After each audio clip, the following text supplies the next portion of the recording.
following is a special presentation from E-Star Studios.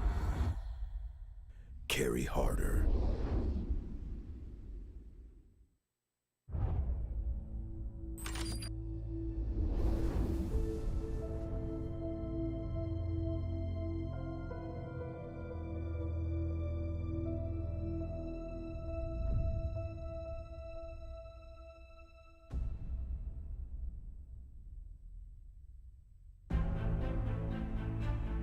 History says, work hard,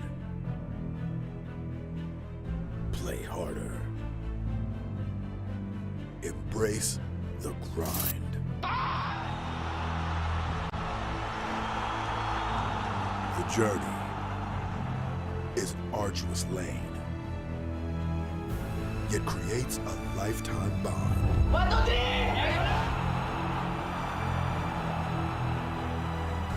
Fight.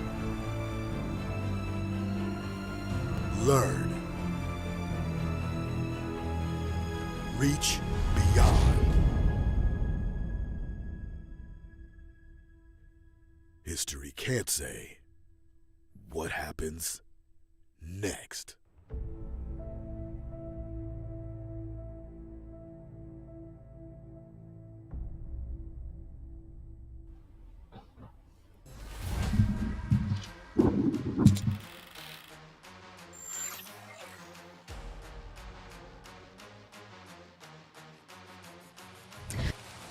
Welcome to the 2023 North America Challenger Tournament spring season. This is week 1, day 1. I am your host, Liz, and joining with me here today are our dynamic duo, the brilliant and charming casters, Private in his human form, and Ben. How are you boys doing today? Yeah, what's going on? It is the Potato King here, minus the potato, minus the king, but plus one good friend here, all the way from the NASL desk here to the professional stage of the NACT. Allow me to welcome Ben Dunhaddon. Thank you, Private. I appreciate it. Happy to be here. My heart is pumping, ready for these big matches today, day 1, and we're starting off with a bang. For sure, guys. First things first, let's take a moment to talk about how the show is going to go down. We will begin with 7 weeks of regular season games and 1 week of playoffs, all streamed online. The regular season takes on the double round robin format, where each team will play every other team not once, but twice. That's a total of 14 matches per team, which is sure to push these players off their limits. The top 4 teams of the most wins will advance to the playoffs, featuring our regular double elimination style. The grand finalists will then travel to Las Vegas for the Ultimate Championship, where the tournament will be streamed live on May 14th. So remember to mark your calendars now. Before we get too wind up with the hype, let's focus on today's matches. Private, run us through the schedule of day 1. Well, North America has been talking, and this is the answer. Starting things off, it's going to be the OhioBrothers taking on the BloodThirstyKings in a match whose result is sure to ignite a fire in North America. After that, it's going to be Ackerman taking on Team Gosu, former regional champions. Big matches in off LaimiTop versus Wasians, and then to end the night with a sweet match, Area 77 versus the Empire. For sure, that's some intense matchups. And for the players, let's take a look at where the money's at and what these players are fighting for. This tournament features a $50,000 worth of total prizes, including 24,000 USD cash and 900,000 diamonds, which is absolutely insane. First place will be walking away with $15,000 and 75,000 diamonds. And most importantly, the grand champion will have the chance to join the MSC Mobile Legends Southeast Asia Cup. That's the first time North America will be represented in that tournament, which shows us how far the North America team has really come. 100,000 diamonds. I mean, if my math is correct, that's at least 2 JJK skins, right, Ben? Yeah, I'm gonna be buying a couple of those, and I think it's a huge thing because this is gonna happen twice, right? Not just this season, but also the next season as well, twice. Now, and for you guys watching at home, we have a special giveaway for you. We're giving away 30 advanced tournament chests where you will have a 9.95% chance of getting tickets, magic dust, premium skin fragments, and a 0.5% chance of one of these 10 skins like the Great Inventor or Floral Knight or Layla's Saber skin. I know I am waiting to add into my Layla collection. Now, without further ado, we are going to look at game one. What are our predictions for game, guys? I mean, it's been a topic of discussion in North America, but all the casters came together to give their predictions. And it does look like a little bit of an overwhelming support of the two-time regional champions. Well, actually one time, but twice with Zane, in favor of BTK. And I mean, you're hard pressed. He's proven himself time and time again. So I think a lot of people are just kind of hard pressed to kind of bet against him this time, Ben. Yeah, if you're a betting man, it's hard to bet on anything but Zane. But I think him being on a different team now kind of splits up the Valley, right? And we have a lot of Valley members on the side of Ohio Brothers, and a couple of the casters have leaned that direction. Yeah, it will be a special matchup between Zane and his three former teammates where they competed together all throughout the World Series. So that will be something to watch out for. But without further ado, what we've all been waiting for, game one is already begun. So let's give it away for the casters to take us to the draft pick for game one. You know, this is such an important match. I'm not even playing, and I'm nervous for these guys right now because this is what people have been talking about in North America. Are we continuing on with the chapters and the story that is the Book of Zane, or are we starting a new book here that is in favor of who? In favor of the Ohio Brothers? We're gonna find out here in the next few minutes.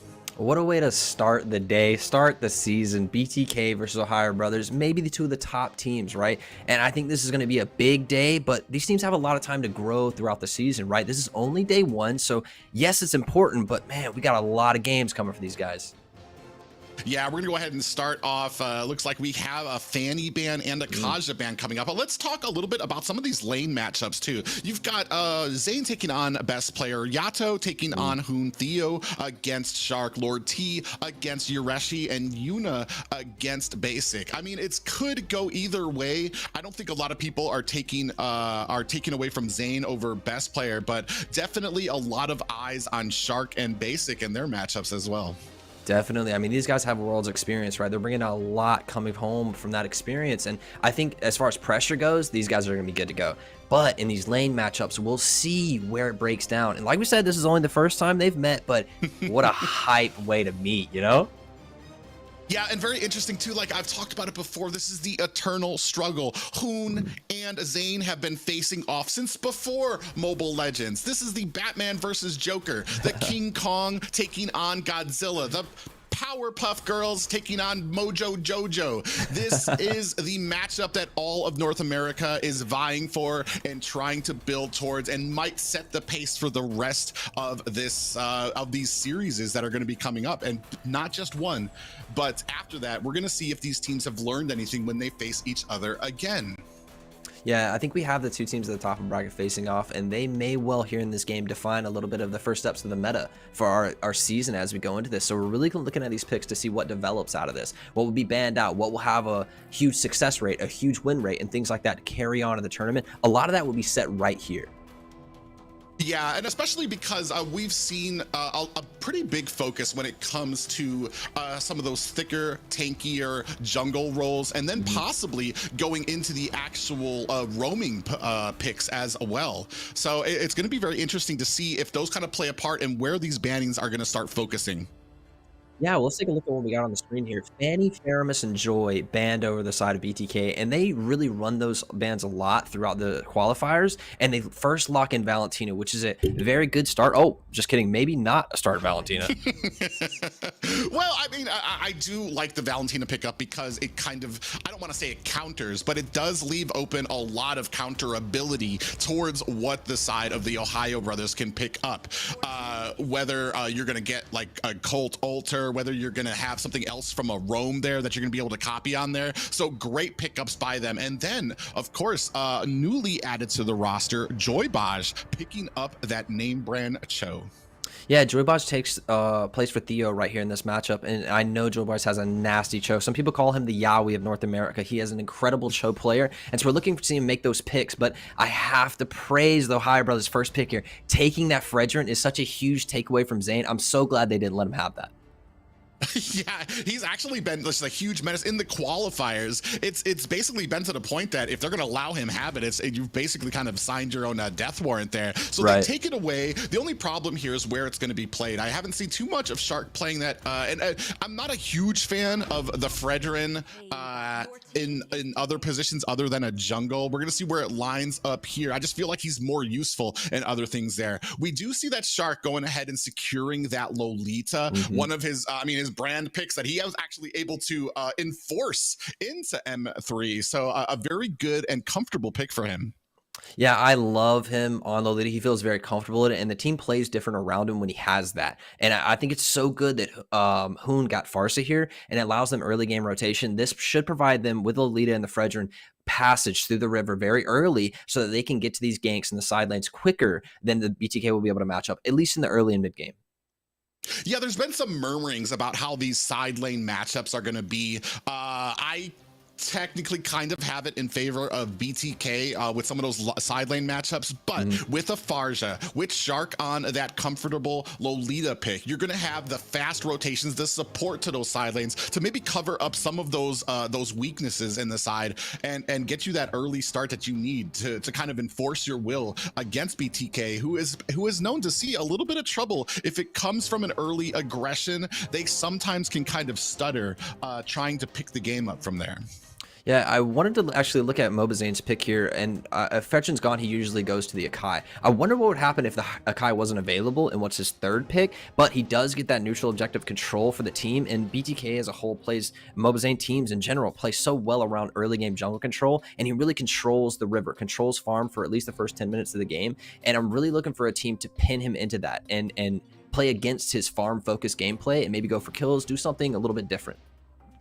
Yeah, the interesting thing here is he picked up the Akai, I feel like, because we picked up that Lolita. They didn't want that banned out, and I was actually kind of scared because after you get the Akai, the obvious pickup for me would have been the Diggy, but we already have our support out there. The Roam is already out there, so I mean, do we risk having a Diggy out there as an additional? I don't think so. So it's going to be very interesting to see how this plays in, because this is where they actually had trouble last time. They picked an Akai, but they left it open for their opponents to have the Valentina. So even though the Akai's heavy spin was getting blocked, Valentina had a heavy spin of their own. Now they have the Valentina and Akai together. So they're going to have not just that, but you also have the availability of a feathered airstrike and a Numenon blast on your side to be able to take from the enemy there. So it's going to be very interesting to see how this stacks up.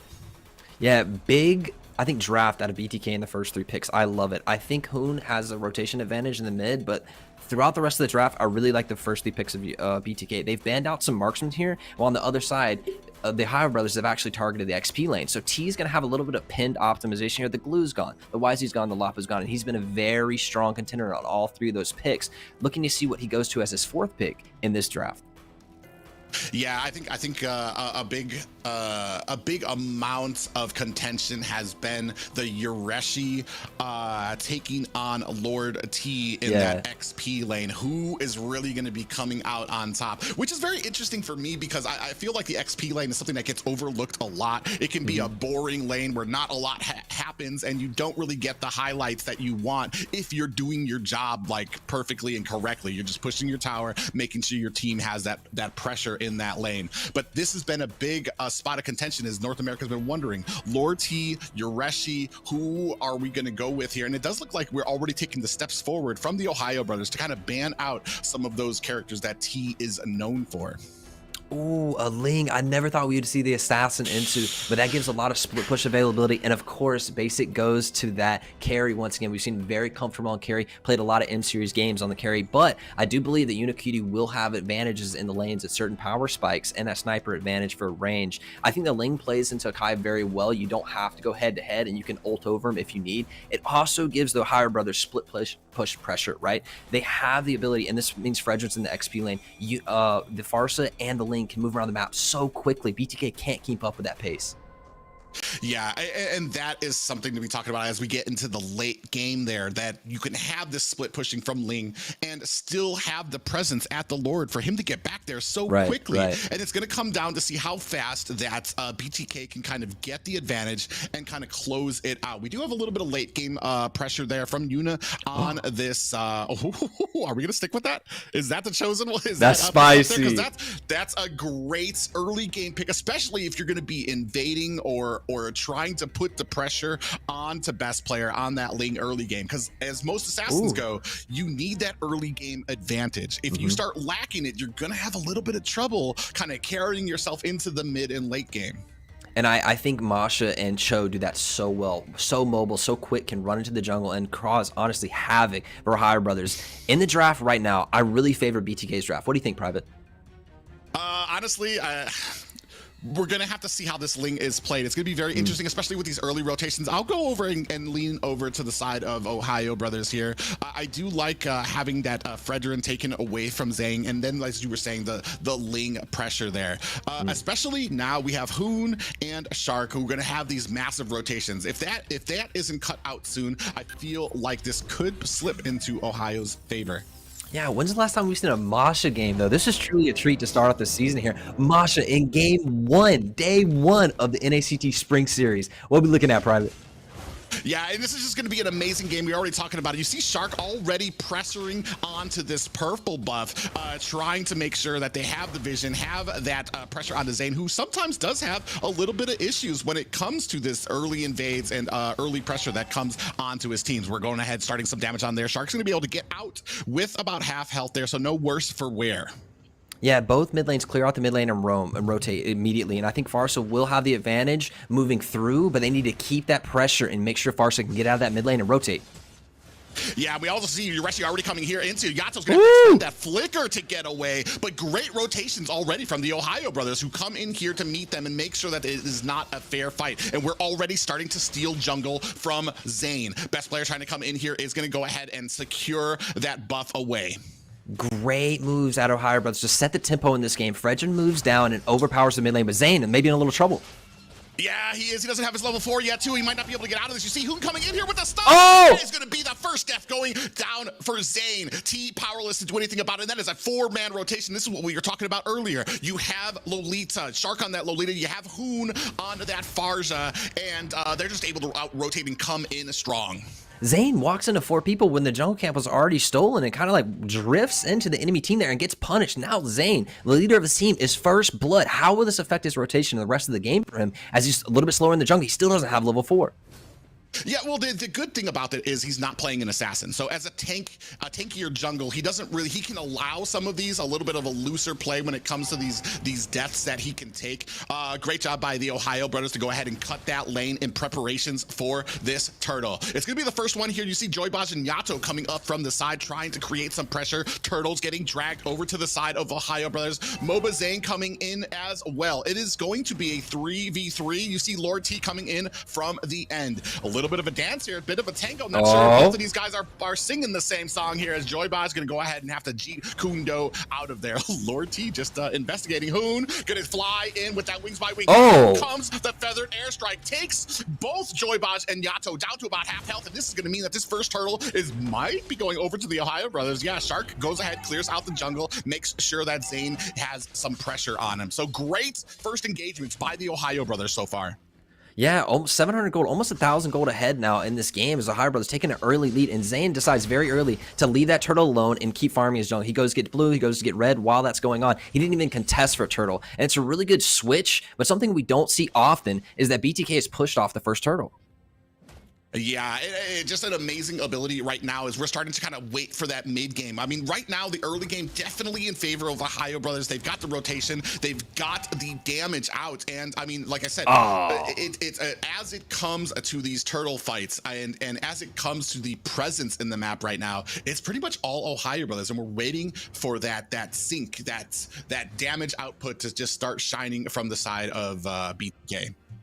It wouldn't be a BTK versus Ohio series, the most hype one, if we didn't have a pause. Am I right?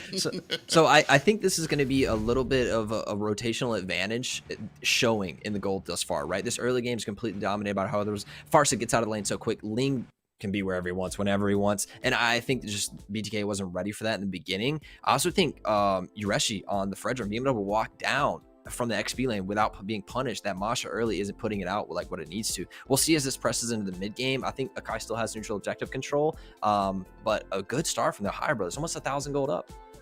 Yeah, and that's these little things, these little non-mistakes that you make up there. Yureshi not really concerned with actually the verse in the XP lane, but gonna come down, make sure that his lane is cleared so that he can support his team for these meetups, whether it's something as simple as a Litho Wanderer or all the way into a Turtle. Joyboy's going ahead, clearing out that bush right there. You see a little bit of a damage coming on to Zane as both the OhioBrothers and BTK kind of vying for a little bit of position here in the mid.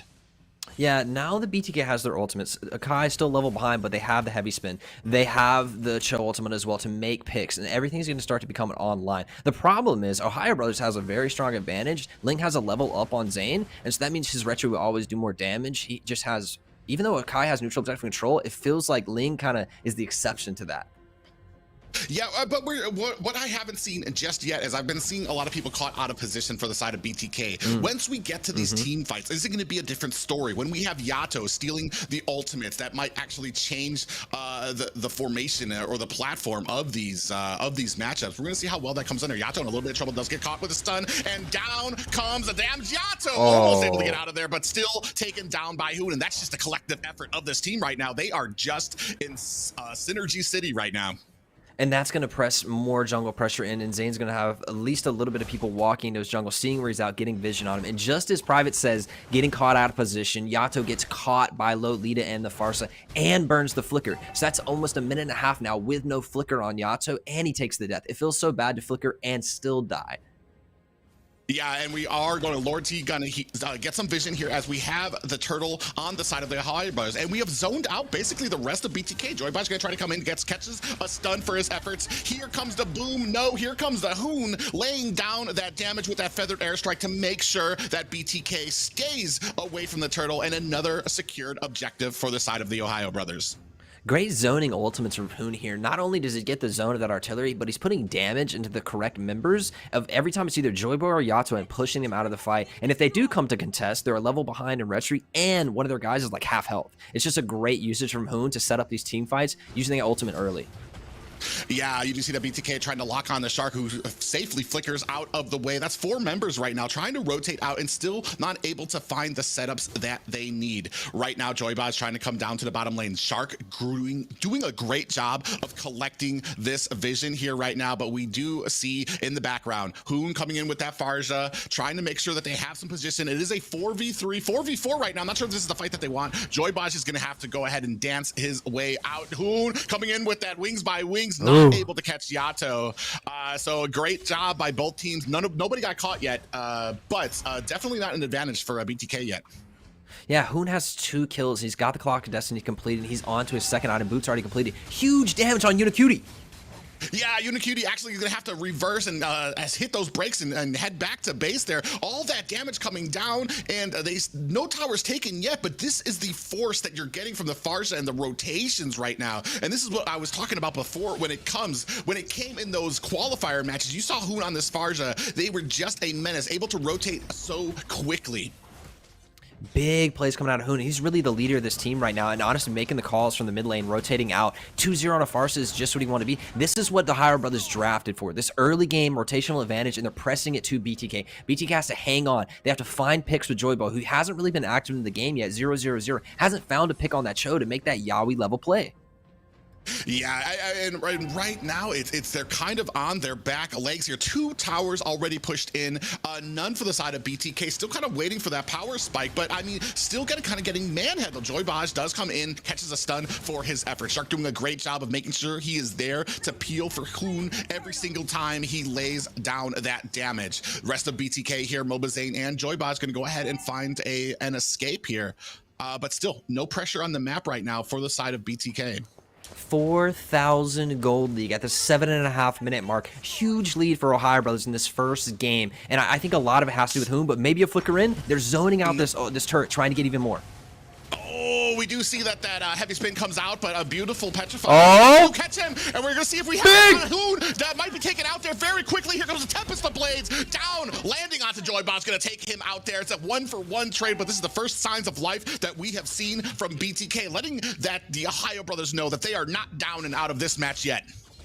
Big plays coming out of BTK. Finally, Joybaj finds the Farce in the back, kicks through, and then the stolen Lolita ultimate from Yatsu comes down to pin the kill. They do trade one back, but you're right, it's a sign of life out of BTK. They also, Masha split push the top turret down and gets a little bit of gold for the team. Yeah, so they're still in it, still trying to kind of macro up here to try to even out that gold. I wouldn't say that they have the advantage yet. They still are behind and still have to watch out for some of those plays, especially coming from Hoon. But a great job from Joybaj to get in there, isolate out Hoon, and then be able to have his team take the advantage there. Unfortunately, looks like we are going to be going to yet another pause here. Definitely want to make sure that these games are even for both teams, and that both teams are kind of playing on that parallel battlefield there without too much lag. So we're going to go ahead and make sure that everything is on the up and up in the back there. Yeah, it's always important to, at this level of play, to keep that integrity in the games and make sure everybody has a fair game. It removes all the other things that can happen, and I really like that part. Let's go for this T pick. Right now, Masha, I haven't seen much of an impact, a little bit of a split push on one turret, but what are you going to see from this Masha? Is it that split push threat in the late game? Is there team fight pressure? I haven't seen much of it. What happens? Well, and that's the interesting part there. You have a Masha, but you also have a Ling. So if we're talking late game where you have the split pushing possibilities, I'm not sure how much more Masha can do, but we're gonna go ahead and jump right back into it. We do see that Numenor Blast coming down onto Yatsu, Tempest the Blades onto the damage now. Mobazane actually able to get out of that as well. Joybaj comes in, a beautiful way of the dragon, does land on the best player, but does not take him out. Joybaj is gonna find a quick escape there. No worse for wear, just Yato getting taken out there, but you see already, the Ohio brothers right back onto it, gonna go ahead and take another tower with that advantage. Yeah, I don't know if Yato didn't get the call for pause to be done, but he was not ready for that engage. The Ohio brothers lay down in the mid lane, and then they instantly rotate over to the side lane and pick another turret. It's a great example of not only playing for kills, but making sure your kills are objective focused. Get a kill, push an advantage, get an objective. And I think the Ohio brothers right now are a class act in that. Yeah, I wouldn't expect any different from the very pinnacle of North America here. 3 members rotating for BTK. Joybaj in a little bit of trouble. Is going to have to go out of the way. Shark with the Numenor Blast does catch Joybaj, and it doesn't look like BTK is going to actually be able to counter this right now, as the Lord's going to be going over to the Ohio brothers. Mobazane actually in trouble here in this tight little corridor. Might not make it out. In comes a heavy spin, able to go ahead and loosen it out. Tempest of Blades comes down, but is not able to find a target. Great disengage and not getting punished even further, but right now I don't see that BTK really has an answer for this Lolita Farsa setup. This Lolita sets up on top of the Farsa and dares anyone to come interrupt her and just starts that ultimate. Maybe I flicker, maybe I don't, but at least I'm covering Farsa, and I think it gives such a zone control around Hoon, really allowing him to control and dictate these fights before they even start sometimes. Yeah, and that's the perfect explanation there, is that when you have that feather airstrike coming down, in comes Shark, you see putting down the damage and the protection for Hoon there, and BTK just does not have an answer for it. And you're exactly right. What do you do when you have the Farja laying down all that damage, and then Shark just sitting in the back with that Numenor Blast? He's already going to go ahead and slow you down. Joybaj trying to come in here. We do have a lot of damage to trying to defend this tower. BTK, they still are left to inhibitors. More minions pushing towards mid. Numenor comes in, but Zane comes in with the quick thinking. Is he caught though? Half health right now. You do see a retribution coming out there. Joybaj does jump out there, jumping back in with the little dance. Another feathered airstrike coming down for Hoon. Numenor Blast from Yato does not catch Hoon. No targets there yet. Nobody down. Everybody is able to get away, but a lot of damage and a lot of pressure put onto BTK. Ohio Brothers with that push, threatened an inhibitor, and it's only a hair of HP left, but they don't get it. BTK does defend their inhibitors at least. These Ohio Brothers are 8k gold ahead, 11 minutes. This is an enormous gold lead, and that affects itself in itemization. That means more items, more damage, more items, more tankiness. And right now, it's just such a gold advantage coming out from Ohio Brothers. BTK are fighting back from 8k behind. Yeah, and not just that, but even with this type of advantage, I mean, where do you go from here if you are BTK? I know you're going to try to get Joybots to try to get into that back line to try to isolate somebody, but not at the cost of losing someone. You see, we have a Numenal Blast coming down. Joybot's going to try to get out of it. A big stun landed on, as well as that big boy damage coming from Hoon, putting on there. Heavy spin comes out from Zayn, who might be in trouble. Thomas Blades coming out. He is not enough to catch a target there. You see Basic with that speedy light wheel just putting on the damage to the minions as we have some rotating up. We haven't synced up the lanes here just yet, but we are starting that stranglehold by refusing all of this jungle from BTK.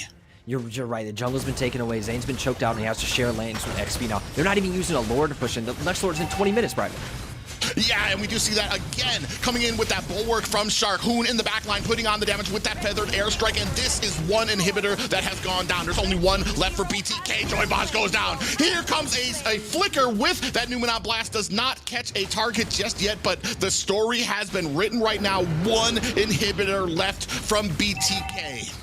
That looked like a really bad fight, but the silver lining for BTK is that Joybot picks the Ling. Best player's down for 20 more seconds. Can BTK do anything in this 20-second mark to cement themselves and regain control?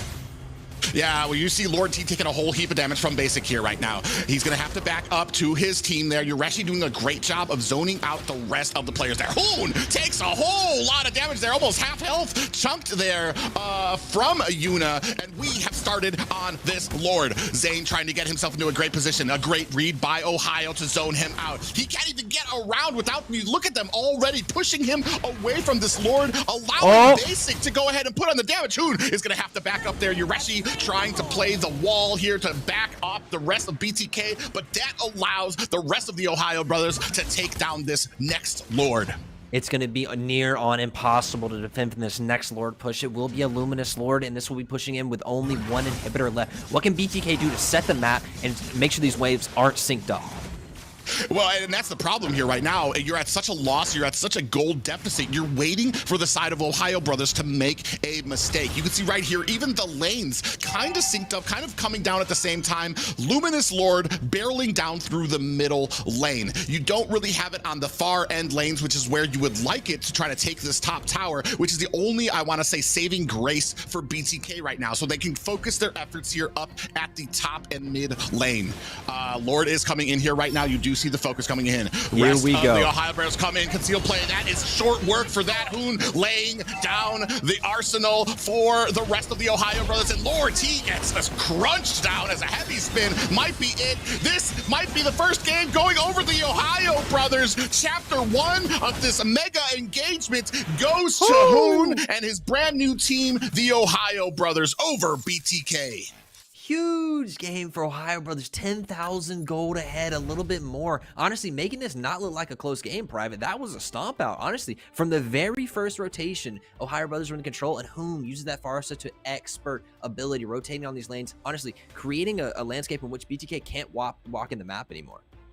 Yeah, and especially from the early game, I want to say just the entire, I want almost just the tightness of rotations and of this composition. Yureshi immediately from the get-go clears lane, makes sure that he is there to feed into these engagements. And this is usually what BTK has done to other teams in the past, where they get that advantage and they do not let go. They keep that stranglehold on you, and like a python, they keep squeezing and squeezing until there's nothing left. And this is exactly what Ohio Brothers did to them. Yeah, I want to look at the T pick, honestly, because all those bans stacked on the XP lane, I felt like it had a real effect. Masha didn't seem like she had a great effect at all in this game. I was kind of wondering, like, the whole time, where's Masha? Where's Masha? And 0-1-0, not a big effect. But let's look at the star of the show here. Basic 3-0. Hoon himself doing so much work. Only 2-1-6, but man, this dude did mad work in the game. Yeah, as much as basic, I mean, the kills over to him, I feel like Hoon, as we were talking about before, the rotations with Shark on that Lolita, I mean, the both of them played their roles perfectly. Every single time Hoon planted his feet into the ground and went for that feathered airstrike, you had Shark right there to make sure to keep him safe. I think there was once that Joybosh was able to kind of get in there, but that wasn't, I don't think that was when a feathered airstrike came out. I think that they just got caught when Joybosh came in with that show. But for 90% of this game, Shark did his job, made sure that that his mage was covered and that none, especially with the team here, you didn't really have somebody that could dive into that deep, into that back line from BTK.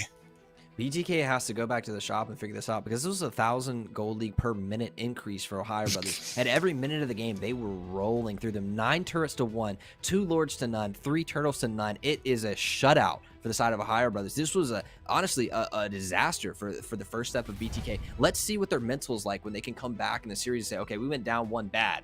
What are we going to do to change this up? I think it may lie a little bit in getting T a good pick, number 1, but also taking away Shark's Lolita. I feel like they play different when Shark's on Lolita. Take that off the board, make him play something else, change the team dynamic around. They seem way too comfortable on that. Well, we're going to take a look here in one of these replays, slowed up for your guys' convenience. You just see here, even when trying to get their own purple buff, just the pressure all the way from the side. Yureshi able to come in onto Zane there as well. And then Shark setting up this beautiful Numenon blast, and then Hoon right there from the back, getting ready to lay down this feathered airstrike as soon as the entire team is stuck. And then that's pretty much a wrap. You have like so much way for BTK to go to even try to get out of this feathered airstrike. I mean, this was the story for the entire match, is that once these guys were just setting up basically the same few things that there wasn't an answer for. Feathered airstrike coming down, nobody can close the distance onto Hoon. Big picks coming out, and honestly, from the jump, they had no answer from it. It seemed like a steamroll. I want BTK to come back strong in this game. Next game, give us a series. Well, I mean, if anybody can, it's going to be BTK onto the game too. I know that the pressure is on for them right now.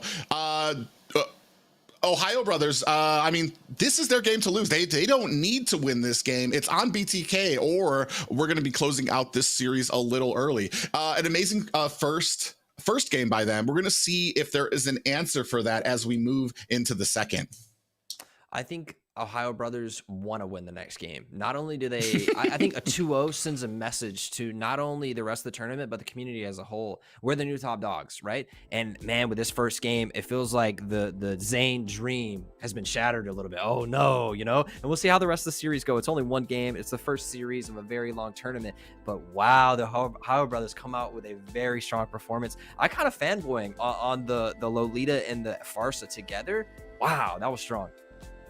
Yeah, and that's what I was talking about here, is that the chapters. This is a new year, new season here in North America, and some of the old names notwithstanding, we might be looking at a new top of the mountain here in North America, and a great synergy. This synergy from the team, the amount of times that these guys were able to kind of find these lane pickoffs was innumerable, and just the support there. If you're gonna try to take that Lolita away from Shark, you're letting something else go out there, and is that pick enough for you to worry about? We're gonna find out here when it comes to the second game and what BTK might be able to do here, because right now I want to say, like, there's a shift in North America right now, and with that last game, it would be hard. I'd be hard pressed for people who are rooting for BTK right now, because that was a very dominating game for them and a very tough loss to be taken. It is, I think, sometimes a tough loss to take for sure, but at the top level, I feel like games can get snowbally sometimes. Once you give a top level team that advantage, that amount of gold lead, those picks, they kind of steamroll the game. They're not going to make mistakes, and that's what really allows a team back in. So I think, you know, while it looked terrible, I still think these are the top 2 teams, and they're going to duke it out and give us a great series. Maybe BTK this time takes the snowball and runs over the game, doesn't make a mistake, and can't give them. But what a clean finish from the OhioBrothers. I have to give it to them again. Good start, good middle, good end. So clean throughout the entire thing. Yeah, I do. I have to admit that that's a great point there, is that when you get to the tippy top, it usually does come down to who made the first mistake, who got the advantage first. And then it's just a stranglehold all the way down, regardless of the strength of a team. We're going to go ahead and start these bands off again, basically looking around the same types of bands there. The Fanny and the Joy getting taken out here early. But like you said, are we going to have an answer? Probably the Farja or the Lolita, or are we going to go ahead and maybe do we have a different plan in mind for them? As you said, Masha, not exactly having the greatest effect on the field, really doing much there. And it did allow your Reshi to rotate early to get that early advantage over them. He got chunked out hard in lane, and you're right, that first rotation kind of set the tone for the rest of the game. And once Fredrin came down to that mid lane, everything was like, they were kind of playing from behind right then. And then Ohio Brothers did a great job of incrementally increasing their goal and not making mistakes. I would have rather seen the Dairoth come out than the Masha. I know T plays a good Dairoth, and it would have worked well into the Fredrin. The Masha pick was just kind of confusing. It seemed panicked. It seemed like he was really put off by being target banned. Maybe Ohio Brothers has found the secret for BTK. Ban out T. Well, and then, yeah, well, and that's an amazing point there too, because the second round basically went to banning out T as well, to make sure to see what he actually had left in store. I'm not sure how much I agree with a Dairoth, just because I am more in favor of, like, his team fighting ability just isn't there, unless he's like absolutely fed. And you exchange winning lane for losing team fights in some instances when you have the Dairoth, and you're just gonna have to completely focus on that lane. I think they had a great plan in the early game, the rotations that they wanted, what they wanted to do to enforce their will. And I feel like, unfortunately, BTK was kind of leaning towards the mid and late game, but didn't really have a kind of cover there, especially for a Nakai, who doesn't really have the damage in the early game that a Fredrin does. And especially not because he was getting refused his fourth level for about, 60 seconds, 90 seconds there, past when he should have had it. Yeah, Zane being put behind in the jungle. We're talking about earlier, people punishing the Zane's focus on farming, and I think it really was in display right there. Another thing that happens is the BTK usually drafts with no damage, and they only put damage in the marksman role, and just a total lack of damage if you're not making the picks to set up the marksman. It felt like Beatrix never really got in that game, and like, where was the Beatrix damage? It never really happened. So maybe BTK takes a little bit more damage in this game. I like the adaptation that they banned the Valentina here, and they're forcing the trade of who gets Farsa, and I think that's a really big pick. And then the next mid lane, whoever doesn't get Farsa has to go off the S tier, kind of down to the S- or the A tier. Well, not just Farja, but I feel like Faramis is being left open here too, because as you've taken out the Valentina, you've basically taken out the only other counter for Faramis. And as we've seen in the last, with the meta right now at the top, it does sometimes come down to who can get those, the Estus, the Faramis, the Diggy out there. Right now, it could be anybody's game. We're still waiting to see that first pick here, see if we're going to have some changes here. I don't know, like, if you're BTK right now, like, are you looking to change? Well, you're obviously looking to change something. Anything right now. But you do go ahead and give MOBA Zane that comfort pick. You're giving him that Fredrin. And just as you were talking about, the Ferrum is so important, he gets drafted right after. OhioBrothers answer really quickly. Zane takes the bait of Fredrin, and I think they grab up Wanwan and Ferrumus and giving them so much power. Wanwan, it's incredible, even with the nerf, so strong and is banned out in most games for a reason. And then Ferrumus gets picked up, giving the rest of the team the Cold Altar and that ability to live a little bit longer and do a little bit more damage in team fights, not getting executions. But now T gets a Lapu, very comfortable pick for him, and Yato picks up the Farsa. This is a whole different game here, Private. Definitely a whole different game, because now you're not going to have those fast rotations from the mid, but what you have is a good chunk of team fighting ability on the side of OhioBrothers, who can basically, you're going to have to kill them twice as you run through that Cult Altar. Little bit of changes on the Cult Altar where everybody has to stay together. I'm not sure how that's going to come into play here, because you have on the side of BTK a lot of AoE damage. So even if that Cult Altar does activate, it's not going to take much from their side to be able to kill them again, whether it's with the Feathered Airstrike, with Lapu getting into that Bravest Fighter form, or the Appraiser's Wrath coming from Fredrin. That's just a lot of damage that can cover a lot of people stacked up. You're right. The AoE is huge on the side of BTK, and this gives them a chance to really wombo combo. Farsa ulti with a little bit of Lapu. I think pretty much anybody's dead in the mid game, right? And I think BTK this time is drafted for a mid game spike. You have the Lapu, you have the Farsa rotation, and the Fredrin, who's really going to just walk around with swagger in your jungle or mine in the early game. No one can really kill him. I think late game, Wanwan has the opportunity to 1v5, and so I think it's a good late game win condition for the Ohio brothers. But what will the Valley take into the gold lane to punish this Wanwan? Will it be the Brody? Could it be the Moskov? Something to get in there in the lane and win lane. I'm wondering how deep Unicute's pool is here. Well, without haste, we do see Shark going ahead and snatching up that Lolita very quickly. I'm expecting possibly to see, are we going to take out Claude here? I know Claude is a favor for a lot of people going against a Faramis, because that's another one of those heroes that can spread the damage to everybody with that blazing, or with that, with his ultimate. So, I mean, he can spread that across there. We do see Melissa getting taken out, as well as Diggy. So very interesting bans here for the side of the Ohio brothers, being finished up and rounded out by BTK, who take off Yuzong and Martis. Interesting. You know, Lapu wins the lane against Yuzong, but Yuzong, we've seen him again, gets out of the lane. He doesn't really care for the lane phase. He wants the team fight. And those Black Dragons in the back line can hurt Farsa's ability so much. So a great ban out of them to take the YZ off the table. You know that your SU would play it if he had it. I think the Melissa ban is good for Wanwan, giving a little bit of the early game pressure relief. But there are other picks that can do. I want to see BTK take something here and pin down Basic in the gold really. Not a lot of rotations from either team went to the gold lane last game, and it was kind of a 1v1 for a lot of time. Yeah, we do see Hilda being picked up by Yoreshi here. Interesting thing too is, how are we going to be able to compete into the back line of BTK? What's going to be diving back there to kind of try to take out this Farja? I mean, you have Shark, who I feel like Shark has a great ability of being able to press forward on that Lolita with those Numenon blasts and then a flicker. Should probably be able to land those stuns onto the Farja there. Yoreshi picking up the Hilda here. And I'm wondering how that matchup's going to go for T here on the Lapu.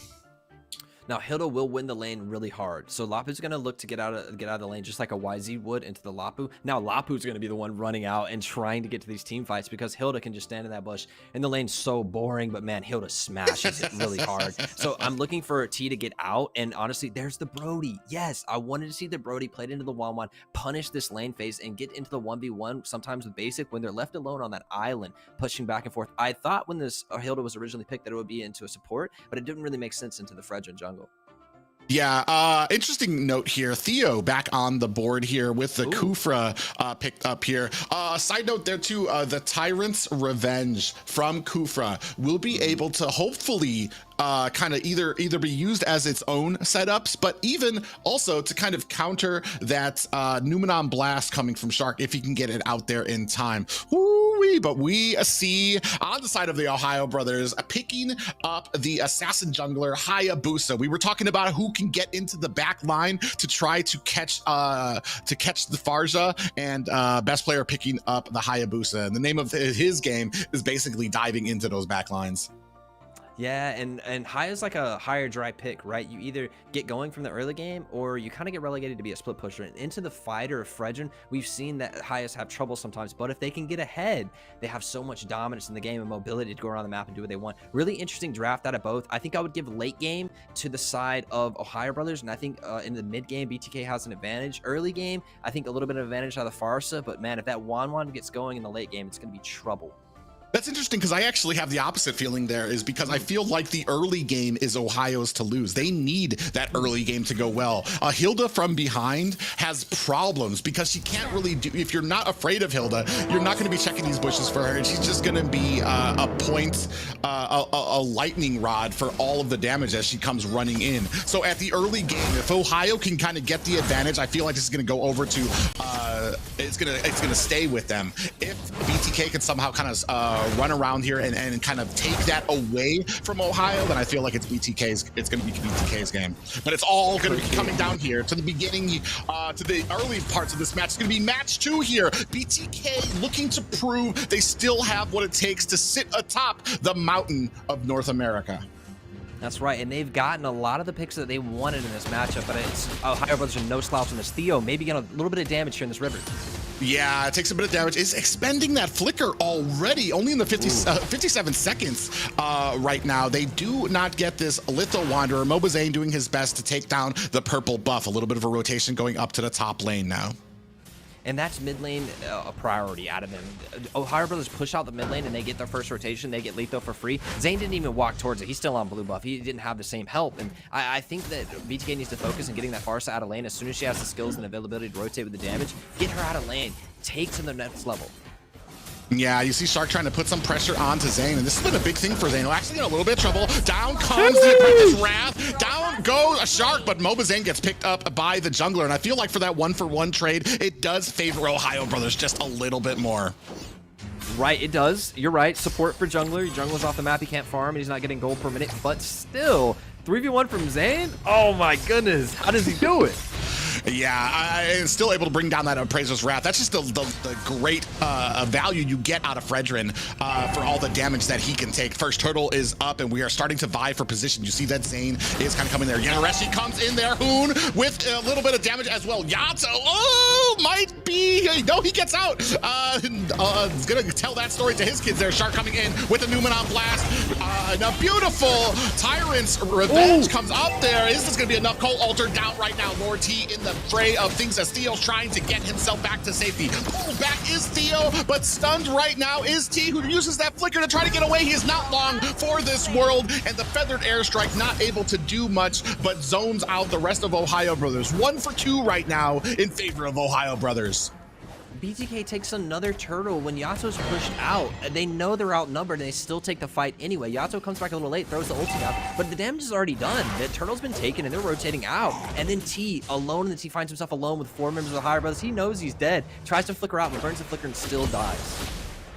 Yeah, you see a nice stun onto Hoon, does pull back Yato on that Farsa. Down at the bottom here, Theo trying to come in. That bouncing ball trying to cover for his marksman as we are still trying to vie for a position down here. Shark doing a great job of making sure that Theo in a little bit of trouble can't capitalize on this. Here comes the Numenon Blast, followed by Hoon trying to come in with that Shadow Stampede. He does not catch a target here, and it looks like BTK is here to kind of save the day and force the retreat from the OhioBrothers.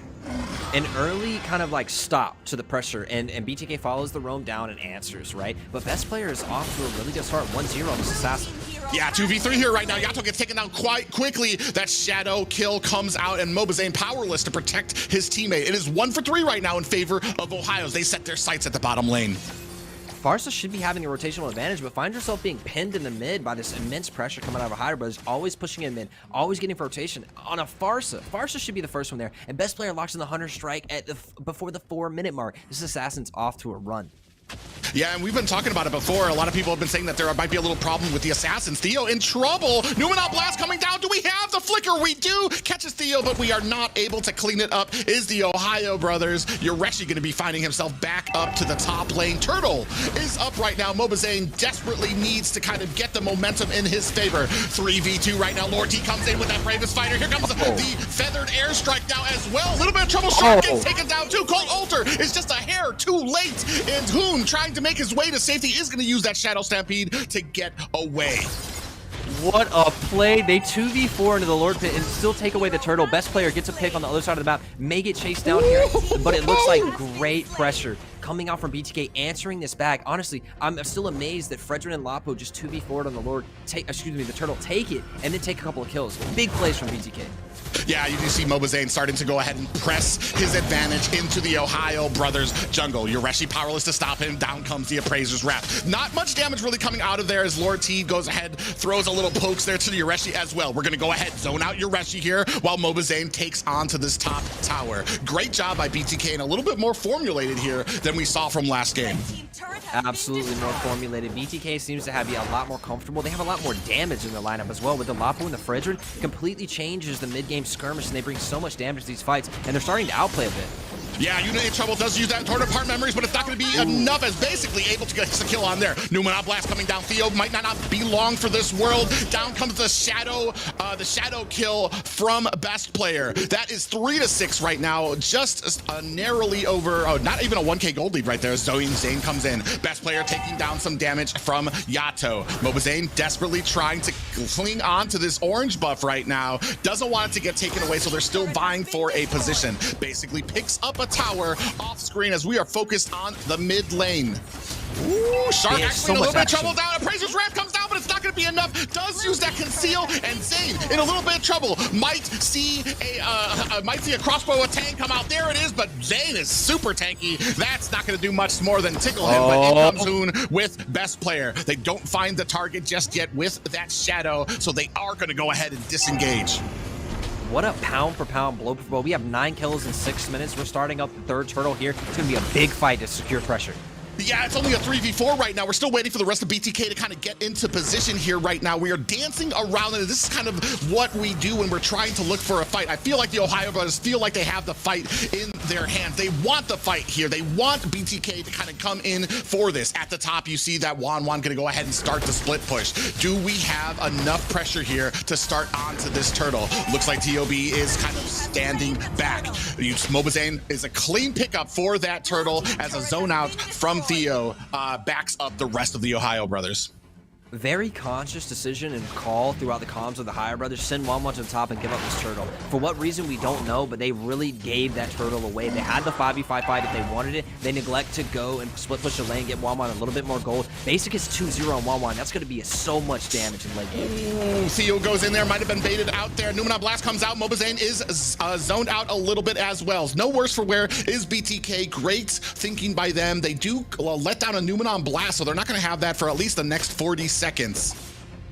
Now, Ohio Brothers have a 2,000 gold lead. They're really a lot of pressure in this mid lane. Outer turret is down, and they have access to the jungle of Mobazane, and that really frustrates Zane. He wants to farm, he wants to keep rotating and make smart paths, but now Ohio Brothers are in his jungle for the rest of the game. Yeah, Theo does miss a Tyrant's Revenge, and up at the top you do see that Basic trying to put the damage onto this tower. They want to get this down, want to put that pressure down. Theo in a little bit of trouble there. Here comes the crossbow of Tang. Is it going to be able to take him down? It is a not.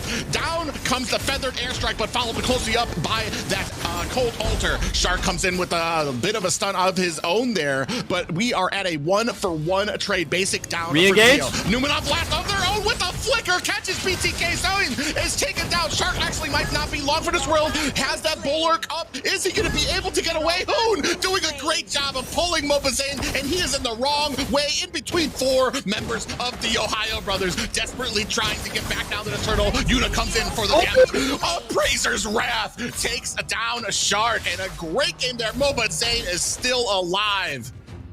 Mobazane refusing to lose here into 4 people, turns around with the Appraiser's Wrath, takes the kill, and gets away. Big swing in the counter engage of Ohio Brothers. These two teams are duking it out, and honestly, it couldn't be more of an entertaining match. Yeah, and right now it is it's a Ohio Brothers game to lose right now. They are in the advantage. They are winning these team fights, and they are winning kind of the split pushing ability right now. We're still waiting to get this feathered airstrike to a point where the enemy is afraid of it, where the Ohio Brothers want to back up. But right now they are delegating what fights they want to take, what objectives they want here. As we start on the Lord, 5 members starting to come in here. Theo revving up, does catch a member there. Down comes the feathered airstrike. Numenal Blast with a cold altar. Yuna trying to come in here, trying to put on the damage, but he is blocked by that bulwark. Not sure if he's going to be able to get out of this. Yureshi comes in there. Down goes Mobazane. That is 3 members of BTK taken down. 5 still up for the Ohio Brothers.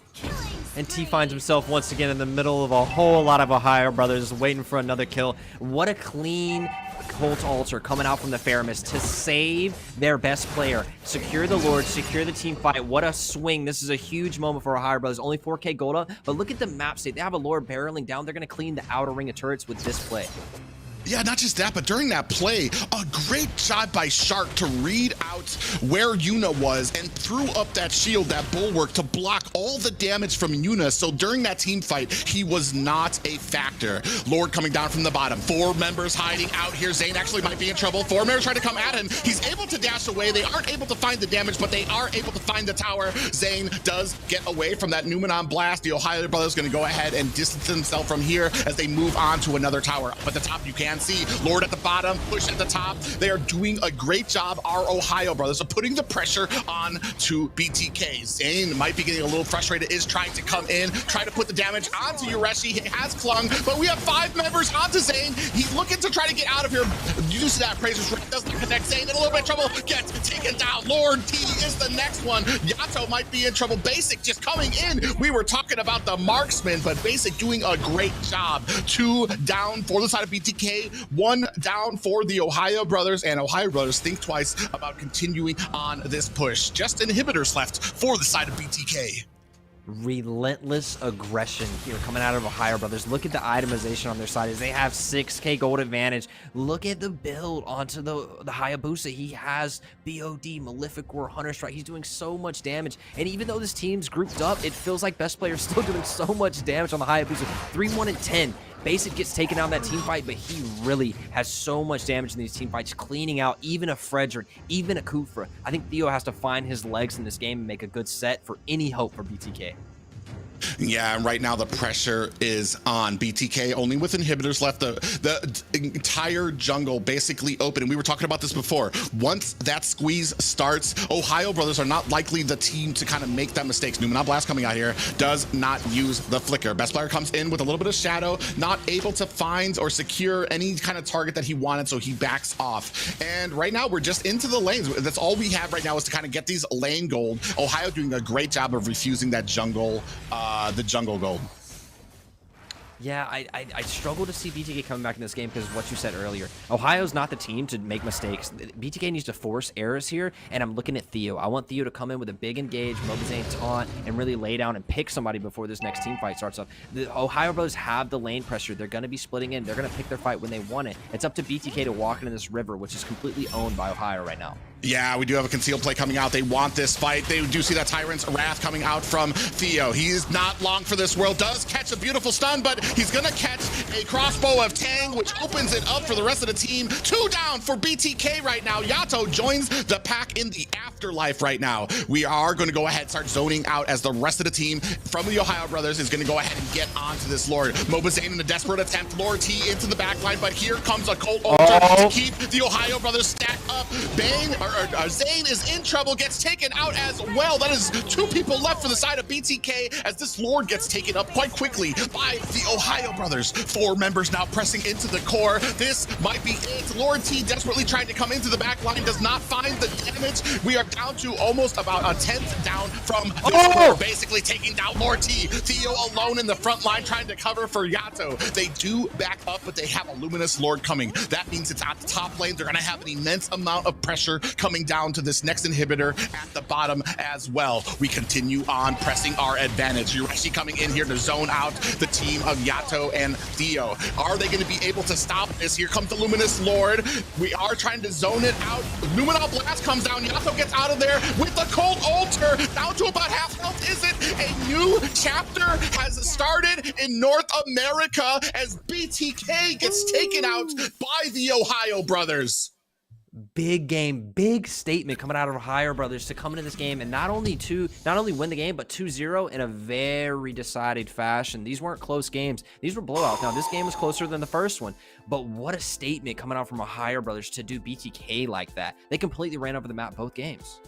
Yeah, the tone has been set, the gauntlet has been laid, and the line has been drawn in the sand. At the top of the mountain right now are the Ohio Brothers. Just an immense amount of teamwork, synergy, and in that drafting, being able to kind of push off a BTK and in fantastic fashion. We talk sometimes about close games and what happens when somebody gets the advantage with these top teams, but from sitting from these seats and viewing there, Ohio Brothers did such a great job of isolating Zane, making sure that the pressure was constantly on him. Yeah, I have to give it to OhioBrothers. We talked about punishing Zane's like focus on farming and getting in the lanes and always being on script. He likes to have really clean rotations for maximum gold, and OhioBrothers just don't allow it to happen. Honestly, I thought there would be a little bit different story with BTA having the Farsa and being able to roam around, but OhioBrothers put so much pressure on the mid and lock them in and then walk into Zane's jungle like it's theirs. What a great game plan coming out from OhioBrothers, and like you said, setting the tone for the whole series, man. A lot of people voted BTK to win this, and they were wrong. Yeah, myself included there, and that just, like I said, too, brother. sets the tone. Sets the tone for the rest of these matches here. This is going to be the only time that these two meet, but basically has changed the landscape for North America right now. OhioBrothers are going to be that team to beat. They're going to be that team that you need to worry about. They have shown the camaraderie and the synergy that they have, and it's not just a team thrown together. These guys have been playing together for a while. Yeah, and I wanted to see maybe Shark on something else, right? But BTK gives him Lolita twice. That's like one of his most playmaking heroes. They play different on it, but Private, we got to replay. Yeah, and this is kind of the problem here, trying to toward the end there. You see Theo, this was a beautiful play. Theo comes in there. Now watch Shark when Yuna tries to come in here from the side. Shark, as soon as he does get popped up, he's gonna come in here and block Yuna from putting on the damage to the rest of the team. And this is just the know-how from Shark to be able to block the main damage dealer after Yato. This is just such an amazing play and basically set the tone. And that is why Shark is so dangerous, especially when the rest of your team just has such a great advantage. Yeah, he looks so clean on Shark, on Lolita, and honestly, just an expert mastery of the hero, laying down the Numinous Blast of the team fight and then blocking all the marksman's damage. What a well-played tank. And we know Shark to be that #1 tank, right? He's so good at his classic picks. Want to see him on something else. What an impressive game coming from OhioBrothers. It seems like the OhioBrothers today do not have the Ohio connection, or is the Ohio connection that makes them so strong. Every game, every play set by Shark was followed up immediately by Hoon and best player with that immense damage, and maybe Zane's team just needed a little bit of that connection. But every incredible game has an incredible player, and today we have the MVP for the first matchup going to Hoon. Now, Hoon with that engages every early game, putting so much pressure on that map, right, guys? Yeah, and this is what we were saying before, as Hoon has, this has been the eternal struggle between the two, like, I want to say, like, highlight players, being it Zane or Hoon. And Hoon, especially in that first game, the amount of quick rotating ability, as soon as he rotated down, immediately laid down the feathered airstrike and then was right back to the mid lane. It was just, it's the maximum amount of, like, it's textbook for what you need to be doing for as a Farsa player. He checked all the boxes for that. Yeah, and that Farsa pick was huge for him. I totally agree. And if Hoon didn't take the MVP, I mean, he deserves it, don't get me wrong. Shark's a close second, right? Though those two together, I think, really spelled doom for the side of BTK and really owned the river. And that allowed them to Zane, he was walking into his jungle, they just pick him or they'd agitate him and they'd get in those fights. For sure, guys, and it really shows that this game is all about team synergy. At this level, all the players are incredible, so it really comes down to which team pulls it together the best. But right now, match 1 is done, and coming back from the break, we will have Ackerman versus our proud favorite team Gosu. And will Gosu make an epic comeback? We will find out after the short break snack, and we will see you back soon.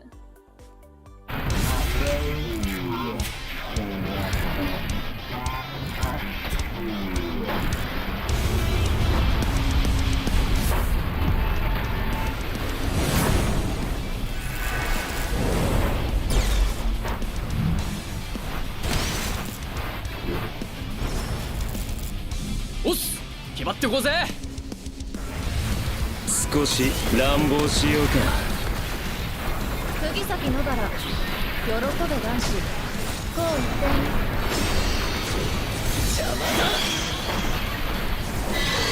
虎杖裕二です。好みのタイプはジェニファー・ローレンス。よろしくお願いします。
Welcome back, guys, to the North America Challenger Tournament. I am your host, Liz. We've had an unexpected but still thrilling first match. But now let's take a look at the schedule for today. Yeah, you can see up there at the top, we've already had an amazing match between the Ohio brothers taking the lead over the Bloodthirsty Kings 2-0, but yet to come. Up next here, going to be Ackerman taking on regional finalist team Gosu. Big teams fought and big teams are coming. We'll finish off the night with LaimiTop, Wasians, and then Area 77 Empire. Big next game though, Ackerman versus Gosu. And I know you guys have had your hopes up for BTK in the first round. So for this game between Ackerman and Gosu, what do you guys think? What are your predictions for the upcoming match? An intense matchup here too, and as a caster, like there's a storyline to be told here as well. General stepping aside now to kind of let Gosu out of the nest to see if it flies or falls, and that's going to be the big question here. You can see down there, split right down the middle between all the casters in favor of Gosu or Ackerman. Yeah, General stepping down, and one of two female players coming in, Nicolette, going to be playing in the mage position. So she's been through a lot of teams throughout the scene for a long time now. We've been playing in this matchup. It's good to see that we have a split desk though on who's going to win this, huh? And it's also good to have some diversity in the teams. We've never seen as many female players in the game, and now we have actually a couple of games with girls players in it. Yeah, an amazing thing for both of them as well. A big thing right now is not just Nicolette, but we also have Azia on the team there of notoriety from the original BTK. They're going to be taking up the marksman position for Ackerman as well. And then on Gosu's side, I mean, the squad has always been strong. Maybe not tip top of the pinnacle of North America, but that's what they're looking to change here tonight. And will they cement themselves here back again, stronger than ever, or will Ackerman, is it time for new blood in the Ackerman? Now we will find out as we go into week 1, day 1 game between Ackerman and team Gosu. Take it away, casters, to the draft phase. So this has been the interesting thing for me when it comes to Gosuman. I combined both the teams there. Gosu and Ackerman. A big thing about Gosu, and I think we were talking about it a little bit offline, is Gosu has some picks that they are just super strong with, that they are able to dominate with, but outside of those picks, sometimes there is a little bit of a falter. On the other side, we have Ackerman, a lot of people out there, Kush, Nicolette, TopNat, Galaxy, Zia, a lot of strong players in North America just have kind of been orphans a lot, whether it's on different teams and never really kind of sticking together for too long.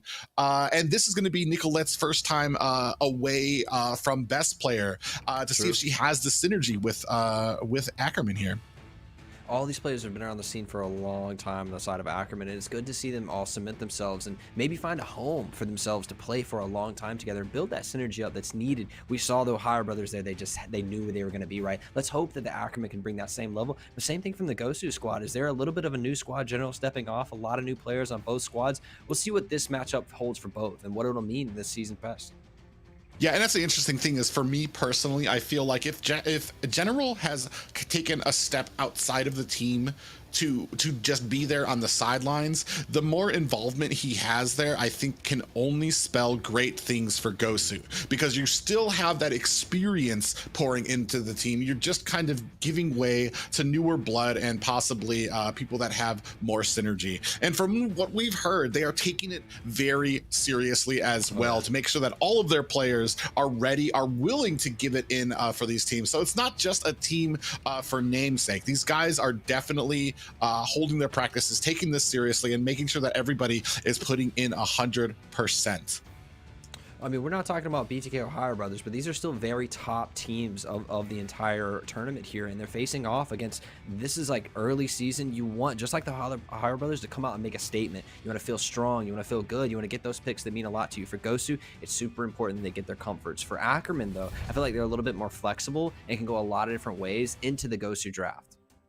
Yeah, and that's one of going to be the interesting things here. Kush going to be taking on Anna in that jungler position. Nicolette and Midnight in that mid lane. Totnak and Milo for the roam position. Galaxy and Uzi for the XP. And finally, as we were talking about before, Zia and Guapsi for that marksman position. To see, and it's very interesting to me because honestly, right now, I feel like Nicolette for me is one of the premier mages in North America. That's the only one out of this team that I feel like has a significant advantage on paper over these, and the rest of them can kind of go either way, especially when you consider team synergy in there, which we just saw from the last matchup. Synergy goes a long way when it comes to the rotation, when it comes to these picks kind of melding into one another.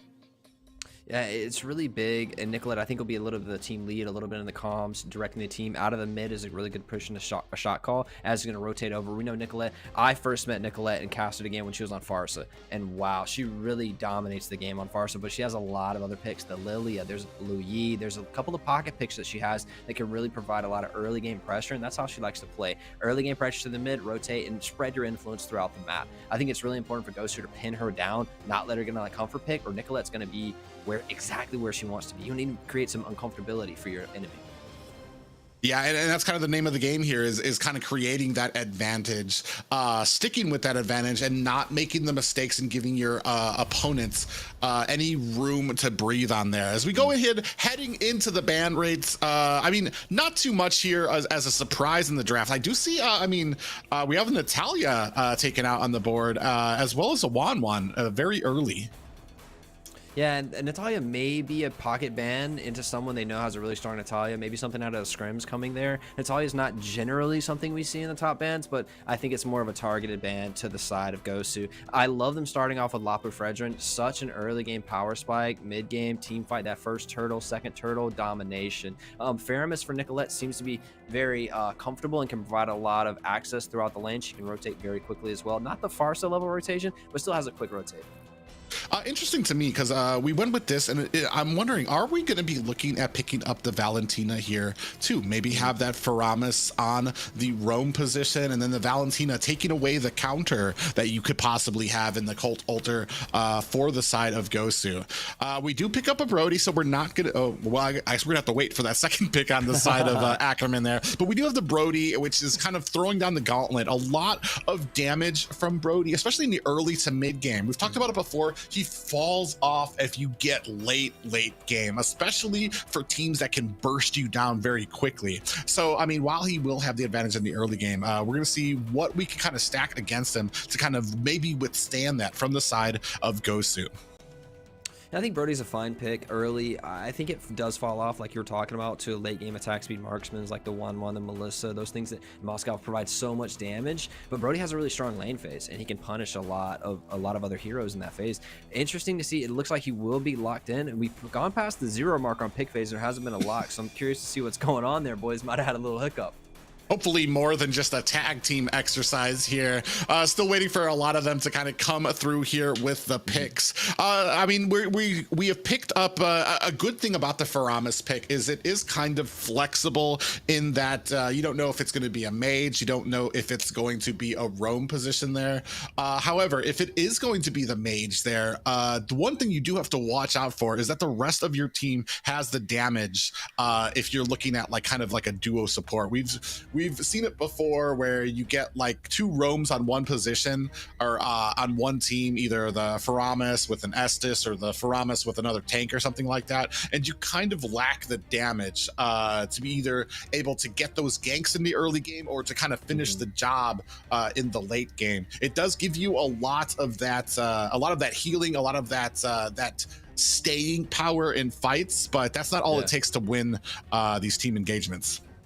Yeah, we've highlighted the kind of the late game fall off and the possibility for Feramus to not get going. I think, like you said, the Valentina is a great pick into it, right? You could steal that cold altar for yourself. There's 2 now, and you have a little bit of more lane presence over the mid lane. I think what would be really cool from Promise here, actually, I know he has a really good Esme. He played it in last year's NACT Cup where they lost to BTK to go to M4, but Promise has a really good Esme, and Esme plays really well into Lapu right now because he can't expend his bravery stacks in an attack. He has to get the shield. So Esme kind of got a little buff against Lapu. I think it's an option for him, but Esme is not like that S tier. You still have the YZ, you still have the glue available. Things can go really good because they have the Feramus no glue counter.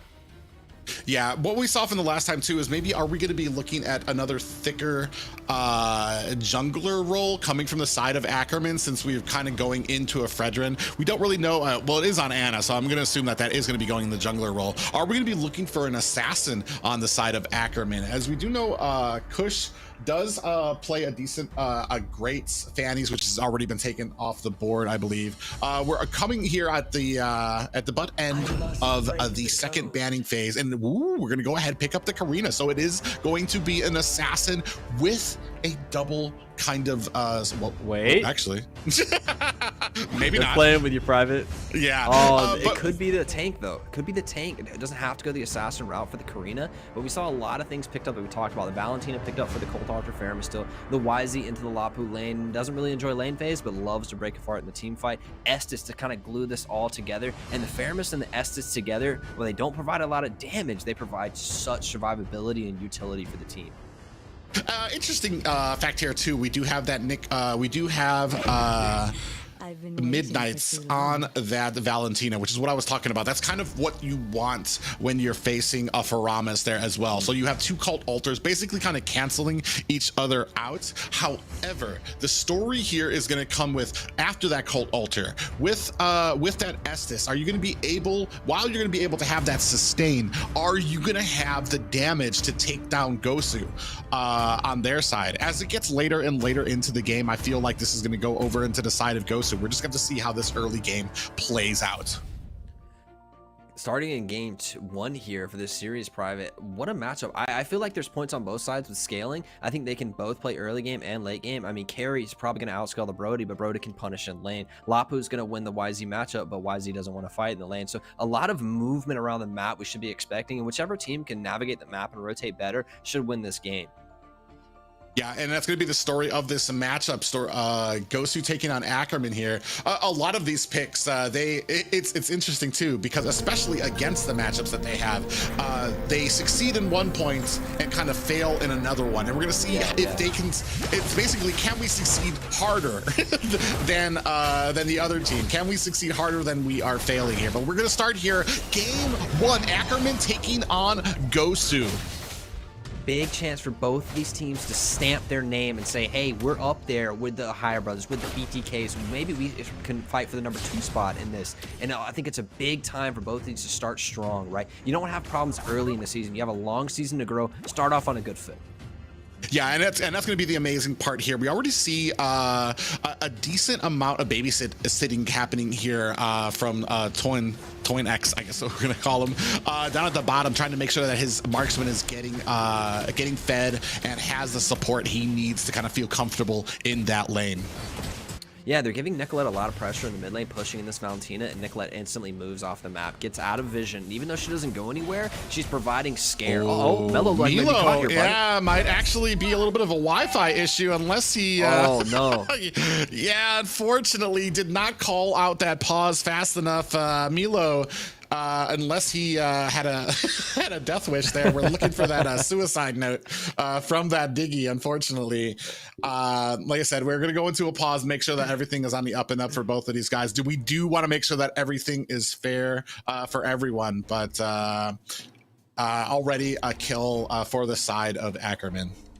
Yeah, Zia waits no time for him to type in P. Takes that kill instantly. Give me that. We're in the NACT, baby. I need all the kills I can get. 1 kill early on Brody. That starts him off to a big run. And we'll have to see if there's any issues with the technology here. But let's say the game goes and progresses as is. Brody with 1 kill starting off is going to provide even more pressure into that carry in the lane. And Brody has that early to mid-game spike.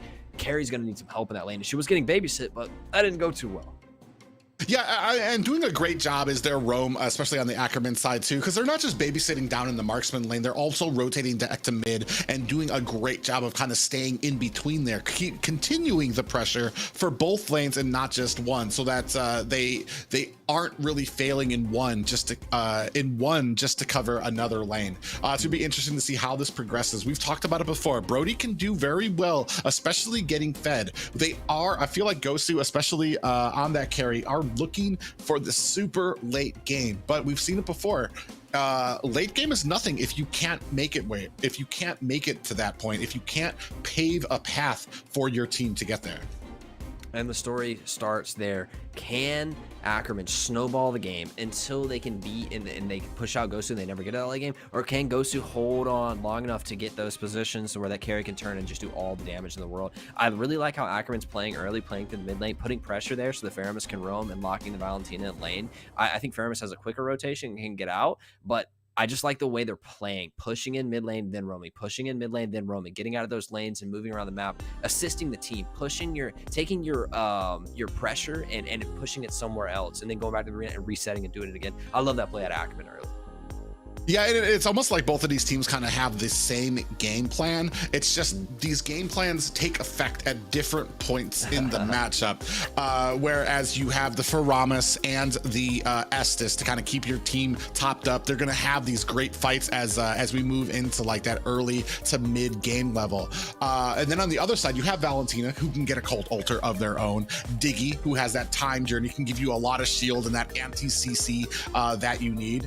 And then even then, you might not even need the Cult Altar. Maybe you go for the Blessing of the Moon Goddess, steal that ultimate from Estes, so now you have healing for the whole team, and you don't have to worry about that Cult Altar resetting and basically petrifying your whole team as they reset. Now you have healing with Diggy's time journey and a lot of shielding to kind of push you into in through these fights. So it's going to be interesting to see how these two different compositions clash into each other. Like I said, they kind of have the same plan. They're just going to take off at different points.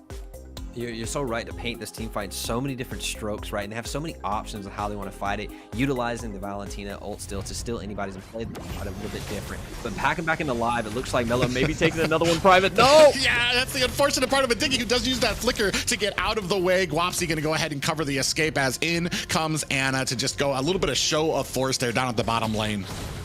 Ooh, I'm glad Diggy got again. Giving over another kill early to Brody would be problematic. It would be a little less gold. Every time you die, you lose a little bit of gold on that bounty, but every time you get an assist, it brings it right back, right? So it's good for Mello to get out. He does expend the flicker, but it's so much better than letting Brody get another kill.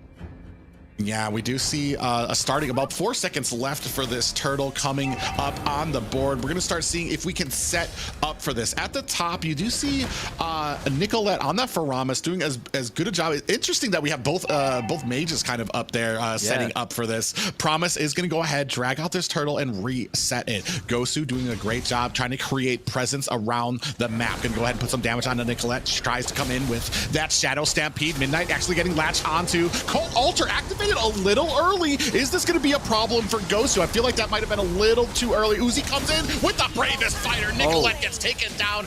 Anna with the finishing blows on that. Uzi comes in onto Toinks, takes him down from that Faramis, and Promise takes down Anna. This is a great fight for Gosu. Only one person taken out and 3 for the side of Ackerman. This turtle is reset. What a stomp, honestly, from the side of Gosu there, running the game down. I did not expect them to win that so conventionally when I saw Nicolette make the first initiation. Even with that early Cold Altar, but you could see the team fight pressure that Lapu brings when he gets in the middle of everybody, just so much damage, and everybody was stacked up and took all of it from him.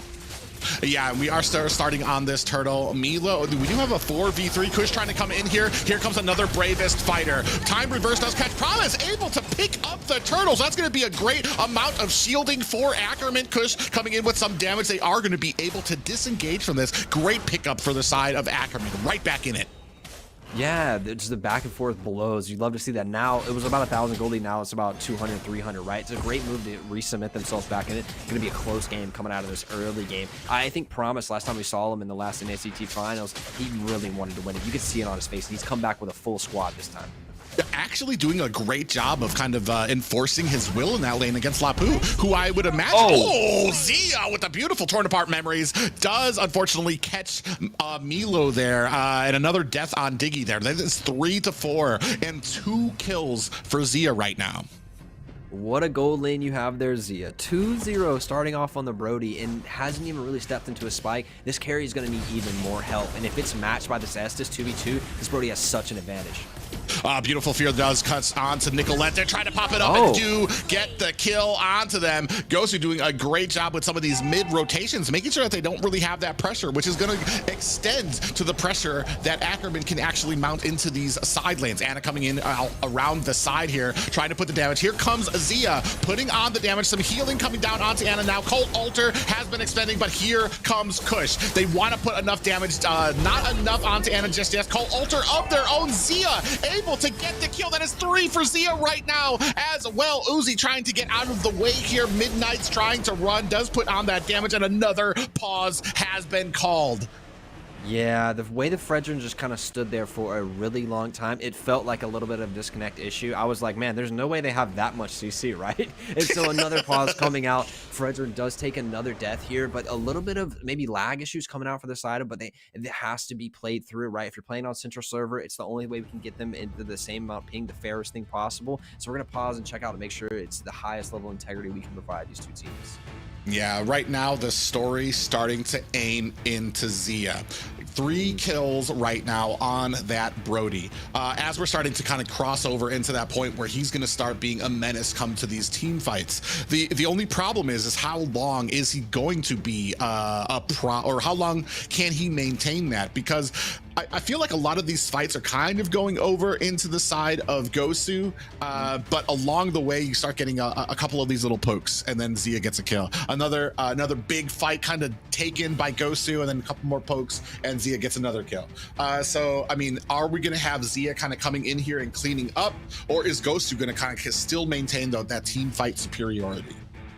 I feel like Gosu definitely is team fighting better, like you said, and I think a couple of, like, honestly, rare and wouldn't be thought of kind of caught out of position from Nicolette. She's been caught twice now, and usually you'd never see that, right? So maybe it's the Faramis not on Mirror the Farsa, comfortability on the mages, but overestimating what that Faramis can do and how the trouble he can get out of because the Fredrin's been caught now. And I think Zia has just been the benefactor of some lag or something. People walk into his lane and disconnect right in front of him, like, here's a kill, buddy, and he is soaking it up. 3-0 is a problem for carry.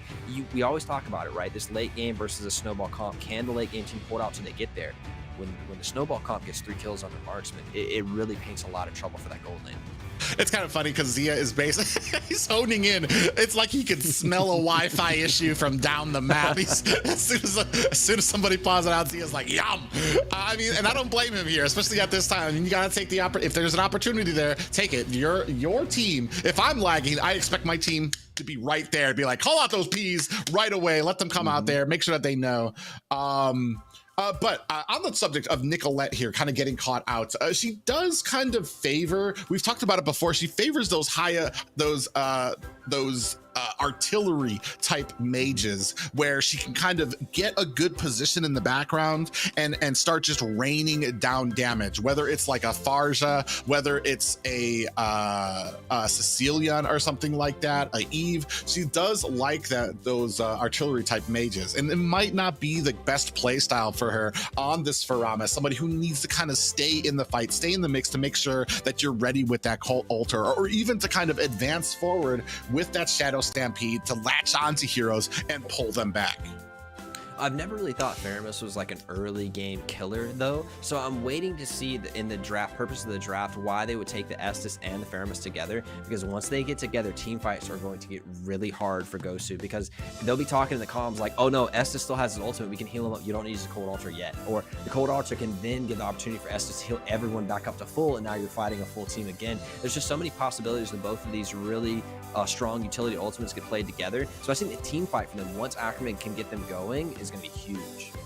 Well, we were talking about it before. The only real weakness of that type of strategy is if you don't have the damage to kind of compensate for it. You can last in the fight. You have the Cult Altar. You have the Blessing of the Moon Goddess healing all your players. But do you have the damage? Right now, that answer is yes. Zia's starting to get full. Zia's starting to get, he's actually probably pretty soon going to be moving himself away from the table with a full belly on that Brody and start dishing out some damage. So it's going to be on them if they can start slowing that down, because that's going to be what you just talked about. That's going to be the main issue is them surviving that fight while in the background Zia's just dishing out damage and then kind of capitalizing with that torn apart memories that can basically clear out the entire team if it needed to. Yeah, I wonder what Brody's going to be able to do. Into the Diggy. I don't see the Diggy being a huge threat, but it will give them a little bit of mobility and shielding to get away from the Brody maybe, but then the torn apart memories can still follow. So I really like the team fight for Brody because he can kind of sit there and do the damage while the Estus and the Faramis buy him time to do the DPS. I don't see the same, except for Fredrin, the same zoning abilities from the side of Gosu to give the carry time to work. And I think if carry doesn't get a lot of help and get out of this landing phase soon, Brody's been given 600 gold and kills, right? That's manifested itself even more gold, having pressure in the lane and pushing some minions in that maybe carry wasn't able to last hit or something like that. So it's really starting to balloon for Brody. I would say Brody might be close to 1,000 gold ahead of his counterpart here, and that needs to be handled in some way. The Lapu can do it, can dive and get to the Brody and stop him, but then gets evaporated by all this utility. So really interesting team fights coming out here. I can't wait to see the full 5v5 clash. Yeah, especially when we're talking about, say, a Fredrin on the other team there. I mean, you have a Fredrin, and like we were talking about it, as you move later and later into this game, I think right now, Gosu, these next few fights are going to kind of tell how this game's going to kind of unwind. Do we shut down Zia and we kind of continue with these team fighting capabilities of Gosu? Or if it starts getting into the side of Ackerman, I think Gosu's going to have, if Ackerman starts getting the advantage in these next few minutes, Gosu's going to have to hang back. If Gosu can kind of continue the domination, they can try to push and close it. It's as you get over this hill to the part of the mid game, that's when Ackerman starts shining and is going to come in on this game, and that means that Gosu's going to have to wait until the very late game when you have Fredrin, who's super tanky, and then you have that carry in the background who can just shred you. So it's just different winning points for these both teams, and how they're going to accomplish it with these compositions. We've really been given a treat in this second series, but a little bit of news for the viewers. We've had to restart the game. Now, the picks are all going to be the same, but they are going to start over and play this game. A lot of lag issues came through it, so it's going to be the same picks, but they will be restarting the game. So as soon as we have that ready for you, we'll put it up on the screen. But this is, again, it's like a double dip of the treat, because we're going to have these really interesting team fights scratching together. And while we talked about one may have the late game advantage of the other, this is a really exciting 5v5 match regardless. It's honestly a second chance for both of these teams. Some little mistakes kind of came out there at the beginning.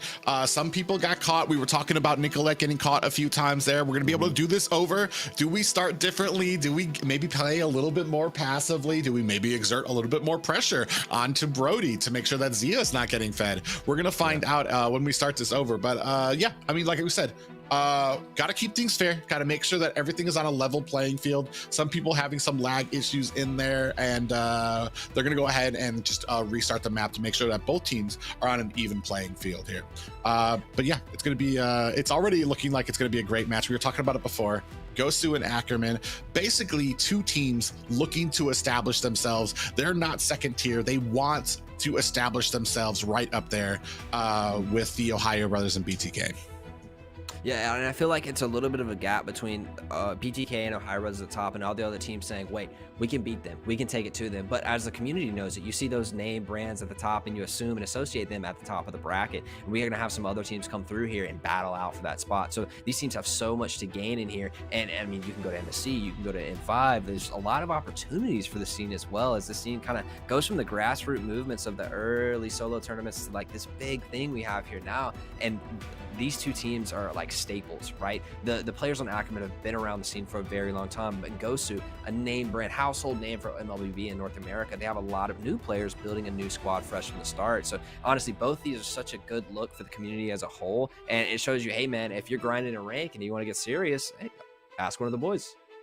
Yeah, and that's the great thing too that we haven't really kind of touched on too is one of these teams going to be going to MSC. So there's just that added bit of notoriety attached to a win here in this NACT. You're going to be going to a national stage, not quite the M series, but still a national stage for you to get more of that experience. And not just that, but in the format, the double round robin that we have here means that every single team is going to be facing each other at least twice.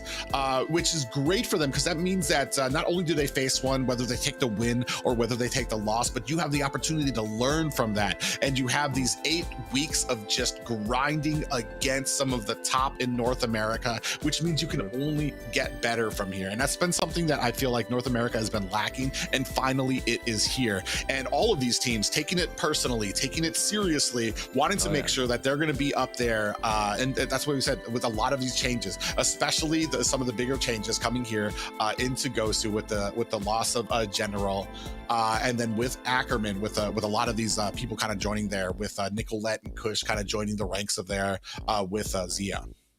And we'll see 4 of these teams, or at least 2 of them, in the finals at Vegas. And I was at Vegas last time. It was a blast. So if any of you guys can be out there, go to it. It was so much fun. It was a really communal event to meet all these people you see on the internet for years, right? And then put a face to a name and enjoy time with them. It was such a cool experience. And we'll have that again, and then we'll have it again and again as the scene grows as a whole. And you'll see some of these teams there as well at the top peak of the competition. I think it's such a pleasure to watch these games, and I feel like I learned so much watching these players and just seeing the competitiveness of them and how they fight, how they navigate team fights. Such a pleasure, really.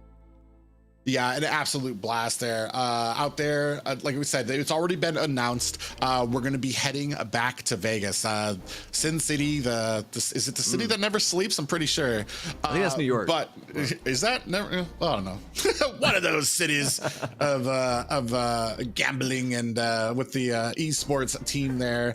I'm really excited about it too. We still have not released what the venue is going to be. I know a lot of people probably have their guesses as where it's going to be, are trying to find out, but it's going to be an amazing event, just like the last one was. And this just kind of shows what Moonton has been doing as far as kind of like upping the ante and the level every single time we have another NACT here. This time, higher prize pool, live finals, and a ticket for somebody to go to MSC. It's getting bigger and better every single time we put this together, which is going to be amazing for both of these guys. Definitely slow growth, but you can see it incrementally joining. And we look at a little bit of the prize pool here and see that the first team takes away 15 grand and 100,000 diamonds. And moving down, there's still going to be some money until you get to 4th and it's only diamonds, but still you walk away with your pocket full of diamonds. That's got to be a couple of JJK skins or whatever skins come with. The Natan skin looks pretty good too. But these teams and have shown Moonton, and I think the scene as a whole has shown Moonton that we're here, we're serious, and we want a league. And this isn't exactly MPL, but it's like a hop and a skip away from it. Yeah, this only gets better from here. I'm being so with all of these teams, it only gets bigger and better. All the money that's been involved, all the diamonds that are kind of getting infused into this, trying to make sure that North America has something there for it with all of this competition. We are close. They are in draft. We will be there soon. But to just round out the point again, Moonton's really invested in us. Let's invest back in them. Show your support to these players. Build communities around them as they have been working so long and hard to, number one, get into this tournament, but they're going to be working so hard throughout these splits to gain notoriety and to gain. And when you play the best, when you play somebody that's better than you, you get better. And so we're looking at these other teams, maybe some of the not the household names, maybe some newer players, to get all of this experience playing against these good players. It only strengthens the scene as a whole.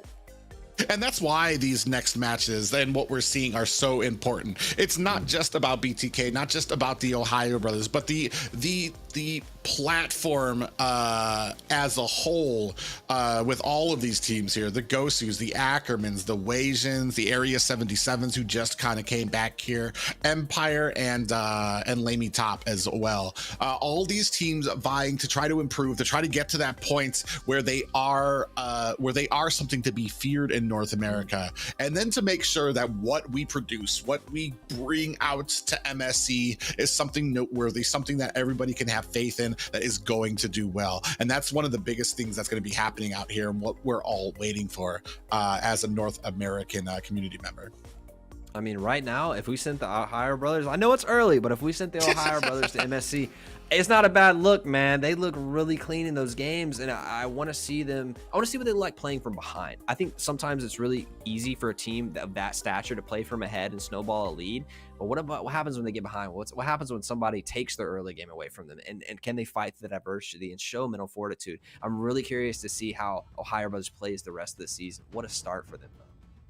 Yeah, a great start for them. And speaking of that, we're looking for one of these teams, an Ackerman or Gosu, to kind of take a start. What would it be? What would it mean for North America if we could get Ackerman or Gosu to a point where they might be actually taking on one of the top teams in the finals, or even them going to MSC? It would be a story for the ages. But guys, thank you so much for waiting along with us here. We are ready to go ahead and start this game one, round two of game one here. It's going to be Ackerman taking on Team Gosu here. Yeah, so the lanes are swapped. XP lane's in the bottom this time. The gold lane's up at the top, but it's the exact same matchup here. And I think this favors a little bit on the side of Gosu. They don't have to play against a 3-0 Brody, but at the same time for Ackerman, Nicolette was 0-2. She didn't have a great early game, so this gives both teams a chance to reset, maybe blown off a little bit of the nerves, a little bit more of a game plan walking into these comps. Yeah, and that's the big thing too for me, is that Nicolette got caught, which favored Gosu, and then you had Brody getting fed, Zia on that Brody getting fed, which favored Ackerman. So both teams had something to lose, able to reset here and see if they have a better plan going into this match. Now, you know, it's not different or foreign to see supports help out the gold lane a little bit, but moving past level 2, both supports are still here. We may actually see a difference of a change. It may play a 2-1-1 rather than the 1-1 with 2 roams. Ooh, you do see Anna kind of sneak in there, go ahead and gobble up that gold buff as well. A little bit of damage going on to Nicolette here. So, I mean, they're doing still not a lot happening here. Still 22 seconds left for that first turtle to come down. I think the difference here you can see in Gosu is they're playing in mid lane. They're giving Midnight help to push in this Nicolette, making sure she doesn't get rotated, because last time we did this, Ackerman had this early game pressure in the mid and kept pushing in the Valentina. It was Faramis who was roaming out. And now, I mean, Nicolette went to her roam to her death, but still, this is Gosu on the first rotation. Yeah, and that's the thing, is what we had last time was a fight at the turtle, which favored Gosu. Even though they had an early cult altar there, Nicolette does have the cult altar right now. A lot of 4s up there on the map, so we have a ton of ultimates. Doesn't look like they are too concerned, is Ackerman, with this first turtle. They're going to go ahead and already put it on the great positioning on their side. A little bit of damage goes off to Nicolette. Is going to come in with that Shadow Stampede. Promise with the Black Dragon comes in. Kush snatches up this turtle, and there's a cult altar. Double cult altars out there by both teams. Who's gonna outlast the other one? We're still topped up here, trying to find out. Here comes a time journey from Milo. Is it gonna be enough? No, Anna actually gets taken out there. What a statement right now, as they take down the tankiest member from that huge supporting and topped up fight. What a steal coming in from Kush, who was actually doing his red buff, saying, hey, I don't need to be there right now. And this team's like, hey, Promise is going in Black Dragon. Please come over here and steal this. Comes in with the red tree, does take the objective, and they get a kill. So it wasn't just objective, and you've got to criticize Gosu there. They had the position on Lord. They had the setup. Where was the defense for Anna there to take that and to peel off the rest of Ackerman, pushing him out? Yeah, that's the crazy thing to me, is that especially with all of that tops up and the time journey, still able to take down basically the tankiest member of the team was Ackerman. And that might actually set a tone once we're moving into the rest of these fights and maybe other turtle fights here. Because like we said, the first time this happened, there was a lot of pressure and Gosu actually came out on top. Right now, Ackerman, and we've said it is their game to lose right now. Unfortunately, we do have another call for ADC. And actually having some issues here. The red side, is that Gosu? I can't. No, yes, it is Gosu, but it's Fredrin again. He DC'd last game. Looks like he's DC'd again. Unfortunately, some definite Wi-Fi issues coming in from Gosu, and they're going to have to play through those and see what they can accomplish here. But Fredrin not having any fun, and that may be why he did go down right there, is because he was lagging or something like that, and he just wasn't able to move out of all this damage. Because you're right, with the Diggy moving people around, they should have mobility to get out of this, and it's the tankiest member on their team. But again, Ackerman offers no resort, nothing, straight to the kill, takes it and moves on. Yeah, and then I mean, not wasting any time in there, especially with that fight. Not a great look right now. They're doing their best to kind of come up when it comes to these fights there. It's very hard sometimes when it comes into there to see when these fights are going on with so many abilities going off, to see who's standing still and who might be taking advantage of a situation. Zia popped a little low, is still getting topped up by Toinks there. But it won't be like that kill means a lot. The 200 gold for the kill does go on to the Estes. Now, a lot of people get the 60% gold split between all those assists. Now, that's a little bit, but it's not like a 200 gold jump went on one of the carries for the side of Ackerman. So not a huge deal, but it's a little bit of worry. I was thinking about how this team fight breaks down, and then you have two Cult Altars, and then you have Estes healing the whole time. Both the Cult Altars honestly elongate the team fight and just make the Estes do even more healing over time and get more value out of that. Yeah, right now, actually, Anna in a bad way between two members of Ackerman is going to catch a decent amount of damage, dashing away to safety, now being topped up by Toinks there. Kush starting on this turtle, has a reverse time latched onto him. Uzi dives in with the bravest fighter, but here comes Promise with that Black Dragon, trying to put on the damage. Kush safely secures that turtle. Now we are trying to put on the pressure to Gosu now that we have that turtle buff. Are we going to be able to succeed? Nicolette with a great pull-in from that Shadow Stampede, pulls in three members, and look! Kush going into the back line, 3 kills for nothing. Now he set his sights on Anna. Is he going to be able to take him down? Kush gets slowed down by that retry, not able to get that Maniac, unfortunately. I think the only reason Kush just didn't get a Maniac is because he ran out of mana. He has the Ice Retry himself to follow, didn't have enough mana to finish. Maybe a little bit more here as Gosu gets caught. Carry goes down. This is disaster for the side of Gosu early. They're now 5k gold behind, and it's 5 minutes in. Yeah, 5 minutes in, a kill a minute, basically. Milo defenseless up here by himself to try to protect this tower. And I'm going to go ahead and secure that orange buff. A great game so far for Ackerman, having a great presence on the map right now and already pushed in 2 towers on the side of Gosu.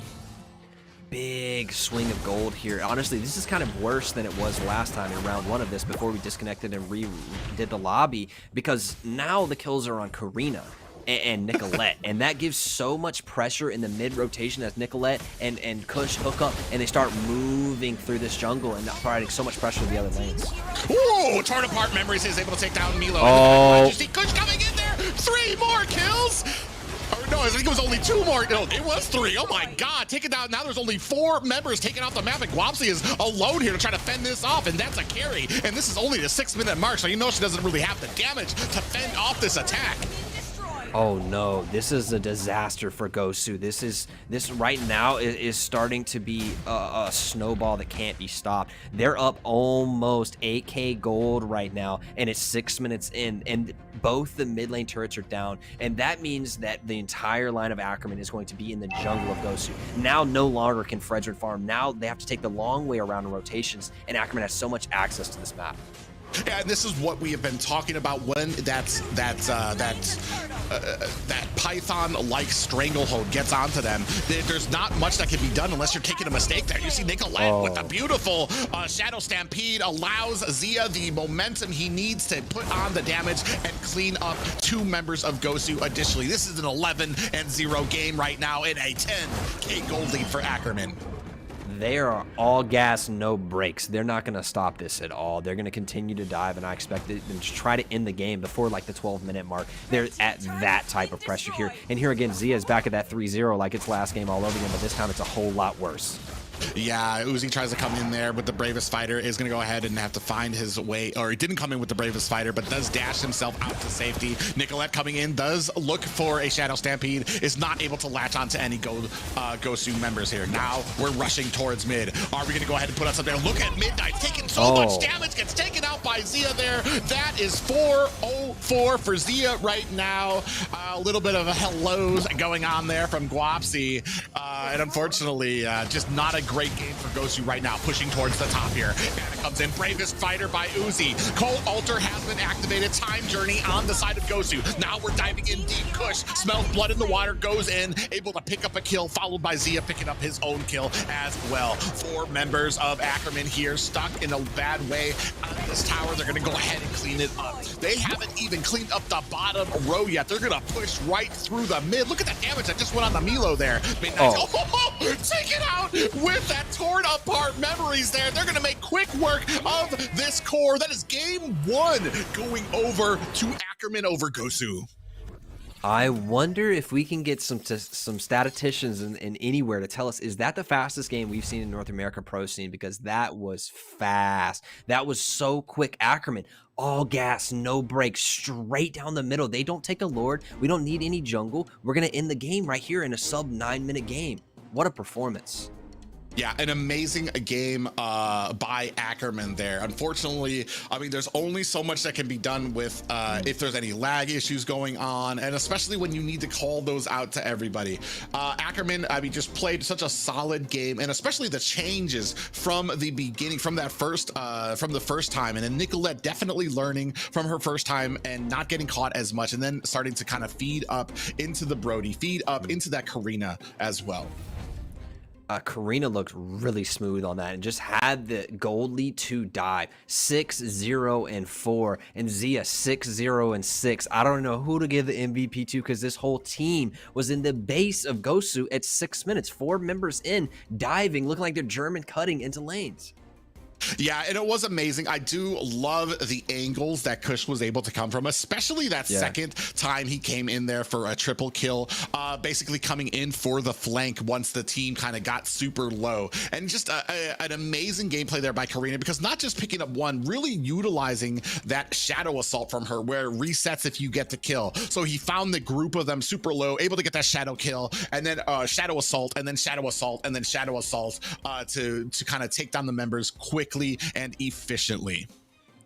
What a game. I'm kind of like starstruck by the speed at which Ackerman just ran through that game. And this will be a test of mental fortitude for Team Gosu. If they can take this L, right, and bounce back in this game too, what can they do in this game to because I mean, you just got railed. You got to like wash this out of your head and you got to go forward and start at 0-0 because you can't go into this next game holding that 16-0 loss in your head. You have to reset mentally and walk into this game with a strong mental fortitude.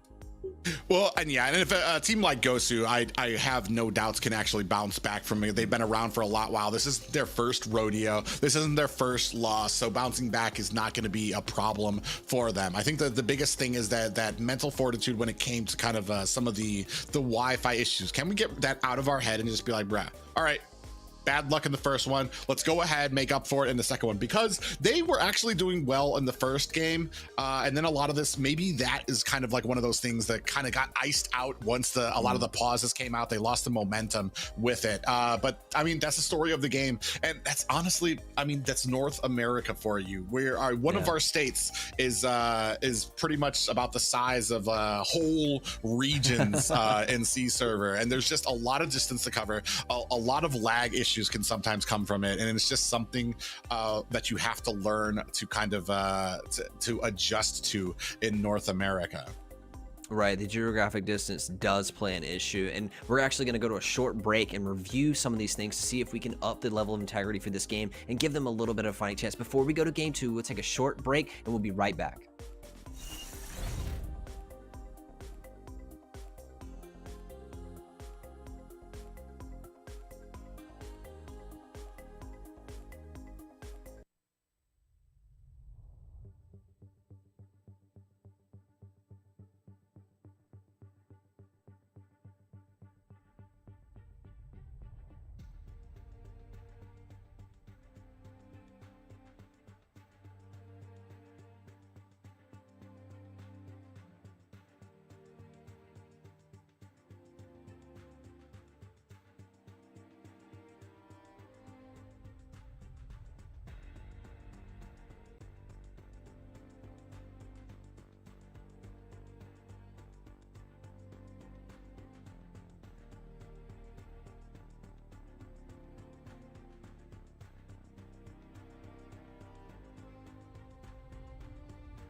Welcome back, guys. Sorry about the technical difficulties and the connection issues, but after careful evaluation between the Moonton team, they've decided that we will be restarting match 1 between Ackerman and Gosu from the score 0-0. So now we will take it back to the casters to begin the games right away.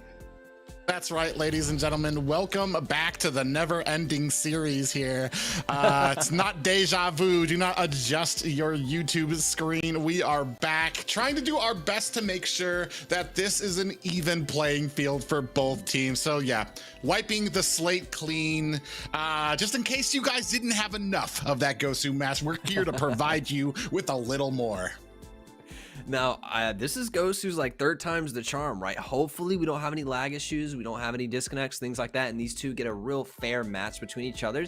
But I mean, Ackerman's raring to go. They got a little bit of lead in the first game, a little bit of lead in the second game. Let's see if this different pace, this different game, this new series has any changes for us.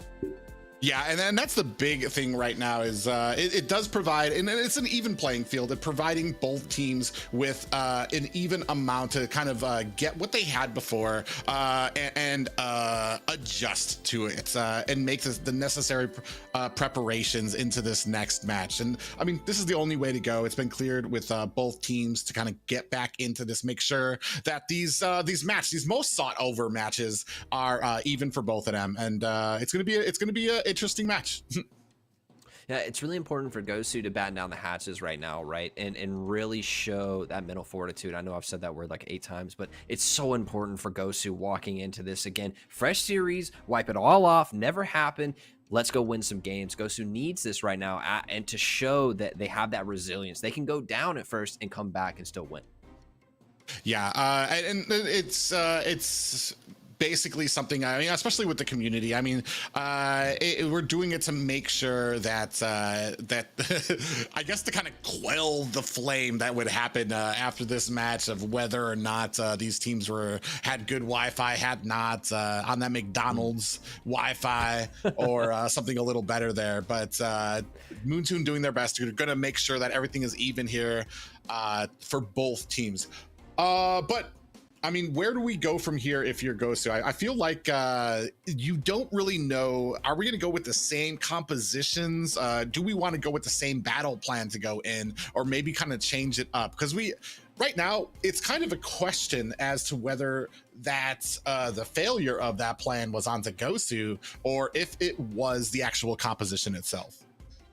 Yeah, I think the comp had good wind conditions if they played to them, but we saw an early game advantage and pretty sharp one for the side of not Ghost Ackerman, right? And it's tough to just say if that was lag or not, right? Because they got some kills that seemed free at sometimes, and then a pause would come after that. So how much did lag play into that? We'll never know. This will be our best shot at it. It looks like we are back into game 1, restarting the series. Yep, don't adjust your TVs. We are going to go ahead. It's our game round 3 of this. We're going to see if we have any changes. Same compositions from both guys. So we're going to go ahead and continue on that and see where we have the pressure and if we have learned this groundhog series that we have going on. Yeah, how can Gosu take those early game losses and prevent themselves, move around, navigate the map in a way that lets them stand a little taller in these lanes and not let Ackerman roll through this game?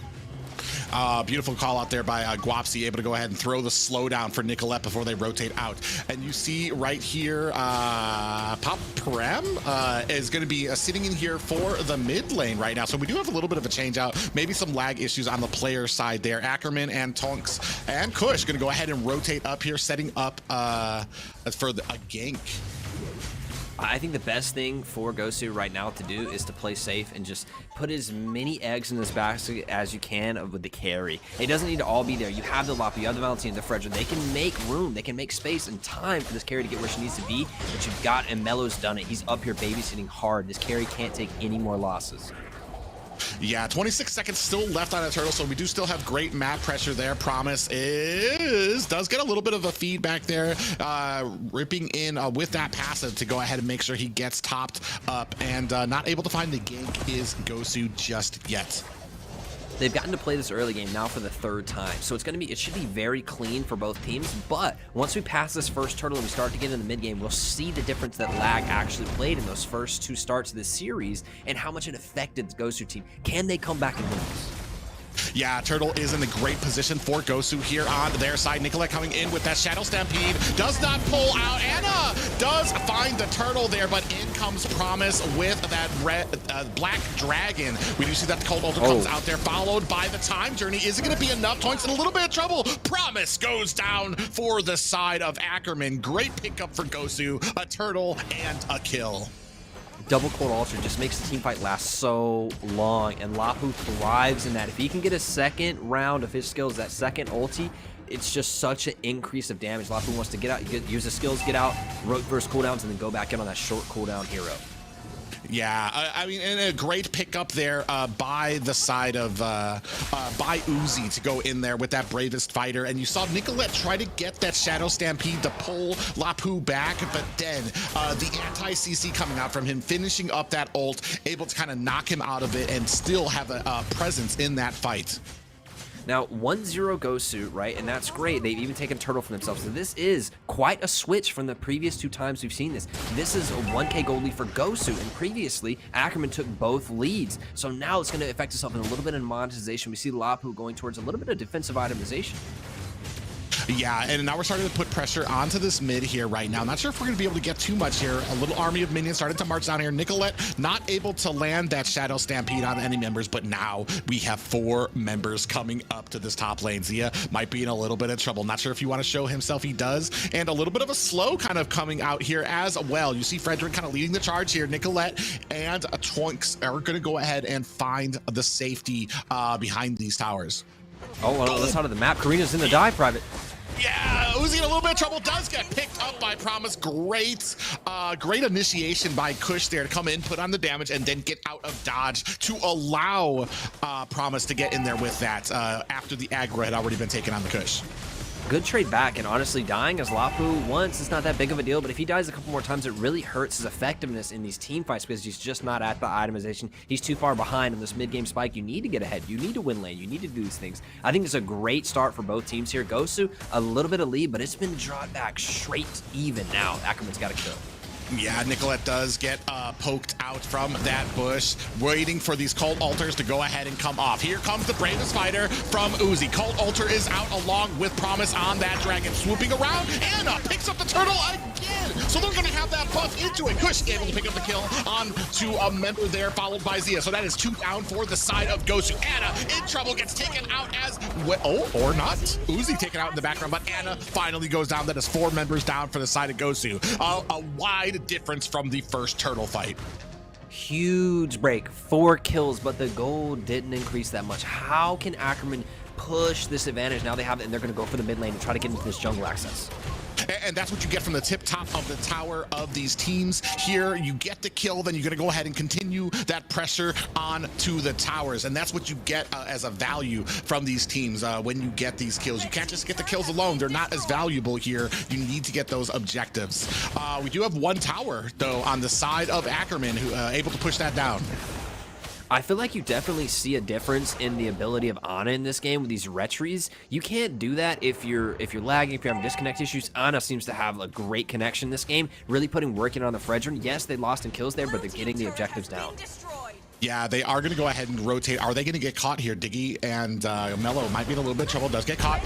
There is going to expend that flicker, but not long for the world as Zia cleans that up quickly. 2 kills for Zia right now, starting to add on to this game as we get into the mid.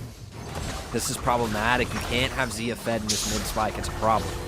Oh, Cold Altar has been expended here. Bravest Fighter from Uzi comes in there. Cold Altar from Ackerman now as well. We do have that Black Dragon is able to kind of secure the escape for him. Anna taken out. Uzi follows up closely behind, and that tower is mincemeat. Now we are chasing on to Poppy, and he gets taken down as well. That is 3 down for Gosu right now as Guapsi does exchange a tower at the top for it.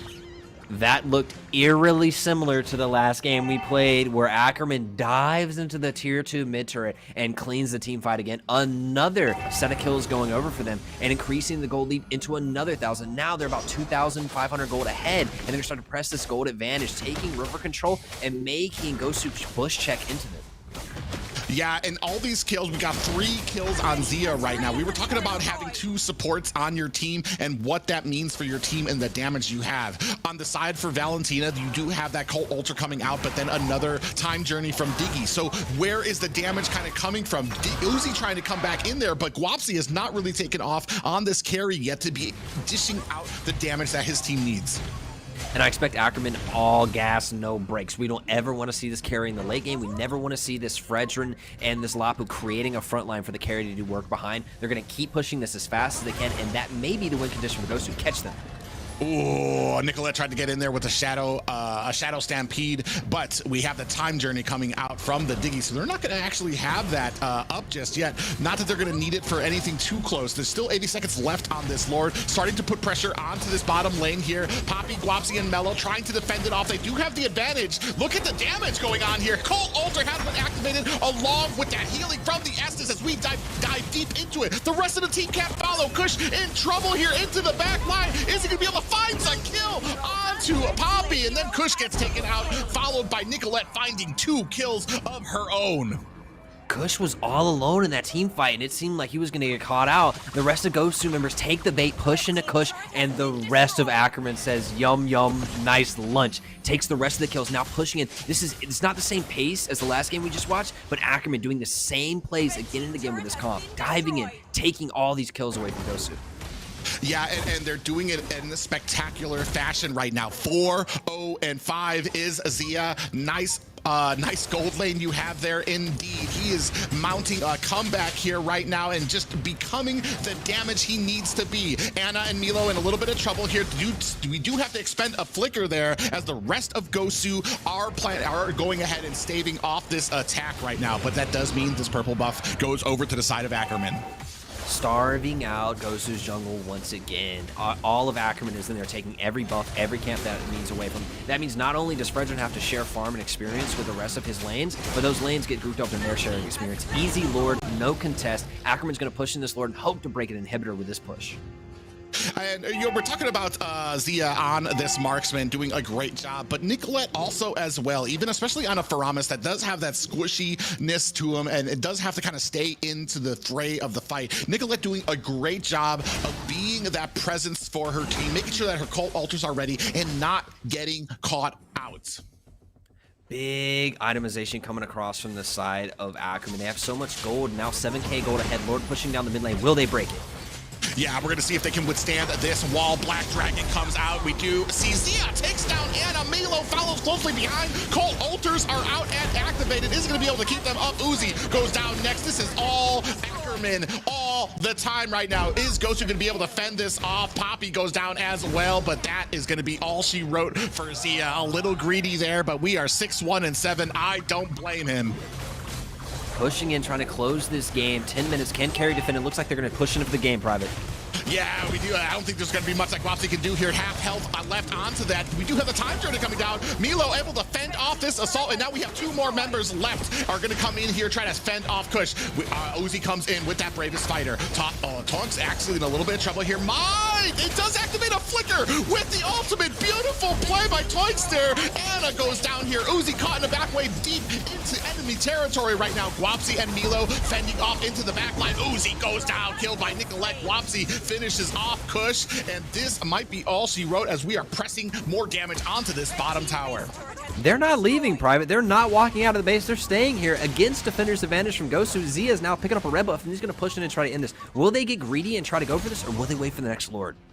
I mean, right now, they're basically pedal to the metal. That's what you were saying here. You don't want them to get into that late game. You're going to keep the pressure on them. Make sure that that carry isn't getting fed. Make sure that you're cleaning out the jungle so that they do not hit these power spikes to go ahead and transition this game into the favor of Gosu. Tunics with an outplay on that Lapu ultimate was so nice. Flickers to the side, heals up. Can they crack this last turret? Yeah, you go ahead, see the pressure coming on here. There's really not much that the side of Gosu can do, and that is picked up easily by Zia. Anna on the wrong side of the wall does dash back to the safety of her team. I don't think that Gosu can weather another Lord, so they're probably going to try to fight for this next Lord here, and it's up to Ackerman to bait this out, be as patient as possible, make a pick, get the Lord, and end the game cleanly. Let's see how cleanly Ackerman can end this, or can Gosu interrupt this, get this Lord, and get back in this game. Well, that's the interesting part here. You are at about an 8K deficit here right now. There's not very many team fights that you're going to be able to win here. The most that you can kind of hope for is that the Lord catches Ackerman with a nice lucky pop-up, and then the Gosu side can kind of come in there to try to finish up. But, I mean, you're basically waiting on Ackerman to make that mistake. You see them cleaning up at the top while Ackerman goes ahead. A little bit of a pop-up there, too. Nicolette coming in here, gets a little bit of vision, sees where the rest of the team is, and they see they have clear sailing.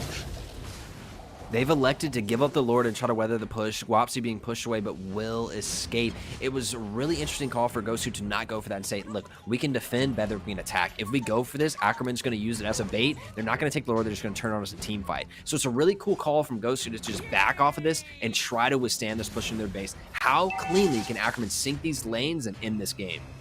Yeah, we're gonna see right now we have the Luminous Lord barreling through mid while the top and bottom starting to get pushed up a bit. We don't have the satisfaction of having a Lord at top and sinking lane at the bottom, so you're gonna have a good spread for the side of Gosu to try to defend here. All the lanes, bottom and top, starting to come in here. Here comes the Lord. Now we're gonna go ahead and engage. Clashing in, Black Dragon is out, and both Cult Altars have been activated. We see there Uzi with that Raises Fighter trying to come in there, trying to put on the damage, wait to see who gets taken down. Uzi taken down by Zia. Guapsi finds a kill onto Kush, but look at Zia right now, 818, and that is all she wrote for the side of Ackerman. What an intense game and a ton of offense from Ackerman. That was so clean. It wasn't like as fast paced as the last game we just watched, but it was pretty much the same at different slower spikes. They didn't get quite the gold advantage they had in the previous match, and honestly, they run the game just like they did last time. It may be up to comps, but I just saw from the beginning to the end, total Ackerman control. And this time Gosu had a little bit of pep in their step early game, got the first kill, actually went 1k gold up, but then Ackerman turned it. They get 5 kills, they get another 4 kills, and then it's like, oh man, we messed up. We have to play from really far behind here. And a great job by Zia and by Nicolette in those matches too. They honestly probably the unspoken heroes of those matches. You can see here Nicolette 6, 1, and 15, suffering only 1 death there, and then Zia 8, 1, and 8. Those Cult Altars from Nicolette still being able to kind of maintain her spacing in there without getting caught too often, and then coming in with those shadow assaults and those abilities to kind of come in there and snatch people back to make sure that you're still raining on damage on there, allowing Zia to get these kills, allowing him to get fed there, and then continuing the push and that pressure onto Gosu.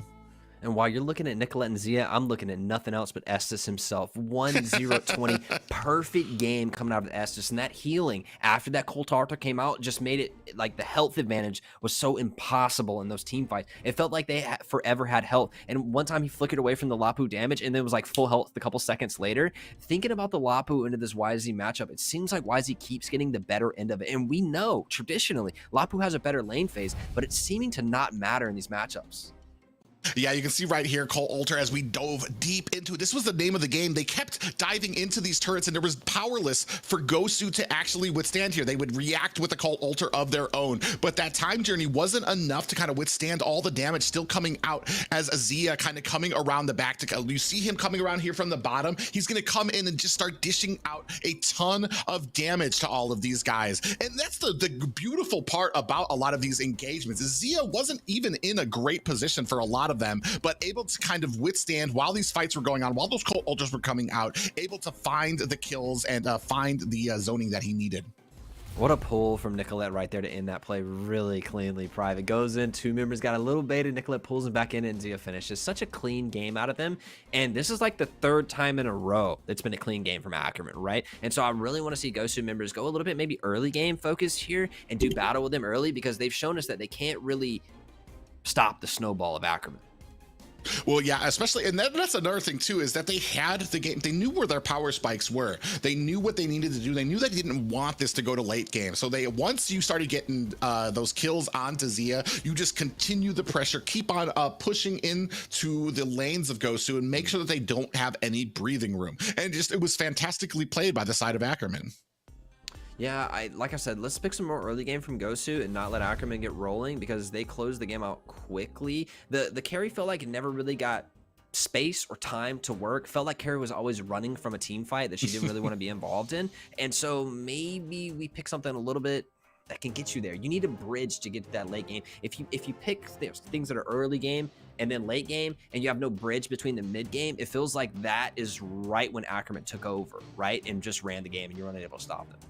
Well, that's a difficult thing to do, to try to keep your carry safe if the enemy is able to just run through your tower like nothing. So, I mean, it was a great play, and even playing into the hands of Ackerman there, that there was no safe space for carry to get to. And especially with the types of damage and the type of character that carry is, a lot of damage that can be output towards the late game. The problem being that she has not a great range when it comes to these fights. She has to be pretty close, and if your team is just being pushed in so hard and so quickly, there's really not a lot of protection that she has coming out there. But we're gonna go ahead and move on to the second game of this series. It's gonna we already see Wan and Joy taken off for the bans. Like we talked about, carry short range marksman. I think that can be overcome with a lot of frontline, and like we talked about, getting carried at that point. But if you know you can't get there, let's maybe try go early game. Gosu runs an early game competent Ackerman. They duke it out in the early game. Ackerman did find trouble in that last game in the first like 3 minutes or so with the Gosu rotations. There was one moment where 4 members of Gosu rotated to the top lane, and it looked like a really strong rotation. Although Estes found them out with the ability that now gives vision, still, it was a good look for Gosu. More movements like that feel better for Gosu, rather than just kind of like reacting to the play. I want them to do proactive things. They took the first couple of turtles through on his retry, so we know the retry's strong. Play around that. Play over those neutral objectives and get yourself a little bit of lead. Maybe you can snowball. Well, it did look like when the draft came out, it almost felt like both teams kind of had the same idea in mind. It's just that Gosu kind of got left with scraps when it came to that composition. Instead of having the Estes or the actual Faramis, they had to deal with having a Valentina and a Diggy on their team, which has the same kind of effect, but not, I guess, not as effective as having those top ups there. And then and that becomes a problem too, is if you see your enemy kind of going for this sustainy type of build, are you going to try to match that build, or are you going to try to go with like a counter to it, which would be a lot of burst and a lot of the early game to kind of make sure that those cult altars and that blessing of the moon goddess doesn't matter? You kind of highlighted the Diggy there, and thinking back over that game, I didn't really see a lot of effectiveness come out of the Diggy, or situations where the Diggy just like really got him out of dodge on that one, because there wasn't really a lot of like CC that the Diggy was preventing. And then with the Cold Heart, the Karina dive, things like that, they were way faster than them, even with the Diggy there. So it just seemed like the Diggy didn't really find a good place in that match. Diggy can be useful even if you're not playing in a direct CC with the speed ups and the shields that he can use, but it didn't seem like that one really worked out. So maybe something a little bit more beefy to set and give more space for that carry to work, a little bit more beef, maybe some zone control. And here again, Gosu takes the Fredrin first pick, answered via Lapu Valentina. Almost a mirror draft.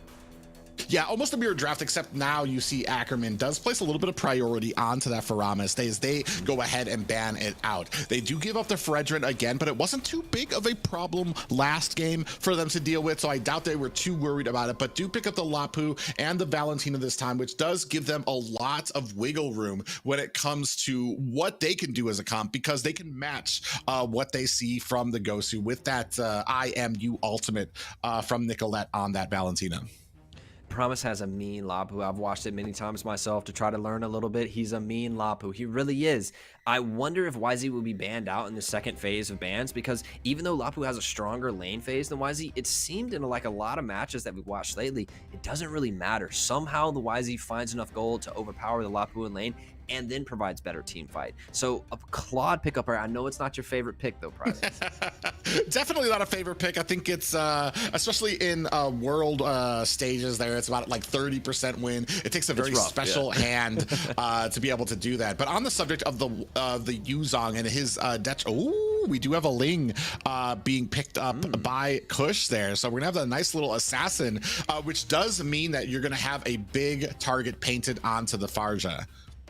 And directly after the Ling is picked up, the Natalia's been banned out, right? Natalia counters assassins so hard, especially Ling, who struggles a little bit and always blue buff dependent. You can predict when he's going to go there, and you can play off of that. So with the Ling available, I'm expected to see a lot of blue buff priority placed on both teams. Number one, Gosu to steal them, maybe leave the little creep so it extends it, but Ling has to have it to get going here. A couple of other bans come out. Maybe I'm seeing YZ ban here, maybe something more to protect the Ling, maybe knocking out Hilda, something like that. Make sure Ling has a good game. I do like that we're going to go ahead and get rid of this Brody from Zia, who just had such a massive amount of damage in those team fights, even when especially because those team fights were lasting long enough. I mean, he could basically go from his core back all the way to the fight that was happening because they were lasting so long, and then find himself a good position, put on the damage that was eventually basically turning the tides for the Gosu for Gosu there. The one thing though is, like, you take out the Natalia. I'm wondering if we are afraid of possibly, I mean, another pick that kind of serves the same purpose might be a Hilda. You're able to put that pressure on in the early game as a roam, come in there and just basically harass what you have coming out from Ling, and she does do a good job. But we're gonna see as we move on here, Zia going ahead picking up the Harith, and we've talked about it before. Zia not afraid to go ahead and use those mages in that marksman lane. A little bit of mid lane experience on Zia, right? So totally comfortable playing those mages into the gold lane. And Harith, such a high win rate, such a damage percentage in that late game. After you pass the mid game, it seems like Harith does just surprising damage, and he's so mobile. So I want to see Gosu pin him down in lane and punish him. Problem is, the thing you've drafted yourself to do that is Claude, who's not known for his early game damage. Yeah, very interesting thing here too. We do pick up the Kufra, which is a great counter for a lot of the team on Ackerman there too. So that's gonna be very interesting to see how that goes there. Basically countering everything there, but like we've talked about it before, and I think it's been that 5-head strat that if you have enough dashes, hopefully you can overwhelm the Kufra there. And basically everybody on this team has well, they do. Actually, everybody on the team has a dash. So if you spread out enough, maybe Kufra can only isolate one part of your team during these compositions. And we're going to see if that pays off.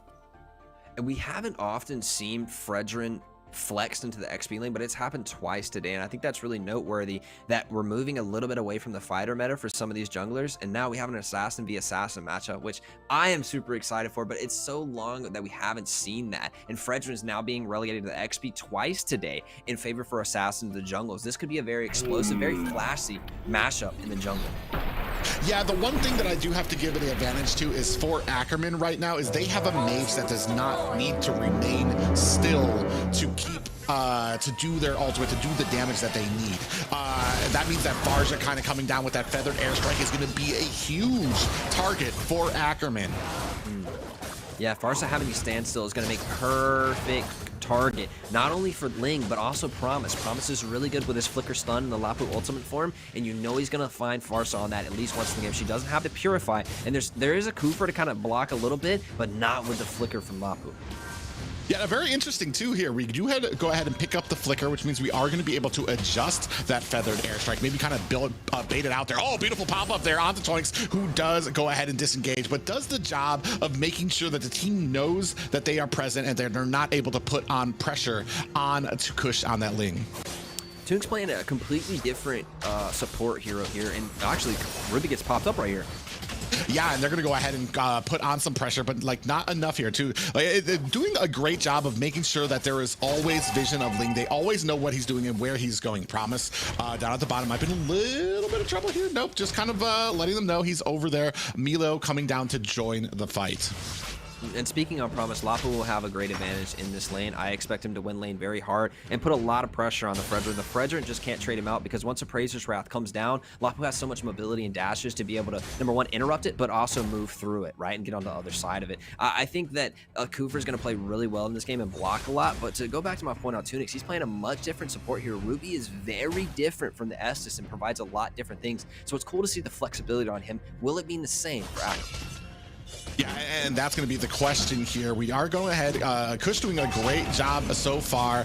Pretty much evened out on the gold right now. Both teams kind of vying for position, but now we have a turtle and a great position for the side of Gosu. Already have it on their side. Tunic's kind of coming in here, letting them know that he sees this coming, and the turtle does get reset. I expect Turtle to go to the side of Ackerman here just with this immense pressure. They've actually elected to go fight. Yeah, you do see Anna is going to have to get out of dodge here. Oh, beautiful flicker does catch them, and a little bit. Bravest Fighter comes out, finishes off Poppy on that far side. Milo going to have to expend that flicker. Uzi in a bad way. Tempest Blaze does come down here. Uzi takes, make light work of Uzi there. I think Gosu thought they're going to go for Turtle and they're not going to push in here, but Ackerman wants all the smoke. We'll get the neutral objective after we finish you guys up in your jungle. They walk straight into the enemy jungle, into a Kufra, and make all this happen, and we talked about it. Promise is going to find that Farsa again and again. He knows his target in this game, and he's going to be relentless. Well, and that was basically all on Ackerman. They knew they had this fight. They knew that that this turtle fight was going to be theirs. They weren't even concerned about the turtle. They wanted the fight, and as soon as Gosu turned around to try to back off, Ackerman's like, no, we want this fight. We're going to go ahead and take it to you in your own jungle. Mila warming up the band here, does go ahead and catch Tonix there. Oh, beautiful. I'm offended there. Catches Milo. Now a lot of damage coming onto this Kufra. Does find a stun. It's not enough. And oh, Poppy might be in trouble. Does get caught. This is what we were talking about. If you land that feathered airstrike, you have a target on your back, and Kush able to lay down the law. There's so much backline access to this Farsa, and if Kufra's in the front line engaging, there is no peel anymore for the Farsa with that bounce, taking away all these dashes. And like you painted earlier, Farsa's going to have a rough game here if Kufra can't be in the backline protect, but he got caught there with Tunis with a nice flicker play. Yeah, we do have 4 members of Ackerman here doing a great job. Now we're going to start the invade. We have the confidence. Do we have the know-how? We do see that Poppy's trying to do his best to try to lay out some damage there. Milo sitting here giving the vision, but here comes Kush right now. Putting it in. Are we going to be able to warm it up? We do find it on the Kush. Feathered airstrike coming down. Kush, does he get it? He is able to go ahead and retry that up and get away to safety. Ackerman just doing a great job of enforcing their will onto Gosu. Kush is retry gods. He places a high priority on those blue buffs, spends his retry in the enemy jungle. 4 minutes in, invading jungle 4-0. This game is now almost 3K in the side of Ackerman, and they're going on the pace. They're not there yet, but 1,000 gold a minute, close to their other games. Ooh, Nicolette does use those dashes twice there. Does sense that Milo is around there. Great positioning by her. Not getting caught like we saw from her in the first game here. And Gosu kind of on their back foot right now. Ooh, in comes Tonix there. Nicolette comes in there. Beautiful fear onto Milo, who does get terrified. Kush waiting for the opportunity to strike. Doesn't see it just yet. Milo getting taken down dangerously low. Nicolette not able to finish the job with that feathered airstrike. So not much coming on there. We do see Hayabusa kind of coming in here, trying to put on the damage, but not able to find a target. This means that this turtle is going to be open so far for the side of Ackerman. Ooh, Wapsi barely walks away. Tunix may flicker in for the kill. Let's see it. We get it. Tunix is able to find it. Going to go ahead and walk away to safety. Feathered airstrike comes down, but Tunix is not worried about that at all. On the other side here, we do see that this turtle can go ahead and be secured without much hesitation and without much offense from the side of Gosu, who are in a bad way right now. 0-5 right now. Almost a, over a 4K gold lead right now.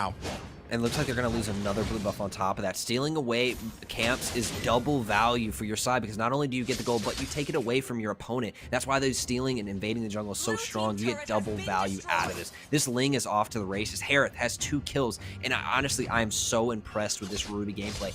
Picking members, mainly the Cooper, punishing positional arrows, and really a masterclass on how to play Ruby support. Yeah, and that's kind of the problem here when you have that Kufra. I feel like that there has to be some synergy with your team that Gosu might be lacking a bit. We talked about it earlier, that every single time kind of Kufra dives in there, you basically leave open Poppy on that for Ramas to kind of get dove into the back line there, and you don't really have the peel for it. We are setting up at mid 4v4 here right now. Feathered airstrike comes down to try to finish off these lanes. In comes a beautiful set there by Kufra. for there. Tonix in a little bit of trouble, does get taken out by Guapsi. We have a feather airstrike from Nicolette as well, does finish off a member.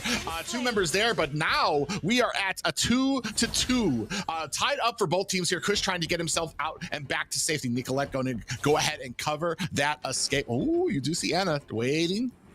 Oh, just not patient enough though. Nicolette's gonna go ahead and see this. I was waiting for Nicolette to kind of come out there. Oh, nope. Comes out there. Shadows are out, and Nicolette not able to get that frighten onto Anna. That was an almost play from Anna. Steps out of the bush just with his tippy toe and gets noticed. Nicolette chunks him out for it. I was going to say that trade is really good for Gosu. It's 2 kills for 2 kills, and for a team that's 5k gold behind 4k now, that's a really good trade. The problem with that is Ackerman was 2 turrets deep. They've chosen, again, to bypass objectives for kills, and they're playing so kill-focused in this game. Is it possible for Gosu to maybe take some objectives, slow play this, because kills, when you're down, are worth less and less gold? Well, that's a problem when it comes to things like this. When you're facing an assassin versus an assassin, Tempest of Blades comes out, pops up, Anna makes short work of them. Uzi powerless to stop it as Promise is in bravest fighter form. Zia comes in to cover the escape from them. A stun comes out for Promise, and that is going to go ahead and help Ackerman secure this top tower. Lord have mercy, Ling is in here, blue buff, and you don't want none of it. Comes in, takes the high end kill, passes out. I'm going to take a turtle on my way out. The disrespect that Ling is playing with right here, walking and just owning this blue side jungle. Because yes, Ling wants blue buff, but you know who else really needs it? Hayabusa, and he hasn't been able to get one. I don't think he's got a blue buff besides the first one. Yeah, and this is what we were talking about from the last game. I feel like both teams kind of have the same composition, same strategy in mind. It's just the execution right now is in favor of Ackerman. They're doing just a better job of it. Assassin versus assassin. One assassin is not going to get fed because once the early game is over, you're going to have a little bit of trouble there. Zia does get caught by a little bit of damage, but is going to be catching a quick ride home. Yeah, we're moving to 6k gold lead here, and we're not quite at that 1,000 gold per minute mark, but you can still pretty much the same plan as Ackerman. And I think the reason they're not at that mark is because they've elected to bypass objectives. The flicker is out. Poppy is in trouble. Does get taken out quickly by Kush. Now we have another feathered airstrike coming from Nicolette. Uzi in a little bit of trouble, is going to have to expend that flicker to get out of dodge. That's going to leave open this next tower for Ackerman, who are just non-stop continuing their push. They keep the pressure on the bottom lane. Now they're setting up for a dive in the mid. If Gosu decides to defend this outer, they may get punished.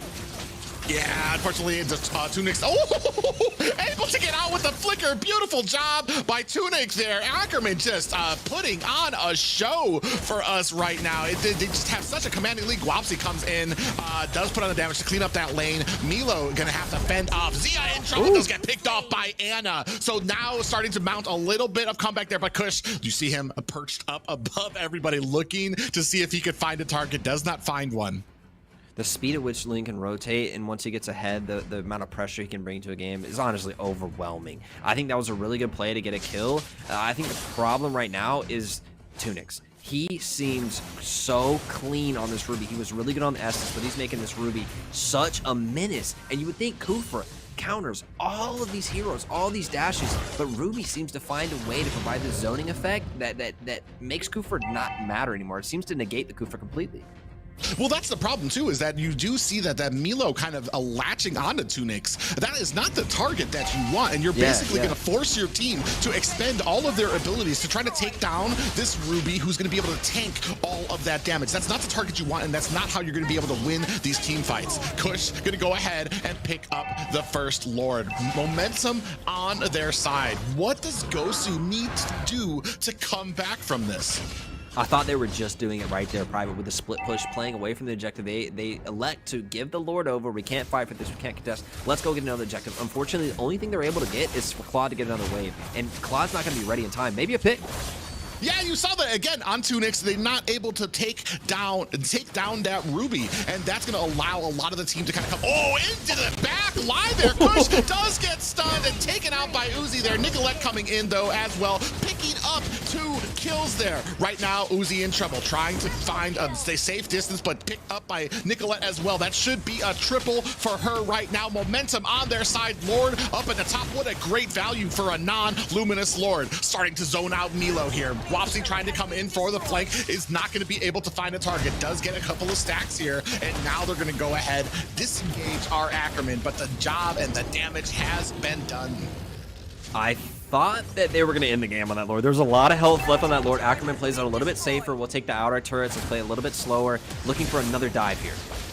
Yeah, they do have a beautiful pop-up there, and a stun by Kufa there does land on the Nicolette and Tunix. That beautiful 2 kills there. This might be turning the face for them. They don't exactly have the damage on their side. That is Zia and Promise, so they're going to have some peels to be able to fend off this attack. Right now, 6 and 12, 5K gold lead for Ackerman. That's just a little bit of a mess up there. We're going to see if Gosu has what it takes to kind of turn this around. That's Ackerman overthinking there, that they can push into their gold is enough. It's only a 4K gold lead, 5 before that fight. It's not momentous, right? And when you have a Kufra that can set you under a turret, you can't get caught like that. They're playing a dive comp into a Kufra, so they need to be really smart about killing Kufra before it starts, or being aware that Kufra's probably going to set us under here. We need to save our CC immunity to get out. There, Ackerman goes a little bit deep and gets punished. This is really good for Gosu to get a little bit of momentum back in this game. Now Ana finally gets his own blue buff, and Guapsi's still scaling. He needs a little bit more time before Claude can start to do that AoE damage. That might be the second or like third blue buff that Ana has able to get. So it's finally loosening up that noose. Ackerman does fall a little bit behind. We're going to see if they can kind of maintain this push here, though, because they still have a commanding lead. It's just going to come down to these next few fights as we're starting to kind of gain a little bit of position on these maps. Yeah, I think Ackerman's looking for picks now. Smartly, they've seen, oh, we can get counter engaged if we dive too far, so they're bush checking right now, so taking away all vision. Now it's Gosu's job to walk into it or give up Lord. Here we go. Yeah, we do get the vision out there from that Magic Sentinel. Is going to go ahead and show all of Ackerman caught in the bushes. So they're getting shown there right now, but Lord is about to be up, and we have to see, do we want this fight yet? I'm just not sure if I'm Gosu and how I want to engage on this Lord. No, they've really lengthened this mid game out. Now we're at the 14-minute mark. We're moving into the late game, right? Those mid game power spikes are falling off. The Lapu's going to fall off. Nicolette's so much gold, but Valentina going to fall off a little bit. And here's the point: can Gosu find this consistent team, this Kufra engage, make a snap call, make a pick, and finish the rest of the team fight, or will Ackerman take a free Lord and push it down? Yeah, you do see Uzi getting dangerously close to this Lord. It's not even down to about half health yet. We do go ahead, starting a little bit of engagement. Do throw out that BMI from Claude. Now we are in the fray, deep into the fray here. Uzi going to go ahead and find an escape. Lord is down to about 10%. There's not much that the side of Gosu are going to be able to do to stop it. Oh, Link does find Wapsi. Quick kill onto him, and he's going to go ahead and use that Tempest of Blades to get himself to safety. Couple of dashes there might be the end for Kush, who does get picked up by Ana. Meanwhile, Ruby here to kind of clean up the mess at the purple buff, but we don't have any protection for any of our damage dealers. Look at how deep that Ackerman is diving into this right now. Tonix comes in, beautiful, I'm offended, does catch on to Poppy, who gets taken out by Promise. Beautiful engagement there by Ackerman, but it's not done. Promise goes ahead to try to zone out Ana. The Ruby's so clean, and right when you think it's over, Ruby just knows the hero that well, and Tunix is able to get another pick, and onto the Farsa nonetheless. It's somebody on Gosu who really needs to get going and be there for those ultis to, number one, clear these waves out, zone the team, and do all this. Now Farsa hasn't found another death. Kush is back up, and he'll be up this lane really quick. Yeah, Luminous Lord coming in through the top, which means we're going to be able to mount a decent amount of pressure onto the back. Oh, Zia gets caught by a shadow kill there, as well as Promise. Beautiful pick up there by Ana, so they're not going to be able to get much from this bottom turret. Beautiful pick out there by Ana. Huge play, and Frenchman trying to extend it here, Private. Yeah, he's going to go ahead and dive deep into here. Uzi doesn't care. It's a 3v1, but he doesn't matter. He's going to take all of this damage. Does get frightened, but it's not enough to kind of really fend it off, and definitely not enough for him to really use that Appraiser's Wrath just yet. I like the aggression there, trying to get the vision, letting the side of Ackerman know that we are not out of this fight just yet. Milo comes in. Yeah, and then we do have the damage coming in from Guapsi. Promise gets taken out there. Tonix actually might be in trouble here in a bad way, caught in between Uzi. Dude, we do see the damage coming out. Guapsi able to get another kill onto him. Guapsi right now is 5-3, so doing a great job as we're moving into this late game.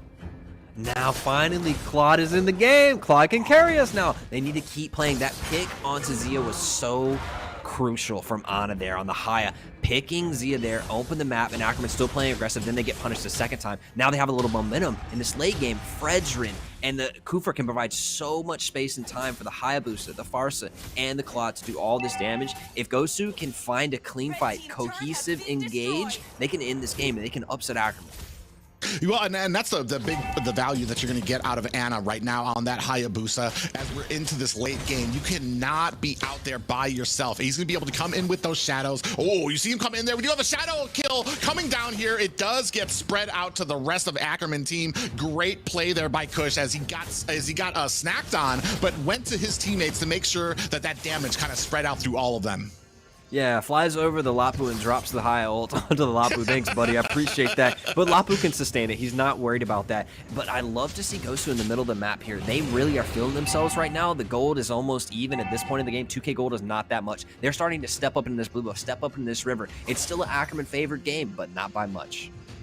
Yeah, not by much indeed. We do have that a lot of pressure up at the top here right now. All members trying to vie for a little bit of a mistake, trying to put their their spacing around this Lord. We do go ahead and see that we're gonna go ahead and latch onto it. Uzi does catch Nicolette in here as we're going ahead, keeping on with the zoning. Kush coming up here from the bottom. Oh, does catch a shadow kill as well. But you do see that Hayabusa. Ana gonna go ahead and get himself back to safety. That means that Ackerman just reset this Lord. It did kind of upset the balance of what they were attempting to do here. Uzi sensing blood in the water. Tonic actually in trouble here. I'm offended comes out, but it is not enough to save him. Is that the momentum that they were looking for? They do have a slight advantage. Is it going to be enough to cost them this Lord? Zia goes in, comes in with that. Here comes the Zaman Force laid down on the ground. The Gauntlet is down. Are we going to be able? Blazing Duet pop up from the Lord as Zia gets taken down. Ana follows closely behind. We are two down for two down on both sides. Kush is going to have to get out of here. Nicolette does find a kill of their own as Promise is taken out as well. 3 down for both sides. Oh, just kidding. Actually, 4 down for the side of Ackerman. It is just Kush alone, but look at these minions already on the core. Big play from Gosu right there. The amount of map position, pressure, game momentum, everything just resting on that team fight. And Guapsi stands strong, does all the damage. It's so big for them. Now Ackerman has to relegate Link to split push, and they have to give him pressure in other ways because now the team fight 5v5 is so much in the Gosu's favor. They found their footing in this game. Yeah, and that's the interesting thing for me. I feel like Zia maybe overstepped what he thought was his survivability, dove right into the fray of there, and even threw out a Zaman Forest that was just a little bit too far away from him for him to actually capitalize on it, and that just kind of went for a domino effect on the rest of the team there. Just Kush able to kind of get out of that. We have another Luminous Lord up on the board here, still waiting to see who will get the advantage, but Gosu definitely letting Ackerman know they are not down and out just yet. Ooh, Bush tech into Kufra. I don't think it'll mean much. The rest of the team isn't here, but Ackerman gaining this river control and vision, pushing them out of the jungle, and it's going to be up to Gosu to walk back into this. Oh, nice, beautiful frighten there, followed into an I'm offended there, but Milo is going to go ahead and find himself a little bit of safety. Zia, oh, might be getting caught here, is going to have to go ahead and dash out of the way there, followed up by Uzi, who's doing a great job of kind of scouting out these bushes and finding the squishier members of Ackerman. I've got to give so much credit to this Hayabusa for hanging on in this game and honestly not having the early game lead you would traditionally think a need on Haya. He's found his moments, and that shows a true mastery of Hayabusa for Ana, finding these moments in this later game where normally Haya wouldn't be as effective, finding the picks, finding the damage to push Ackerman completely out of the fight. Yeah, and right now we are at an even game. Whatever advantage. Oh, speaking of which, Kush actually does get a shadow kill onto him. It latches onto Zia, though. That's not the target you want to give it off to. Poor Zia is defenseless, sitting there minding his own business. Catches a shadow kill latched onto him as Kush tries to run away. We're going to go ahead and start onto this next Lord. Uzi trying to get in a good position. Right now we do see kind of a split push right now from Ackerman, trying to find a good position. The flank! Poppy. Yeah, we do see Poppy trying to, beautiful flicker onto of the beautiful set. Nicolette gets taken down, followed shortly behind by Promise. This is the advantage that Gosu was looking for. This is, I mean, you're gonna, this now or never to go ahead and latch on to this Luminous Lord. 3 members now trying to vie for some type of advantage here from Ackerman. Are they gonna find it here? Wapsi putting on the damage. Milo standing in wait, trying to find an opportunity to come in with this Tyrant's Revenge. Tunic and Zia in the back trying to, I mean, at least try to provide a little bit of a distraction, and a great job by Kush, making sure that he's still everywhere on the map, making sure that he's still providing that pressure, split pushing. You see him perched up high above everybody else, making sure he has vision on this Lord. Milo comes in with a Tyrant's Revenge. It does miss. Oh, we do see that Shadow's kill is latched onto Zia, who might be in trouble. Immortality has been activated. Tunic in a little bit of trouble here. Uzi coming in with that big beefiness of his, and then Immortality has been activated by Tunic. Lord is down to about 10% here. Anna and Uzi trying to put on the finishing touches. Uzi comes in to zone out the rest of Ackerman, and we do see Kush getting taken down, followed by Anna picking up this Lord. It's all Gosu from here right now. It is their game to lose. What a turnaround from game 1. Gosu comes back with the mental fortitude that no one else would have. They go down bad with the lag, with the disconnection. They come back strong in this game too. Such good plays coming out of Gosu to wait until their time to play to their win conditions, and now they're here. Yeah, and it's a 20-minute Lord at that. This is going to be a strong boy here right now. And unfortunately, it does feel like Ackerman has not been able to find the greatness that they had in the earlier game. Milo actually does get activated with that Immortality. In comes the bravest fighter from Promise. Does get knocked up there, but we have a Lord at bottom to contend with. Are we going to be able to put on the assault there? Uzi does come in with some damage of their own. Milo in a little bit of trouble here. Nicolette still trying to put on the damage onto this Lord. We do see the damage coming in. Tonic comes in. Shadow Assault, or Shadow Kill is out there as well. Blazing duet from Guapsi deep into the back lines. He does not get killed there. Anna finds a tower of his own. Down to about half health. This is Gosu returning the favor to Ackerman. This is a 1-1 series. What a comeback. What a series we have on our hands, Private. Gosu goes down the gauntlet, down almost 6,000, 7,000 gold, turns it around with a couple of really smart and patient picks. Gosu standing strong in the first day of the season, Private. This is a good look for Gosu. Ooh, and honestly, this looks like I love the patience from Gosu here too. Never losing a step. They had, all the way to, I want to say the 17-minute mark. It was basically all Ackerman, and it was their game to lose. And we've talked about this before. When you have that early game advantage, you need to be able to close it up. But Gosu this time able to hold the line, make sure they got to this power spikes of that late game. And not just that, but finding the picks on these characters. And I want to say that entire game, the story of that is just a lot less mistakes made by Gosu toward that late game. Yeah, and I've got to look at Ackerman the side of it. What do they do differently? They played much more kill focused rather than objective. They were diving 2 turrets deep, right? And to get the kills, but then the kills started meaning less and less, and you gave up more map state, and finally Gosu gets those marks. Looking at Guapsi here, the man, the myth, the legend, turns it on at minute like 17, 18 for the next 5 minutes, runs the game down. This man is 10, 4, and 6, 22k gold, mountain, head and shoulders above the gold of the rest of the team. Usually I would have something to say about marksmen like that in the games. You know what I'm talking about if you've ever been in rank and you have those marksmen that are just like, yo, all I need is like 17 minutes and about 6 items, then I'll be able to join the fight. Unfortunately for Guapsi here, Gosu able to hold the line until he could kind of get those items and get to that point where that blazing duet was actually doing a decent amount of damage. We can see here this replay, Kush kind of, this is the big thing. I'm not sure if we're going to see what we're going to see here right now. Honestly, Anna goes ahead and picks up the purple buff, and then coming into the mid lane, Zia does catch a lot of damage onto here, but the shadow kill able to kind of negate most of that, especially Tunic trying to come in there as well. Not too much damage put onto either of them, as Poppy does find safety away from Kush. We do see that the Tempest of Blades does come down onto Anna, and then more damage from the Bravest Fighter. So, and this was basically the part before the turning point for the side of Gosu, who were just having a heck of a time trying to deal with the momentum pickup by Ackerman.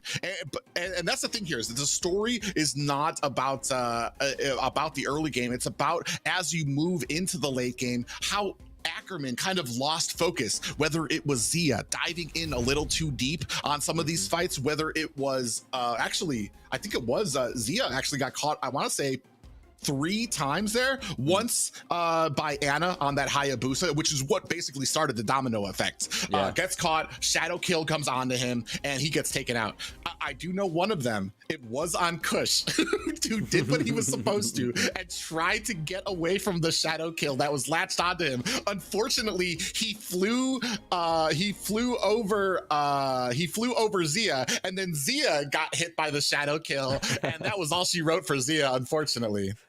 Yeah, I think we have to give our hats off to Ana here. Didn't get the early lead on Hayabusa that we would traditionally say he needed. He found his legs in that late game, that 13-minute mark on, where he started to make picks, and the damage coming out from that high that wasn't fed, but just started to stack on these really squishy members, and Zia getting caught a little bit. But I really have to take my hat off to the Ana. Finding picks, finding so much pressure, and sometimes he didn't get the kill, but he got so much damage onto members they had to push off, go back to base and heal, and that gave Gosu just 30 seconds to breathe, a minute more to breathe. And it was that story of buying 30 seconds in a minute, and then Claude's ready. Yeah, and right now, I mean, we're 1-1 apiece here. Gosu taking out Ackerman. Different stories for both matches here. First one, very dominant for the side of Ackerman. Second game almost looked like it was going to go there too, but it did feel like as the game kind of progressed into that real late, Ackerman was kind of struggling with what they needed to do to close it up.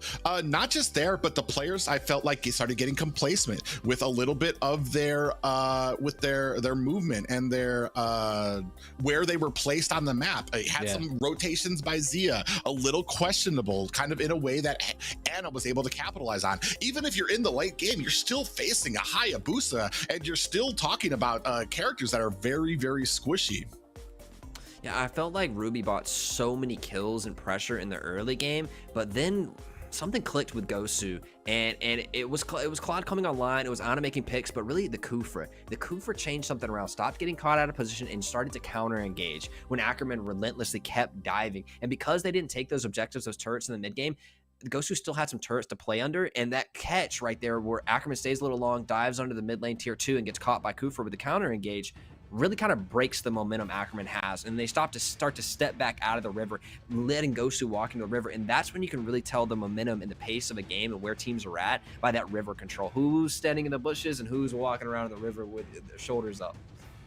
Yeah, but man, what an impressive game by Gosu here. Definitely showing and definitely having a little bit, I guess, getting out those the awkwardness from a lot of the issues that we were having at the beginning of this series, whether it's Wi-Fi or whatever.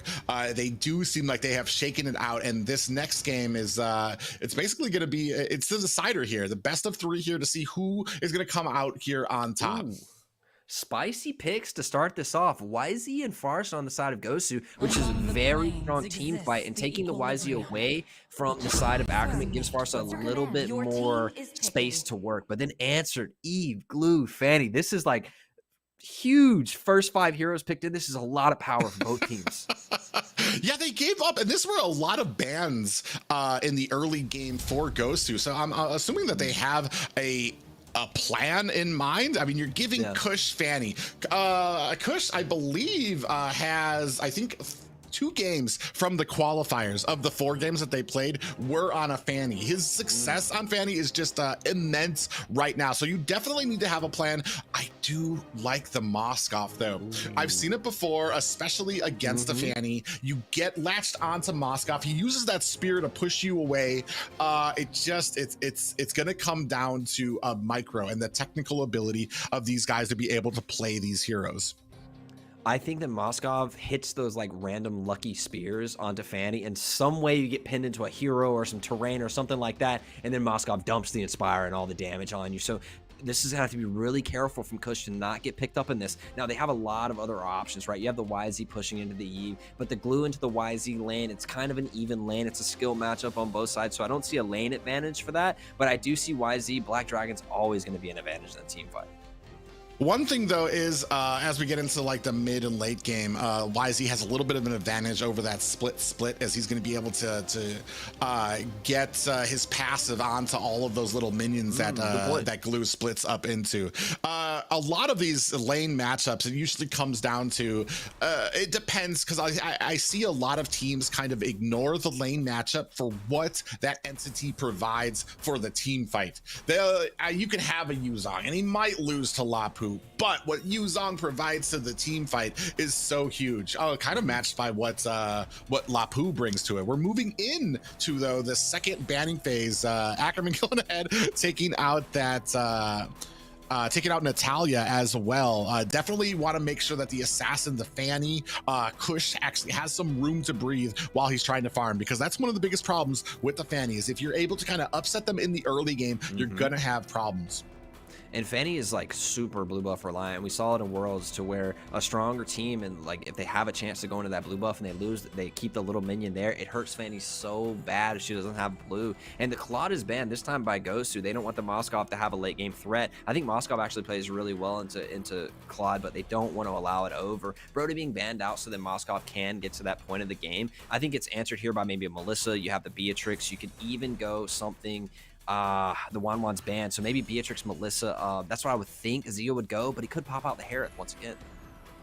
My only question here right now with the bans kind of on the board, and is what we're gonna have as a protection for our Eve. Like, do we have something that's going to be able to stop Uzi as he to stop this Yuzong as he kind of comes in for the Eve? Ooh, and in answer to that, we have Zia, who's going to have on the Melissa, she's going to have that go away ultimate, that bubble, like to be able to stop the initiation from the side of Gosu, and then you're going to have a beautiful amount of CC with that wild charge from Tonic on this Grok.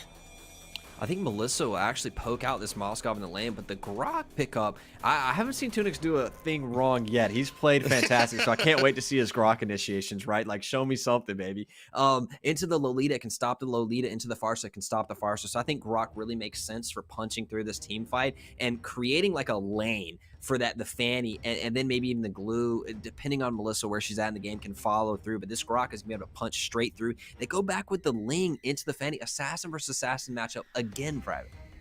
Yeah, this is the interesting thing. I kind of touched on it in the last game. It did feel like when it came to these compositions that were the same composition versus the same composition, at least at the beginning, Ackerman seems to just be able to they seem to be able to execute faster and better. It just comes into that late game. Can we keep control of Zia, which I felt like may have had a little bit of issues, maybe getting a little bit impatient during a lot of these engagements, really opened the door for Gosu. So I mean, we're gonna have Fanny taking on Ling. We're gonna see which one here, if we're gonna be able to expand on it's gonna be our last game though. 1v1 for both of these teams right now, looking for that third, and what's gonna seal the deal for who's gonna be top of the mountain here.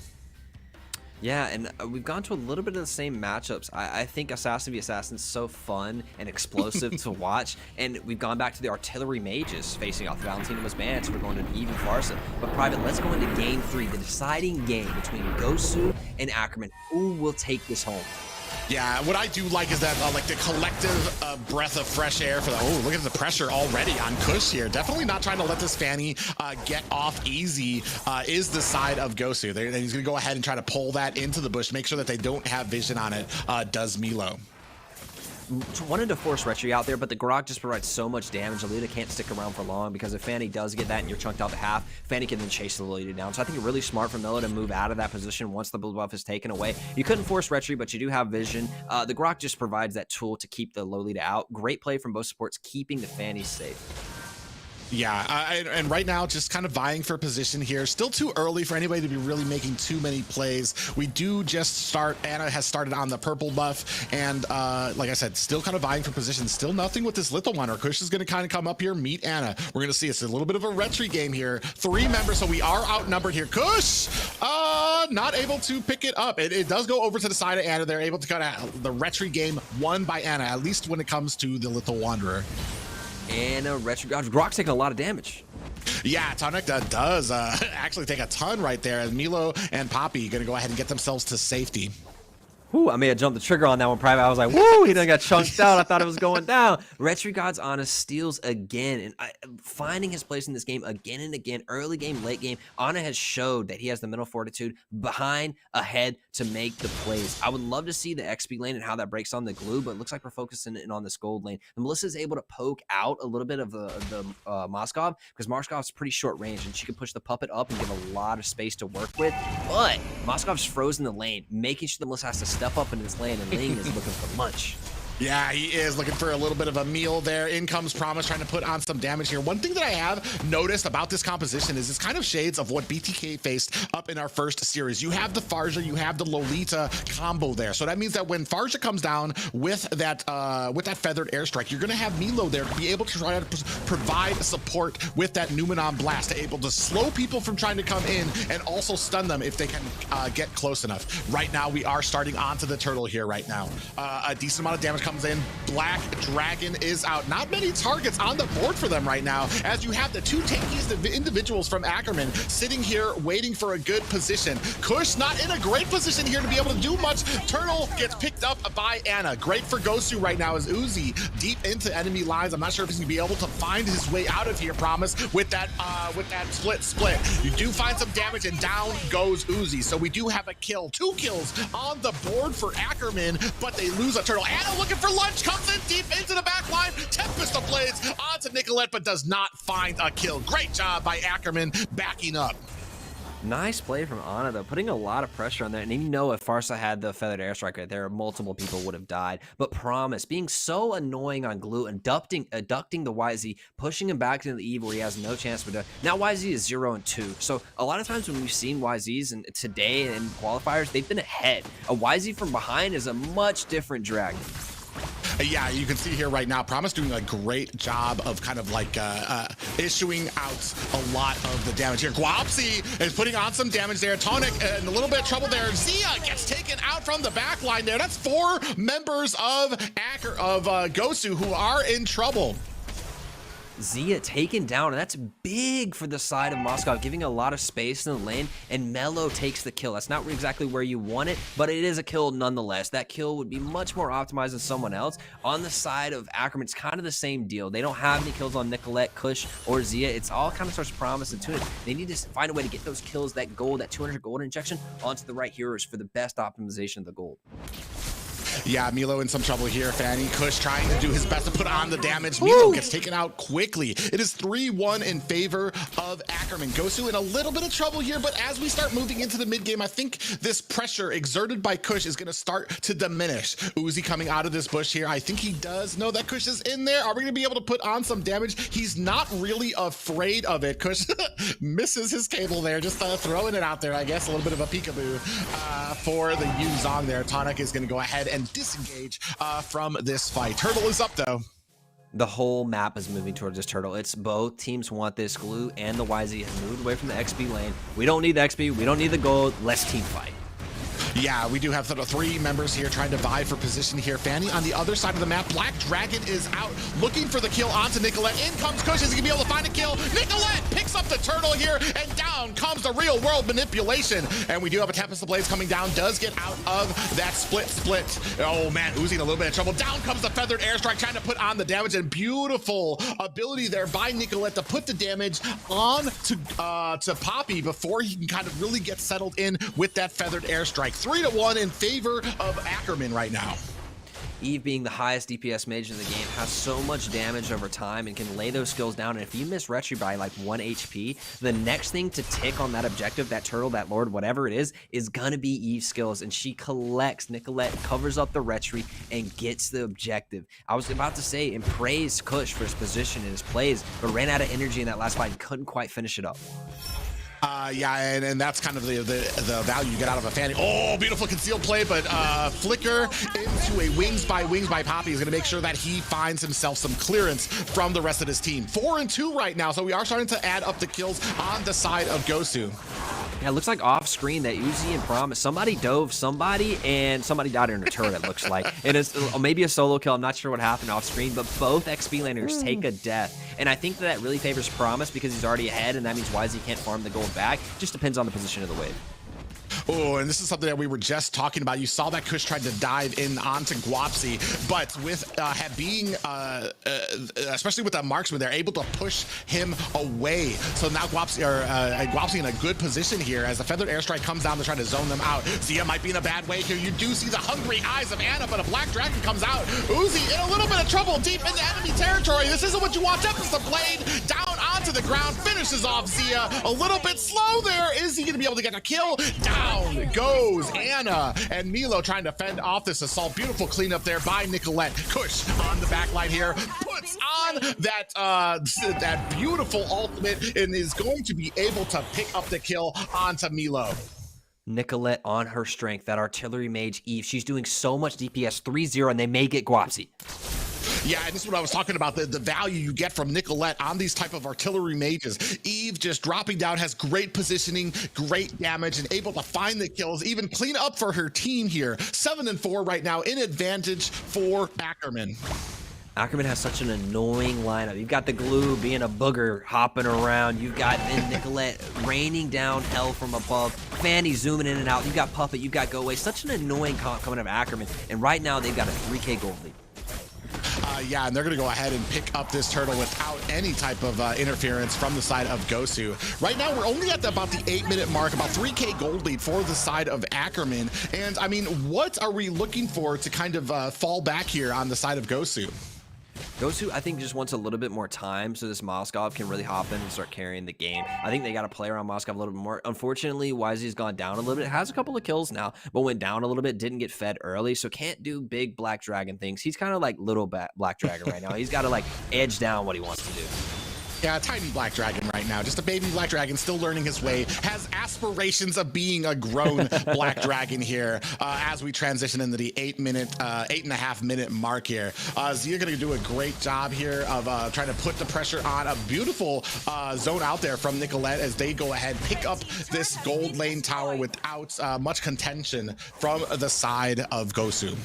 Much closer game, this game 3. Both teams playing with a little bit more respect, a little bit more passivity, and much more calculated. Only a 3K gold lead at this point. Last game was probably like a 6 or 7 gold lead for Ackerman. So they still are in the lead, but Gosu's much closer. And I think they have the same win condition in the Moskov versus the Melissa. Yes, Melissa with the puppet can push through, but you do not want to catch a Moskov late game Inspire.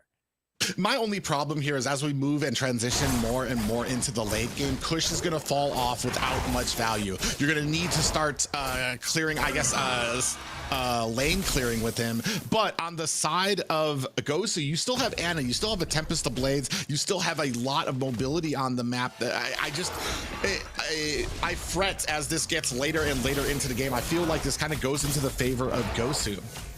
Ling caught split pushing, may lose blue buff here. See if the Retchy comes down, possibly.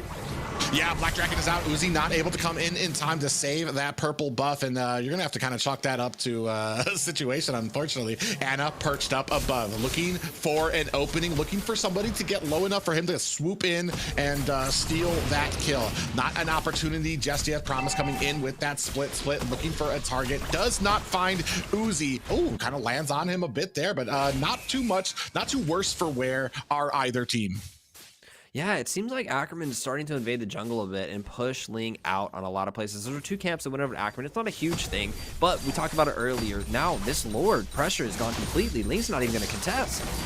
Yeah, and that's the value you're getting out of this early game. That's why I said, like, this is what happened through the first game. They had the pressure. They kept that pressure on and made sure that they didn't get to the late game. This is going to be the true test for Ackerman. Either you close it up into the late, you close it up before the late game, or as you get into the late game, you definitely need to make sure that you're not making any mistakes.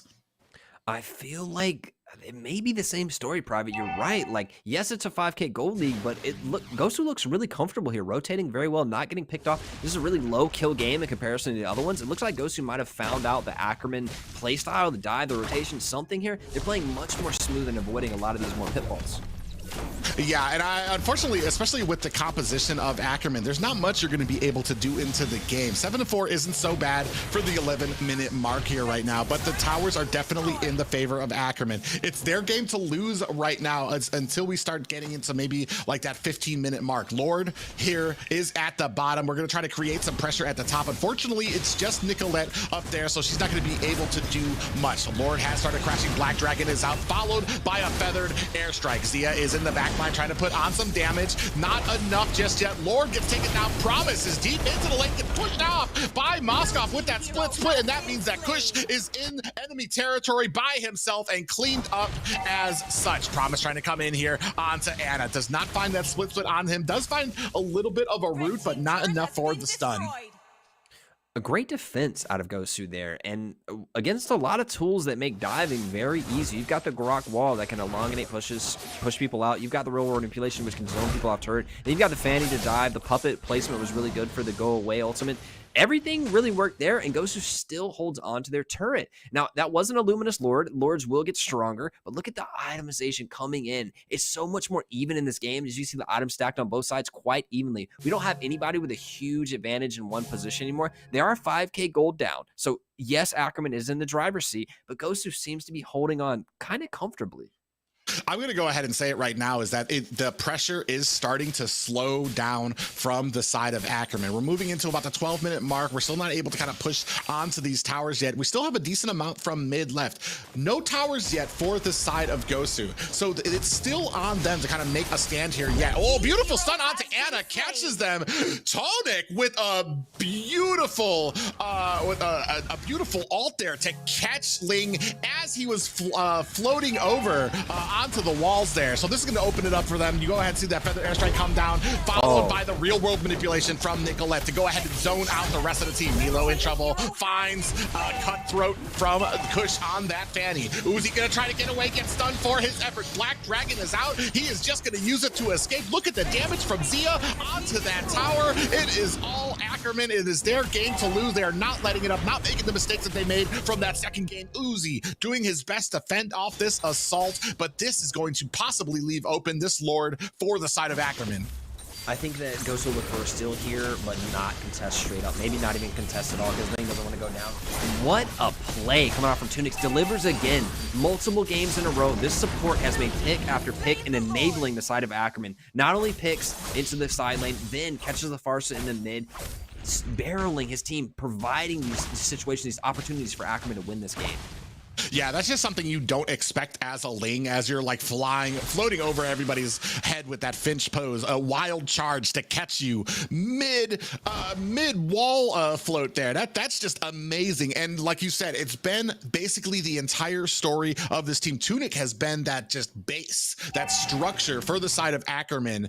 And especially once we get into this late game, we're going to start seeing how well it kind of manufactures out. Luminous Lord at the bottom, which means that the top lane is going to be wide open. Anna's going to cut, but it looks like Ackerman smell it, and they're down here waiting for Ling to try to cut these lanes. That was the only play he really had into this. Now Lord is marching down the lane that doesn't have an inhibitor. If Gosu takes a bad fight right here, it could be game. Yeah, we're gonna go ahead and start putting on the pressure. Feathered airstrike coming down, trying to take care of these minions quickly. At the top, we're starting to mount our offense. Promise and Zia coming out there as we have a Luminous Lord at the bottom. We have cleared out the minions from the top, so a great defense so far from the side of Gosu. Uzi does catch a wall for his efforts, and Nicolette still putting on the damage there. Kush trying to come in onto Anna is not going to be able to find the kill onto there. You see the rest of Ackerman trying to react to Anna, who might be in a bad way here. Tempest the Blades comes out. He's going to use that to try to get himself back to safety, and then that Finch pose is going to help him get away. 4v5, Gosu defends. Ling's over there hanging out on the walls, not really doing anything, looking for a chance to go into the backline. Probably Nicolette when she posts up with that ult. But then Gosu defends. 4v5, doesn't lose a single turret, takes a little damage on them, but that is an incredible defense as Fanny and Ling dueling. And this is exactly what we were talking about before, is as we move into the late game, Ackerman starts to lose focus. They are not able to clean it up here. They are starting to get stopped here. Uzi is on that Black Dragon, is trying to get out of the way there. Promise is latched on with that split here right now. Guapsi, and the damage does get taken out by Promise there. Uzi in some trouble, gets taken out by Nicolette, but Anna able to clean up there. Zia gets taken down as well. Nicolette is by herself. I'm not sure if this is the fight that she wants. She's with Kush there, so she does have a little bit of support, but it is still 2v3, and you're going to be looking at Anna as well. What do you have as a protection if you are a Yi? They do decide to go ahead and disengage from this. Whew. It looks like they want to steal blue buff here, but this may be an opportunity for them to get caught. They're being a little greedy here, sticking around 2v3. But man, I just got to praise Ana with the fast hands right there. Recalls from a Fanny duel in the bottom lane, the bottom side of the map. Gets back in time, cleans up 3 members on the side of Ackerman with really quick ulti dashes. That was really clean coming out of Ana. And he showed again, I feels like he's a late game assassin player. He's so good at it late game. Yeah, into the late game, especially right now. Nicolette doing a great job. 5-0-5 has not been caught yet, and we were talking about maybe her being a problem here because of the having to stand still on. Oh, look at the damage going on, and a beautiful wild charge and cleaned up by Tunic and Nicolette there. And this is the problem. You keep getting caught by Anna, getting a little greedy for that. This is going to open up the Lord. They have no retreat to defend this, so Ackerman's gonna be able to pick this up quickly. I feel like I just cursed Ana when I was praising him, and he got a caster curse right there because Tunic picks him again, catches him on a wall, wild charges him, and then Nicolette just dumps a little bit more damage on him. What a play coming out of this Grok yet again. Finds a Ling, one of the most mobile assassins in the game, finds him again with wild charge. I'll bet you didn't know a Grok was a counter to a Ling, apparently, as Ackerman is proving out here right now. Luminous lore barreling through the middle as we have the end lanes starting to sync up. Down at the bottom, you do have Kush with that Fanny. Up at the top, 4 members of Ackerman looking to take down this last inhibitor tower. They come in with a concealed play, make mincemeat of that tower, and now you are going to have a fight. Black Dragon is out. Uzi does not want any of this damage right now. Comes in through the back line. Feathered airstrike comes down, but the go away is out, and we do land a beautiful stun onto Nicolette, who might be in a little bit of trouble. Down comes the real world manipulation, still trying to hammer out is that Lord, putting on the damage. Guapsi in a deep trouble, gets taken out by Zia. This might be all she wrote for Gosu. Uzi gets taken down, Anna able to clean up Tunic, but that is all she wrote, unfortunately for Gosu. Ackerman come away with the win.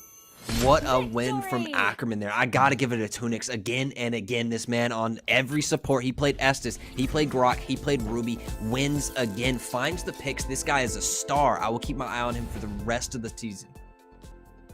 Bro, what an amazing game there. I want to say, though, like, I feel like Gosu had the plan there. They just, Ackerman, less mistakes toward the end game. I know it kind of slowed down, especially once Fanny starts falling off. Kush, not able to do too much there, but definitely the beefier, I want to say, who was it? Tunic doing a great job, just becoming that trendsetter and finding the kills onto Anna, or at least finding the stuns on the Anna so that the kills can kind of come up from there.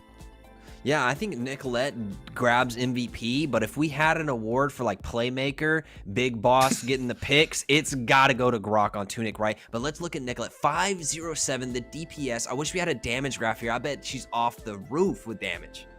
Yeah, and this is what we were talking about. This is kind of where she shines with those howitzer style mages that can lay down damage from afar. We were worried about people being able to dive into the backline on her, especially Uzi, but unfortunately Uzi not able to find the target. Had to actually fly, would use that Black Dragon to like flank all the way to the back of the team fight to try to find somebody. But right there, every single time, Zia was there with the go away to stop that Black Dragon from latching on to Nicolette or himself. Great game here and great decision making by that entire team. Yeah, you got to praise Ackerman again here. They kind of like lost their way, it felt like, in that like 12 to 16 minute mark. And then they found themselves in the last 2 minutes of the game making a pick onto Anna. They push in and they get a side lane turret. Making another pick on Anna, they get Lord and they end the game. It seemed like a story of Grok making picks and then them going for objectives again and playing through that support's playstyle and waiting for him to make the picks and controlling the flow of the game. That's going to serve Ackerman really well in the days to come. Yeah, amazing gameplay by both of them. Unfortunately, and this was a close Here it is. gameplay as well. Yeah, you can see right there, a beautiful wall coming up does stop the wings by wings, does take out the mage there as well. Nicolette following up quickly. Poppy getting taken out immediately from this fight. We're going to go ahead and press on even more in a flicker there to get everybody out of harm's way. This is what we're talking about when it comes to a lot of this like tower diving ability from, oh God, Kush coming in there. I completely forgot about them. The kill he got onto Milo there. So like, and this was almost shades of the first game where no tower was safe for Gosu. Every single time they thought they had the ability to kind of wait, Gosu able to dive deep into the back lines to be able to kind of put on that pressure. So, I mean, a great game and a close game played by Gosu. Ackerman just kind of came out with the win here in the third match. Absolutely, guys. And like you've been saying, this game, this whole series between Ackerman and Gosu shows more than just strategy and team fight, but also the battle for perseverance and fortitude. Oh man, both teams tried so hard, and it really proves that 3 times is a charm. Ackerman proved their dominance throughout, and obviously Tonics giving so much emotional damage to Gosu with that game, with that Grok wall, as well as the cooperation with Nicolette. What do you guys think?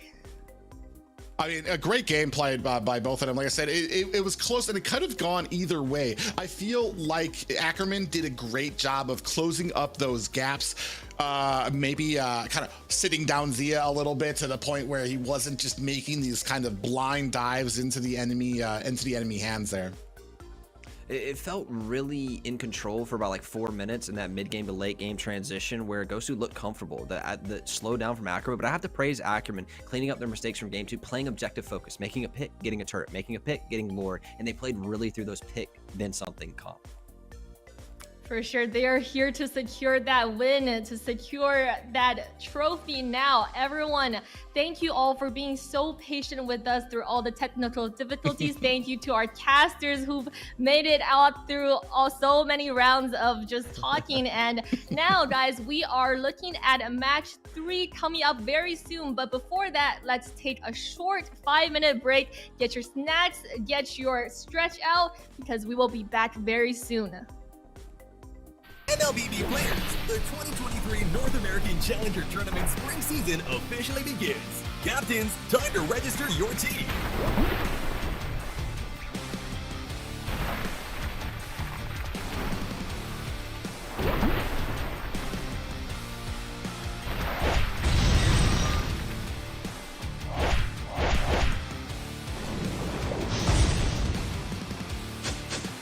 Climb to the top can be tough, but when you have friends by your side, anything is possible. 2023 2023 NACT Spring Season. NACT Spring Season. NACT Spring Season. NACT Spring Season. The NACT Spring Season. I'll see you there.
Welcome back to the North America Challenger Tournament Day 1. I am your host Liz. With me are our wonderful casters, Private and Ben. We are hyped, we are pumped, and we're getting straight into predictions. Private, first game, LaimiTop versus Wasians. What do you think? I think I'm not sure how many people were actually split on this. There's a lot of well-knowns into Wasians. You have Ashley and Merciless of fame here in North America. You can see up there, oh man, across the board of Wasians there. Something that all the casters agree about, and we can settle down in harmony over. But yeah, Ashley and Wasians, Ashley and Merciless. It's going to be hard to kind of bet against them here, especially because they're kind of going up against a newcomer here in the top 8 in North America. Yeah, and while none of us are voting for that, I think that has an advantage for LaimiTop, right? Nobody knows their play style, their picks, or anything like that. They can pull out some pocket picks right here and really pull an upset. For sure, guys. Now, what do you know about these players? Give us a little bit of thought on any star players you're looking out for these two teams. Well, we've already talked about Wasians. Ashley, one of the other female player, it's another female-led kind of team here. Ashley has been a mainstay. Initially, her and Merciless, part of the Insomniac team here in North America that most people remember from last year.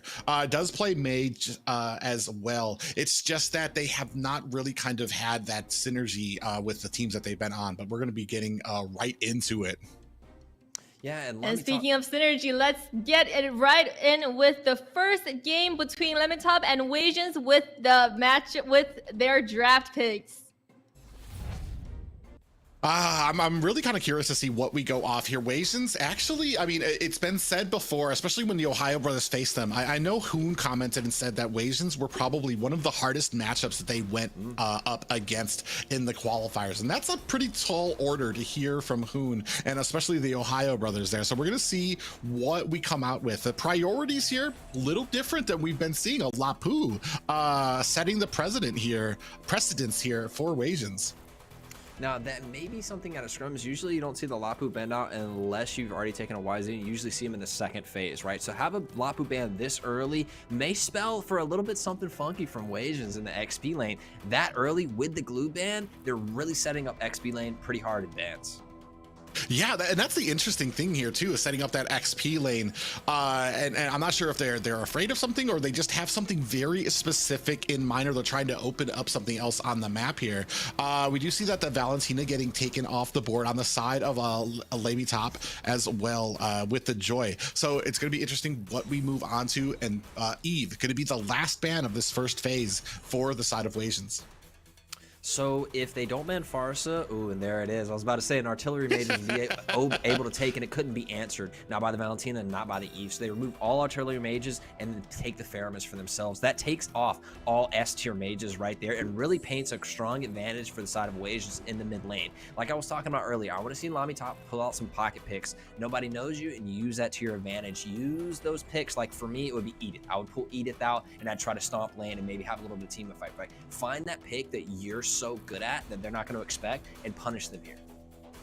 A very interesting thing here too is that you take out Valentina, which opens up the Faramis for you and what you're going to be able to do. And we've seen a lot here so far when it comes to these matches that people will try to match the composition of their enemy here and sometimes get outdone. Are we going to do that, or are we just going to go ahead and counter? With the Faramis on the board, it does open up the Fredrin and Melissa. Fredrin has been like a mainstay as the first picks. I am so happy. I see an Edith down there on the screen, and I'm going to look away and hope that it gets locked in because I can't wait to cast over an Edith game. I think that may be a great answer to why the glue and the Lapu is banned. I was going to say, if you were going to ban glue and take Faramis, wouldn't you leave the glue open and ban something else? But it looks like it's for the early game of the lane for Edith to make sure she has a good lane phase. And I'm going to wait till it gets locked in before I go further. But woo, what a pick. And a Granger I can't remember the last time I've seen a Granger in top tier North American play yet, as that's going to go ahead and get locked in by the side of Wasians as well. Lolita picked up on the side. They're going a more tankier route here on the side of LaimiTop, so we're going to see if they have something to combat that as we move in to the second banning phase. A lot of zone control coming out from the side of LaimiTop. You have the Fredra in there in the front line, big, beefy. Lolita, Lumina Blast on top of it, and then the go-away ultimate can be placed around to give even more zone control. And I actually have high hopes for Golem because, as I understand, he's an ex-Gosu player, so he should bring over a lot of experience and maybe provide that same level pick and interruption that we've seen other Lolitas like Shark play earlier. Yeah, the only problem I'm seeing with the compositions right now is that LaimiTop really kind of extending into that late game. There's not a lot of damage. Melissa needs items. She needs time to kind of get set up, and then she doesn't even really kind of come into play until like you really have that damage to kind of fend them off. After you have that go away, you can sit inside that bubble and just start dishing out damage. But that's really well into the late game, whereas I want to say right now we've got a good mid-game spike on the side of Wasians.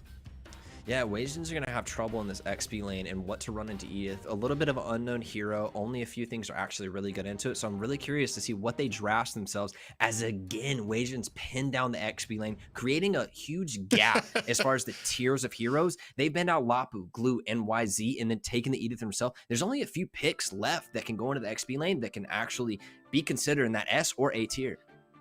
It's very interesting to me here to allow so much into that XP lane for the banning phase here that you don't leave open too many other options here that apparently they're not taking advantage of. You've still got the Diggy out there that can kind of like fend off some of that CC from the side of LaimiTop. I'm not actually sure if this Faramis, she has played in the qualifier, she did play Faramis already in that mid lane. I'm just not sure what we're going to be doing with it now because it does have that little flexibility. You can still put it in the roam if you want, but I do like the maneuverability of having it in the mid and then having another roam out there to kind of help keep you guys topped up.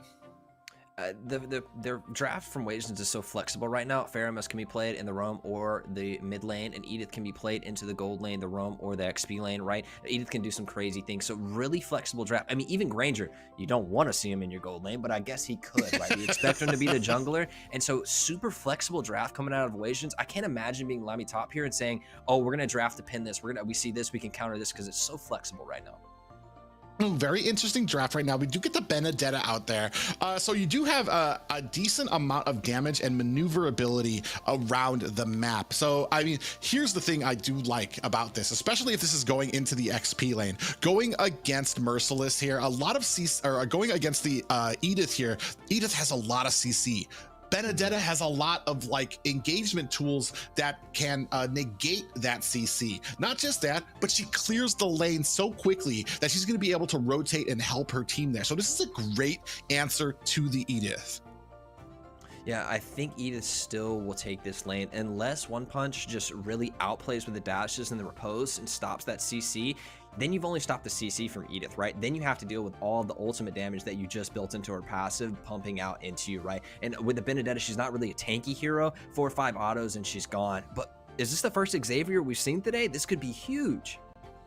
Yeah, definitely first Xavier that we've seen today, but on the other side we see Atlas coming out, and I'm kind of wondering what we have as a counter for that Atlas. Nothing on the board yet. We don't have the Diggy, and a great pickup by the side of Wasians here, and I hate to see it, but a Hanabi. I'm not going to say I hate Hanabi's players, but I mean, making her way to the main stage here in North America is Hanabi. Ooga Booga picking that up as his last pick. I think they're going for a wombo combo with Atlas making a big set, and then Edith with the skill 1 on top of it, and then the Hanabi ultimate layering in. That's a lot of group CC, and that can really start off this game. Yeah, as much as I hate to say it, I do kind of give this away to Wasians. I feel like their composition really kind of feeds into everybody. I feel like they got the draft that they wanted. They had something very specific in mind, and pretty much got their way with it. Good to punish this level 1 from Edith, and she wants to be at level 2 before she can really do anything. Benedetta's going to have a field day with this mobility, cutting the lane. Now Benedetta will have this advantage, rotating up to this lead, though possibly turning the tide of that fight. Yeah, we do see a lot of attention being paid to the mid right now. One Punch kind of coming in there right now, trying to put on some damage there. Not able to put on enough there. Chaclito on that Granger. This is going to be a sight to behold because I don't really hold a Granger in the highest regard, especially marksman junglers in general. So we're going to see how well they can play this out. The dash comes through, Private. Yeah, and then all gets popped up there from One Punch. You were talking about it. You can only kind of get away from so much CC as a Benedetta. Unfortunately, Merciless able to kind of capitalize on that. Ooh, Edith needs some help in this lane Benedetta needs some help in this lane because Edith's going to start pushing and get the gold off that turret very soon. The rest of the team's pushed into the red buff area here, maybe stealing the buff away. Yeah, not able to kind of really capitalize on it as Hali does go ahead and chase off Cade. Oh, does get caught there by Reese, and that's not enough. Oh, Cade actually in some trouble there. Does catch a little bit of damage there, but is going to go ahead and find the safety back home. You kind of highlighted the point earlier, Private, where what does the side of LaimiTop have against this Atlas ult? And if the Atlas hits a good ult, it's all over. I mean, this Xavier, no way to get away from things once the flickers burn. If the battle spell economy does not go in the favor of LaimiTop and they start to lose out on that, this Atlas is going to have a field day. This Edith can make a flicker play. This Atlas can make a flicker play, and it's all over. Yeah, and that's going to bode well for them when it comes to these engagements here. Golem does come in there, does get dragged behind by the Shadow Stampede. Merciless going to go ahead and expend that flicker to get out of the way, but now we are moving on to the Turtle. Only 3 members versus 4 right now. Turtle in the possession. Oh, here it comes! And the Fatal Lynx is out, and down goes a Reese. Golem able to flicker out of the way. Lee still here in the mix, trying to put on the damage, but it's not going to be enough as it does look like Wasians going to go ahead and pick off this Turtle without much regard for their enemies. I just got to give it to Cade's positioning there in that bush. He moved behind the rotation, didn't answer it all the way to the bottom lane, but waits for them to drift back to the top lane and punishes them with a large ulti. And it could have been even worse, but a couple of flickers were burned to get out of dodge. They do take the Turtle away, honestly, thanks to a great positional stance from Cade. Yeah, and that might be shades of the rest of this match. What do we have in answer to that as well? You're not, I mean, unless you're going to be able to, as a Reese on that Xavier, maybe be able to stop him from getting too close to your team. But in these engagements, on these objectives, what are you going to do when your team's grouped up? I'm going to look at itemization right now, and I'm seeing that a little bit of damage. You know, now that I've just looked at the comp, Wasians have taken 3 marksmen. They have Granger, they have Hanabi, and they have Edith, who's half a marksman at least. They have 3 marksmen in this comp, and that's so much damage. And then so much damage plus so much CC. This draft is out of this world from Wasians. Yeah, it was a very specific draft, a very specific bans by them as well. And that's why I said I really feel like they kind of got what they wanted out of this draft. They're going to come in here. Lee as actually hiding. Kaliko actually might be in a little bit of trouble. He doesn't realize he's caught in a bad way. Caught by 2 of them. Does get taken out quickly. Kaliko down for the count. Lee's going to go ahead and continue on his assault. But here is Cade putting on that front wall there. Lee is not able to do enough there. Ashley comes in, does not land the Shadow Stampede onto her enemies yet. Almost a mirror play of what we saw earlier with Cade standing in the bush ahead of rotation, predicts the movement of the enemy and punishes them walking too close to a bush. Need to be able to either, number 1, check bushes or keep better vision on both these supports as they're starting to make plays with vision on each other's team.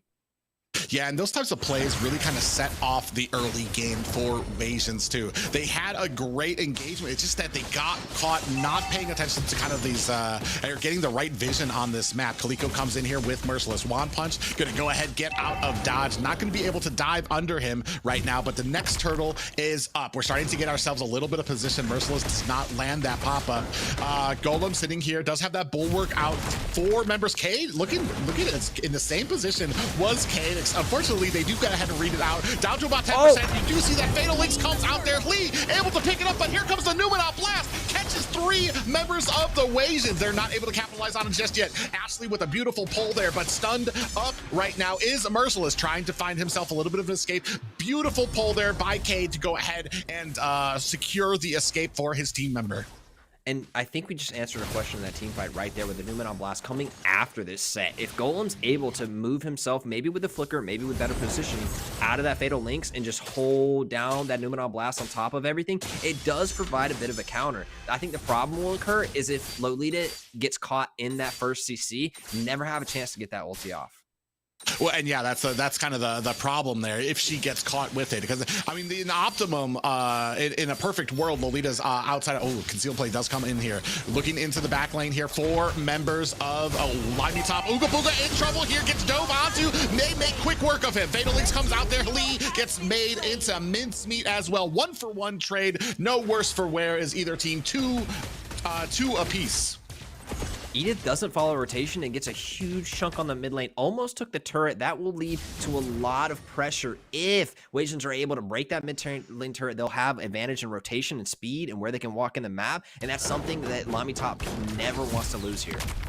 Ooh, Merciless did kind of go ahead and wait around. They do sense blood in the water. They really want this mid turn. I'm not sure if this is going to cost them. You see, we're going to go ahead. Ooga Booga going to go ahead and rotate down, going to fend off against this Benedetta. We're going to see how well that kind of works out. I don't usually like a marksman chances against it, but you see the rotation starting to come down here. We want to put pressure onto this bottom line. Ooga Booga waiting patiently. One Punch comes in. The whole team kind of starting to engage here, not able to dive into that turret just yet. Great job by One Punch, baiting out some abilities and then getting herself to safety. And the Edith was rotated away from the Benedetta. That's a really interesting call. I don't know if the Benedetta got to an itemization spike or a power spike that the Edith didn't want to deal with, but we might have a mid lane fight, Private. Yeah, that's 2 tanks though. Golem taking on Cade, so both decide not to really expend too many abilities to try to take each other down. This is going to go ahead and open up this next turtle. You see it doing a great positioning on the side of Wasians as they bring it to their side. Golem coming out with a Numenon Blast. Flicker out, does not catch any members there, but there comes the Dawning Light, followed by a Cold Altar there as well. Golem gets taken out. Chiclito cleaning up house here right now. 3 for 2 right now on the board. Okay, and another great position. The pressure this Atlas pushing out. They're walking in the turret trying to get it with no minions. Private, the disrespect on these guys. Yeah, a little bit greedy there. Chiclito is going to go ahead and try to get up on top. Assault smelled that in the water.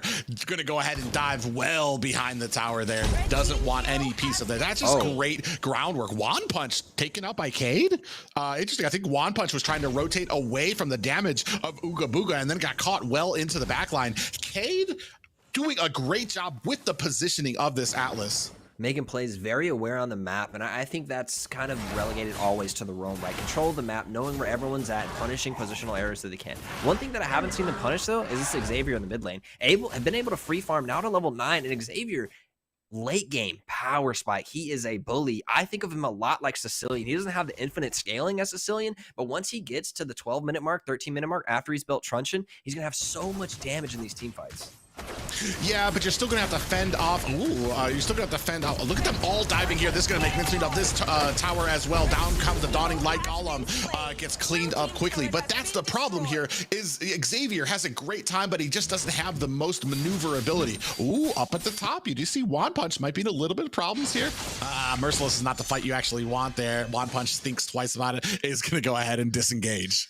I'll have to give credit to Benedetta here, surviving this Edith lane much better than I thought he would, and I think that's just a testament to the skill that this One Punch has on this Benedetta, really mastering the hero with the riposte, getting out of the stuns, and then dishing away from the damage when Edith does pull the ultimate out.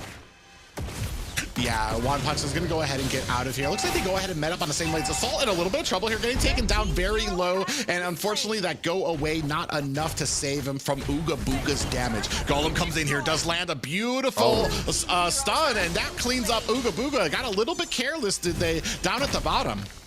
Yeah, it does cost the Flicker of Lolita, which is a very important battle spell to have, and I think Wasians are going to take that to the Lord, at least this topside turret. They pass by the Lord and prioritize the turrets again. Going for that last outer turret on the ring gives them so much rotation pressure in the jungle. Oh, Dawning Light comes out. One Punch. Misses that final blow. Stunned out of it. Does collect it up now. Here comes the Cold Altar trying to keep them topped up. Golem is now long for this world as Reese trying to put on the damage. Assault comes in here from the back line, and I'm not sure that they're going to be able to fend off. They do successfully defend that top tower, but you see here at mid, Lee doing a good job of trying to split push and split up that priority. I just think this triple marksman comp is way too much damage and way too much CC. Then the cold tosser on top to give them all survivability on an excellent draft. What a creative thing we've seen Wasians pull into this game against LaimiTop. I mean, speaking of way too much damage with 3 marksmans up the, they make a short work of that Lord, does Wasians, and that's an early Lord, not too much behind it, especially when it's not luminous. But I mean, right now we're talking about momentum, and momentum is in favor of Wasians. Yeah, 4K Gold League in a triple marksman comp. I think Ranger has that spike that you want to hit in mid-game, and then he falls off a bit, relegated to utility, and then has that long-range ult. But it's really going to be on the side of Ooga Booga and Merciless. Provides so much damage in this, and then you're still dealing with 2.5 marksman comp if Ranger falls off. It's just so much. I don't think anybody would have been prepared for this. Ooh, beautiful. Going in there, gets the taunt. Golem is still in the fray right now. Cult Altar comes out, and I think Golem does have that bulwark out there. Beautiful Cult Altar there. By the side of Wasians, Ashley doing a great job there, and they do go ahead secure that orange buff. I mean, they're just basically enforcing their will right now, and there's not much that the side of LaimiTop can do to stop it. Yeah, I was looking for Merciless to put the flicker and get out, but it was actually Cold Heart that came down and saved him and saved that battle spell completely. Ashley playing so well in the Fairness, the timing of it, being in sync with her teammates here. Yeah, they're all kind of coming around here. We might have a little bit of a flank here on this Benedetta. Wand Punch might be in trouble here. Is going to try to dash away. Dawning Light coming in to try to cover her escape. Oh, we do see that final blow come out from Wand Punch. It is able to find an escape. Oh, Chiquito actually might be in a little bit of trouble here. Is getting taunted here. Chased down by Hali. Wand Punch in the background as well. Cole Ultra up at the top. Chiquito tried to get out of there. Does find an escape. And we find 2 kills onto LaimiTop. Finally, we see the Edith Flicker used aggressively there. 2 members get caught by the knockup, and the full team cascades down on them. And they were able to trade that for Ooga Booga in the long extended trade, but still a great play coming out of Wasians. Very, I'll say, slowly and methodically increasing their gold lead. Man, let me just tell you, Chiclito is a slippery mofo right now because I thought he was a goner in there. Oh, you do see Wand Punch just get popped up. Tried that final blow. Is going to get caught in the bad way. Atlas coming in, finds the stun. Dawning Light, not enough to save him. Wand Punch down for the count. Yeah, going into that Edith is ever in the lane. She has a really great clear just because of the passive was increased on the last patch. But Benedetta, she wants to clear and get out of lane, and Edith kind of prevents that. And if you spend your dashes and your riposte to dodge the Edith CC, you have nothing left for Cade coming in just bullying. Yeah, and right now it is all Wasians. 10-4 right now, and about a 4K gold lead for them. Dawning Lights are coming out on cooldown, but it's not enough to kind of stave off the pressure that Wasians are mounting here. You see right now, already in the purple buff, that this is their jungle right now. It no longer belongs to LaimiTop. I would generally give this late game advantage, at least in the mid lane, to the Xavier. Is going to have so much damage here, but we've talked about the setup for that, and that Xavier needs so much space because it has no escapes himself. He needs space and time to do his work. He's done really well to only die once in this game with so much CC and pit comp coming out, but we need him to carry in this later game. It's got to be him and Melissa really destroying the entire team. Yeah, and right now, as you look at the stats, there's not much on the side of LaimiTop that they're really going to be able to do here as we move into the late game. They don't really have a lot of damage. Oh man, we do have a nice Golem gets popped up there. Really just trying to zone him out here, trying to make sure that they don't have a lot of pressure here onto this Lord. Cole Altar activated for 1 member. I'm not sure if that was early or not. We do have a pop up there. Do take down Wand Punch. That's 1 in favor. Oh, we're doing it. Blast comes down, catches 3 members. Ashley gets taken down. Merciless follows as well. We do see that the Fatal Links comes out there. Golem and Assault are taken down as well. Ooga Booga doing a great job of laying down the damage as well. Reese, oh, with the Headhunter does find the kill onto Cade on that Atlas. Starting to see that Xavier damage come online, but Edith right there punished for an extension. They do trade up in kills, but it's really not that bad of a trade if you're down this far in this game. 6K gold down, they do get the Lord, but you did trade a couple of kills back. It will relieve the pressure for the setup of Lord, but all these members will spawn in time to push with this Lord. Yeah, I mean, about a 6K gold lead now, too. I mean, it wasn't pretty, but it got the job done. And Ooga Booga kind of coming in at the late game here. I hate to see it, especially on a Hanabi, as a Hanabi hater myself. But, I mean, Ooga Booga doing just a great job on this Hanabi right now, especially laying down the damage and cleaning up towards the end of that fight. Yeah, I don't know what it is. I can't tell because every Hanabi on my team, 0-10. Every Hanabi on the enemy team, 10-0. I don't know what the difference is. Apparently it's skill level. We're dealing with the tippy top of North America here right now. Lord crashing in, gonna go ahead and chunk down this top tower. Dawning Light comes on, does go wide. Still putting on the damage, and down is an inhibitor down. You can see down at the bottom, One Punch doing a great job trying to split push here, but is the team going to be able to fend off this assault? This is gonna be another inhibitor tower taken down. Cade in trouble. Ashley taken down, is gonna expend that Shadow Stampede, gonna go ahead and get herself to safety there. Hopefully Xavier doesn't throw out another one of those Dawning Lights. One Punch gonna put on some damage. Ugh, definitely gonna think twice about trying to take on Merciless again. They've done this tangle before and it has worked out for Merciless. The same play was setting up there where Merciless tries to keep it in the lane a little bit longer, and Cade was coming down to finish with the CC and bring him back into that Edith damage. Benedetta really smart there. One Punch notices the same play coming out. His push is what saved that last inhibitor turret for the side of LaimiTop. They have one more turret left. It looks like they're able to step up in this Lord. Wasians is allowing them this position on the map. They need to get in there and position around this Lord. Yeah, I mean, great job by them. I mean, but how much did it really affect them? They got 2 towers down for that. One more inhibitor tower on the side of LaimiTop.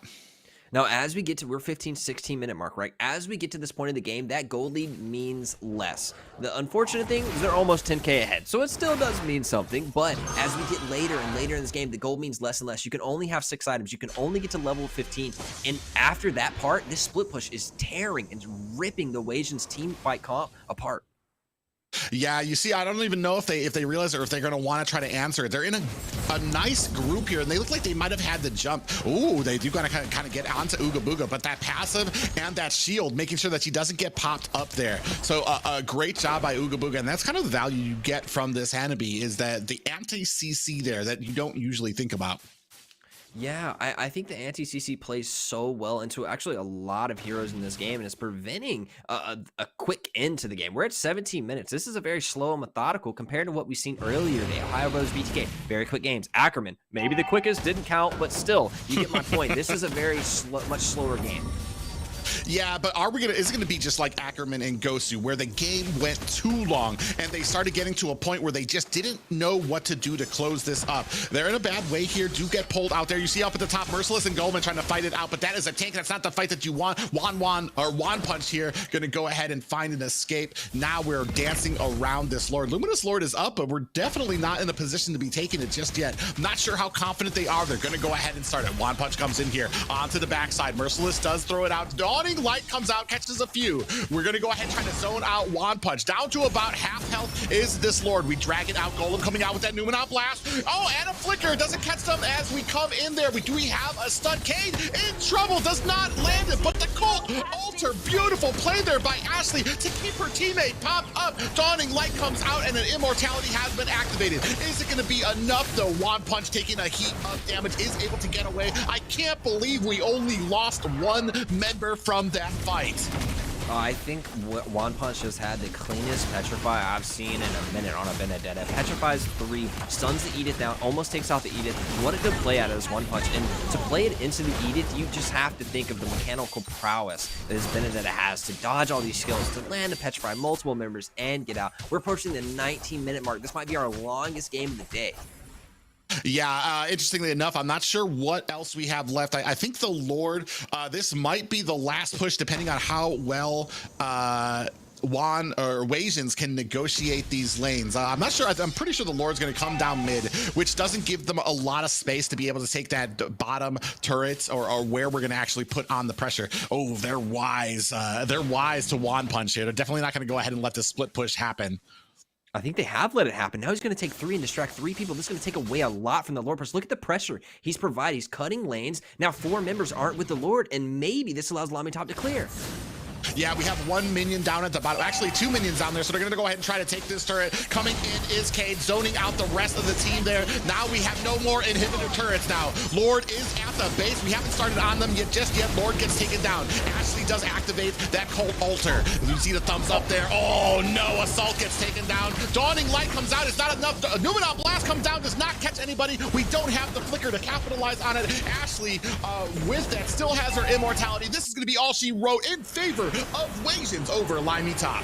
right across the 20-minute mark. They catch a Lord push in, and I thought One Punch was going to do enough to distract them, to pull him away. But then the Granger ulti comes right across. Destinata hits the Melissa in the back line, grabs the kill, and then they have no DPS to clear the Lord or minions or the rest of the push. You hate to see it, and what I mean is a Hanabi on top and a Hanabi successful. But I mean, a great job played by both teams there. Wasians just enforcing their will there, and especially, I mean, doing a great job of kind of zoning out and kind of negotiating this CC as well. Unfortunately, just not enough for LaimiTop to do there, and the bow constrictor like choke on them was too much for them at that, what, about the 18-19 minute mark. Yeah, but 20 minutes is a long game. There were opportunities before that definitely closed the game, and it wasn't like this was a snowball that needed to close before a certain time. The way that Wasians drafted is maybe the most interesting draft of the night thus far. 3 marksmen, and they have so many kills on them. Look at Chalk on the Granger, 6-1. Ashley, the only Faramis to like really, for me, run the game, save teammates, perfect ulti usage. Well, I mean, the draft makes sense. What is the biggest counter to a marksman? A fighter. So they took basically all the fighters they could off of the board there and then ran with a 3 marksman. I mean, I feel like this draft was the most deliberate and most well executed for their side there as well. We could say here in the replay, Merciless does kind of come in there, catch a beautiful CC on to Golem, but it's not enough, and that's definitely not the target you want. Over here on the backside, you see Chiclito trying to put on the damage and then changing up targets, trying to come here on to Golem, and then the Bulwark comes out.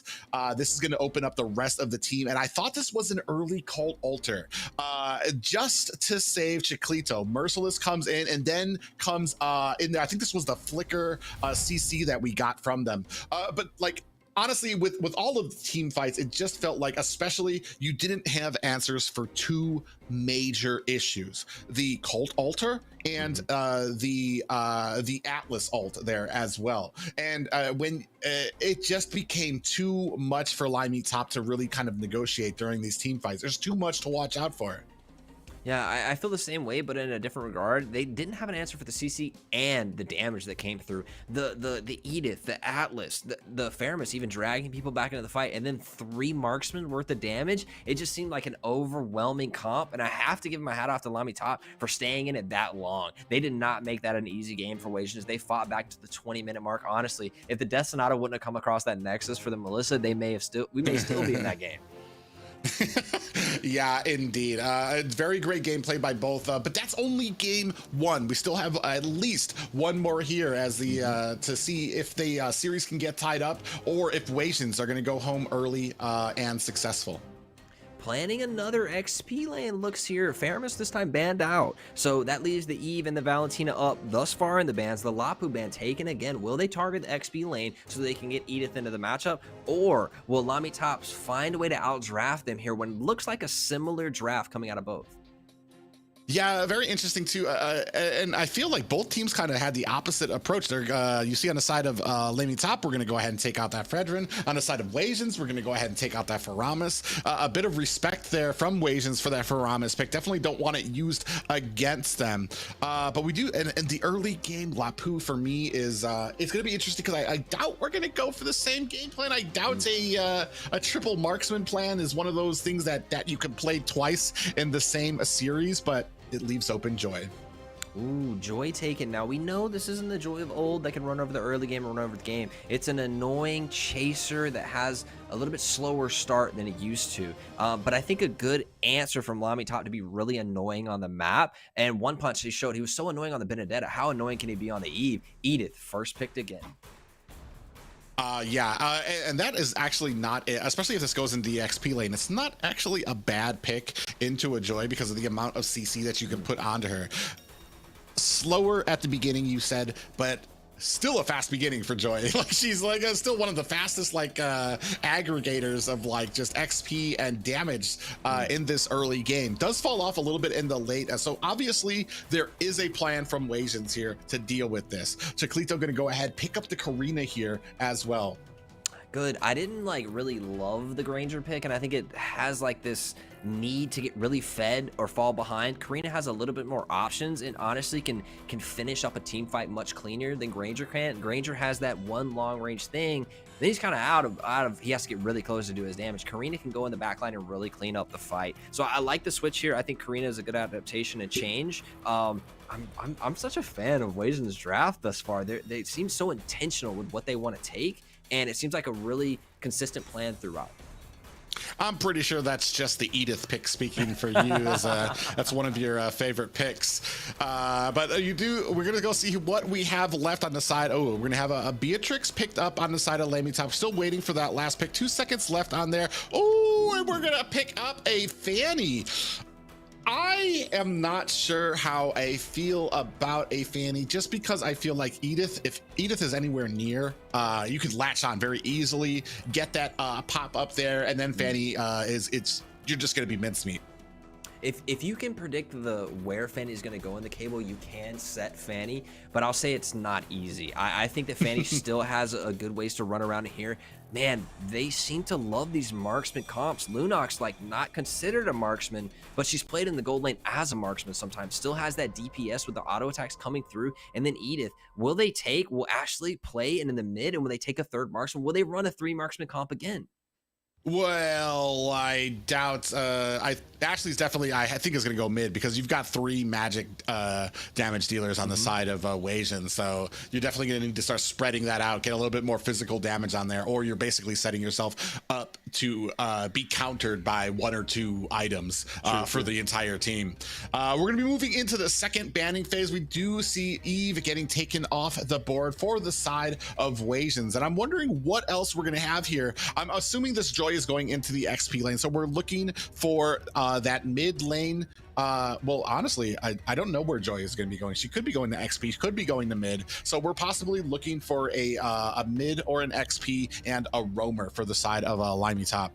Showing some flexibility, I agree. I think it's what we see here. I think it'll go in the XP lane, and then the jungle will be Fanny, and then we're looking for a mid lane and an XP here.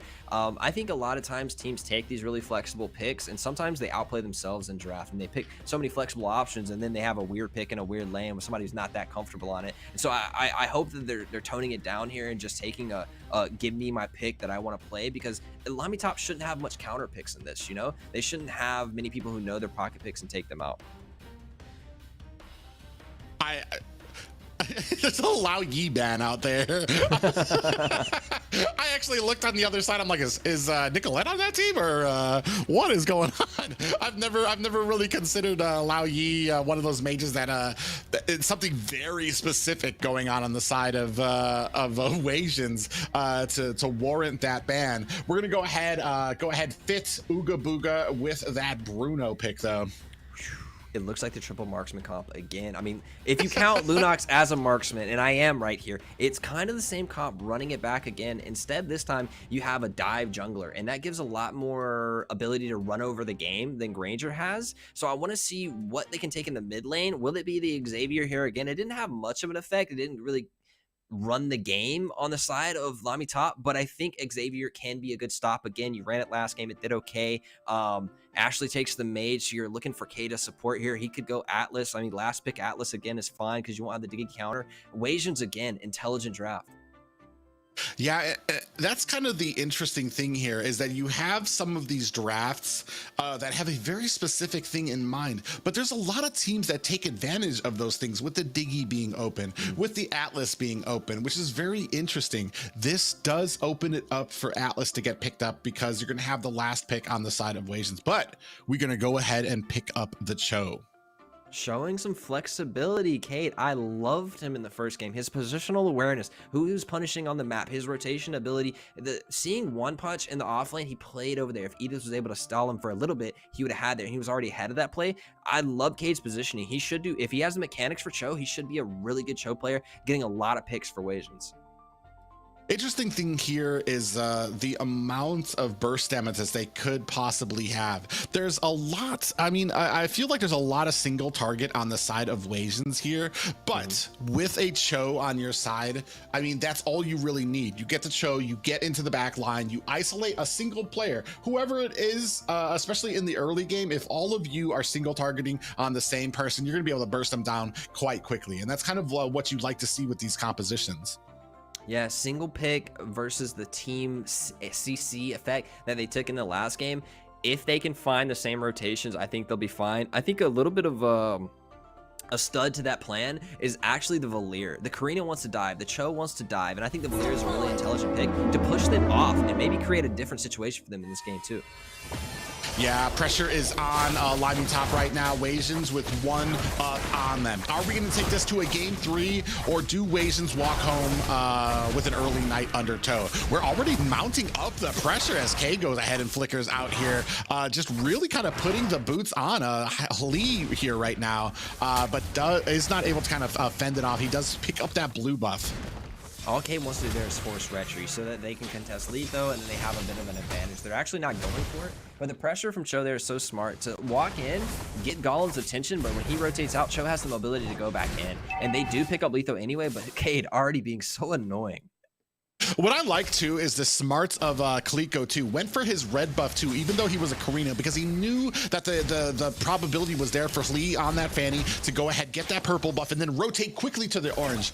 Lee went ahead, rotated to the orange, saw that there was nothing there, so it was almost kind of like a wasted time there. And now we're mounting pressure onto the Fanny on their own orange buff. Oh man, really low, brother. Yeah, he is, and then we do see that orange buff does get taken down. Oh. Ooga Booga down off screen, gets taken down as well. Cade taken low, but is going to find a quick escape back home. 1 in favor of LaimiTop. Great rotation coming out of LaimiTop, catching me off guard, definitely catching Wasians off guard, and I can see the map. They drifted up there and got the pick. Really well done from them, finding a pick early, and it's to Valier. Valiers usually don't have that much damage. They're usually utility and just slow stuns and things like that, but if a Valier gets fed, he hurts so bad. Yeah, and that's going to be the story of this game here right now, to see if they can kind of continue on with this pressure. One Punch going ahead with those dashes on the Merciless. Ashley coming down here, going to provide a little bit of support, but this is a joy in the early game. It's very hard to really kind of land on that pressure. Golem and Cade, the eternal struggle of two roams with the slap fights that they can dish out to each other. Neither one really coming out on top, but you do see that Cade is going to have that dragon, that way of the dragon punch first. We go ahead and reset the turtle here though. Good job by Golem with that wall. Really interesting that Ashley roams down to get level 4 on the XP lane. Edith leaves it, completely leashes the turtle and sets up for the team fight, and they don't take it. They decide better of it and they go somewhere. But it's really cool to see how they're distributing XP to across their team. Great comms. Yeah, and this is kind of going to be the problem here, is when it comes to these objectives, when it comes to these team fights where everybody has to clash, you only have single targets on there. Oh, One Punch taken dangerously low. Merciless comes in there. Beautiful pop-up. Klee might be in trouble here. Is get taken away from the Lord, which allows Kaliko to go ahead and kick up that turtle, and they go ahead and capture that quickly. So much damage. Again, triple marksman. I don't think that people are really prepared in this. May see a shift or a specific drafts prepared against Wasians if they continue to this playstyle. So much auto attack based damage. The Edith, the Bruno. Oh, dive. Ooh, Ooga Booga in trouble here, gets taken down quickly. Assault 1 with the finishing touches on that kill. Meanwhile, Cade is going to have to disengage here. Golem and Reese do spot him out. On the golden Cho, making it look good. Honestly, I love his positional awareness, and I think that the rest of the team plays really around the vision he provides, but he's so annoying. There, they call him Twinkle Toes, and Chiclito does get cleaned up here. Unfortunately, those dance moves, not enough for LaimiTop. Merciless here down at the bottom. Gonna go ahead and clean up lane before disengaging back to his tower. I think between the Joy and the Fanny, they have so much chase potential. If anyone gets low in these team fights or is caught out of position, both One Punch and Hell can rotate so quickly and join fights or overwhelm people so fast. They have so much mobility across the map. Yeah, it's just right now, this is such a better game and a different style than we saw from game one here. And especially when it comes to the single targets right now, especially with these team and group fights, that's not what you want when it comes to this. The isolating abilities here, you don't have a lot of AoE, a lot of grouping abilities there. But let's go take a look at the items. Checking in on itemization, only the first items are being finished up, and a lot of people have split. Oh, a dive here on Ashley. She gets out with the ulti, no problem. The wide ultimate's so good for disengaging. But off screen, Bruno picks a Beatrix. Yeah, and followed by Golem as well. So they're going to go ahead. They might actually, nope, they're not going to be able to get this tower as Reese is there right away to go ahead and clean up here for their team. Merciless does miss out on a stun, but this means that we have a great positioning for this turtle. Joy, Wad Punch coming in here. Not going to be able to put the damage on there. Retry's going to be well enough to go ahead and secure that.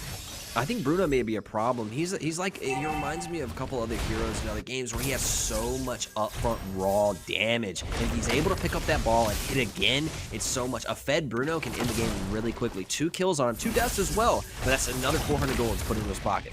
Ooh, Merciless taken dangerously low. Hlee gonna come in. Is he gonna be able to get that cut float onto him? He does, land it, and down goes Merciless. Beautiful pick up there for Hlee.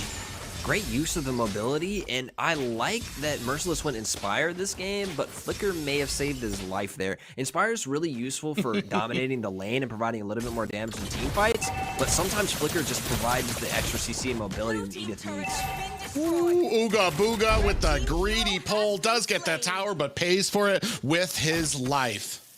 Yeah, it doesn't get the trade kill back, but I think that's really good for him. Taking the turret, it leaves some pressure in the lane. He can rotate a little bit faster in these team fights, whereas Beatrix, her minions will die to turret sometimes, and that's going to elongate the lane, maybe provide a lot more ganks into the Beatrix from the side of Wasians. Yeah, right now 5-2 on the board. It just keeps flip-flopping to both teams here. Who has the lead? Golem's going to come in, does miss that big hit. Ashley going to go ahead, find the safety behind the tower. Yeah, Edith's elected again to rotate out of this lane and put the marksman into One Punch. Again, for the second game in a row, they've rotated this Edith out once the gold laner has cleared out the turret and giving Bruno another safer place to play. Yeah, and that's the interesting too. A lot of damage comes from Bruno too, so he's gonna be able to iron. Oh, cutthroat on the Cade does find only 10% left there, but here comes Chiclito putting on the damage on the Golem, but that is a tank that you do not want to continue putting on the damage. Oh, finds the kill, does Chiclito with the help of Ashley. Hlee down at the bottom is still putting damage onto that tower, does have to escape there as well. 5-3 right now. Lead still narrowly in the side of Wasians right now.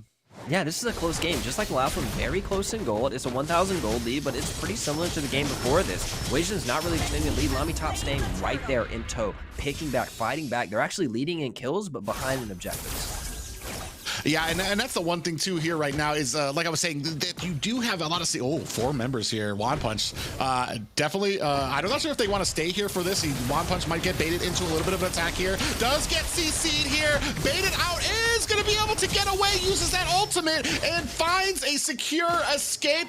A beautiful strategy there, a beautiful play there by Wand Punch. But here at mid, Merciless going and putting on the damage. Reese does get taken out there, and at the top as well, you do see a great push by Assault, is able to secure a tower for LaimiTop. Didn't even use the Inspire there. I doubt Fan will be able to make the kill, but he's going for it. Oh, I thought he was going to, maybe Cade punishes?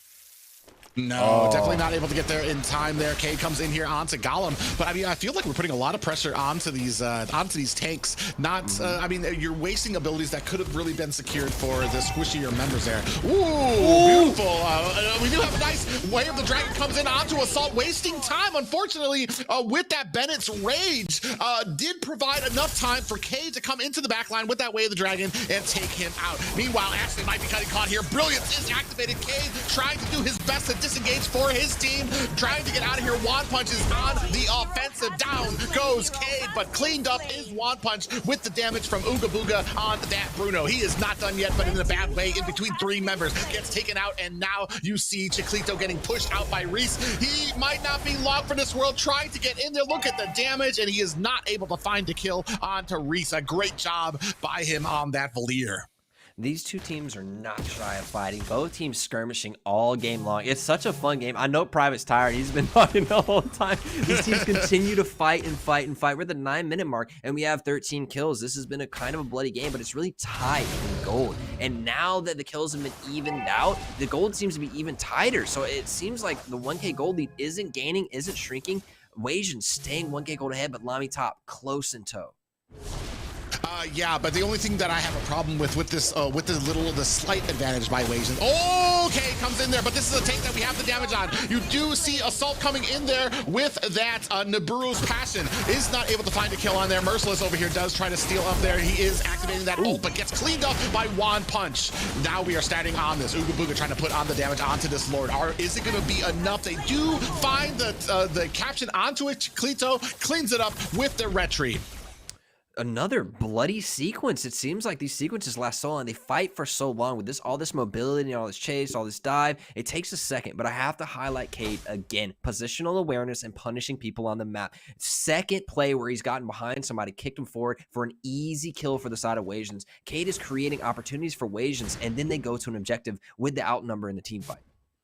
Yeah, we're just narrowly starting to extend our lead a bit. About 2K here right now. Nothing to call home about, but Golem does land a beautiful wild charge there. Ooga Booga gets taken down by Assault. Cade not able to find the pickoff, is going to have to disengage.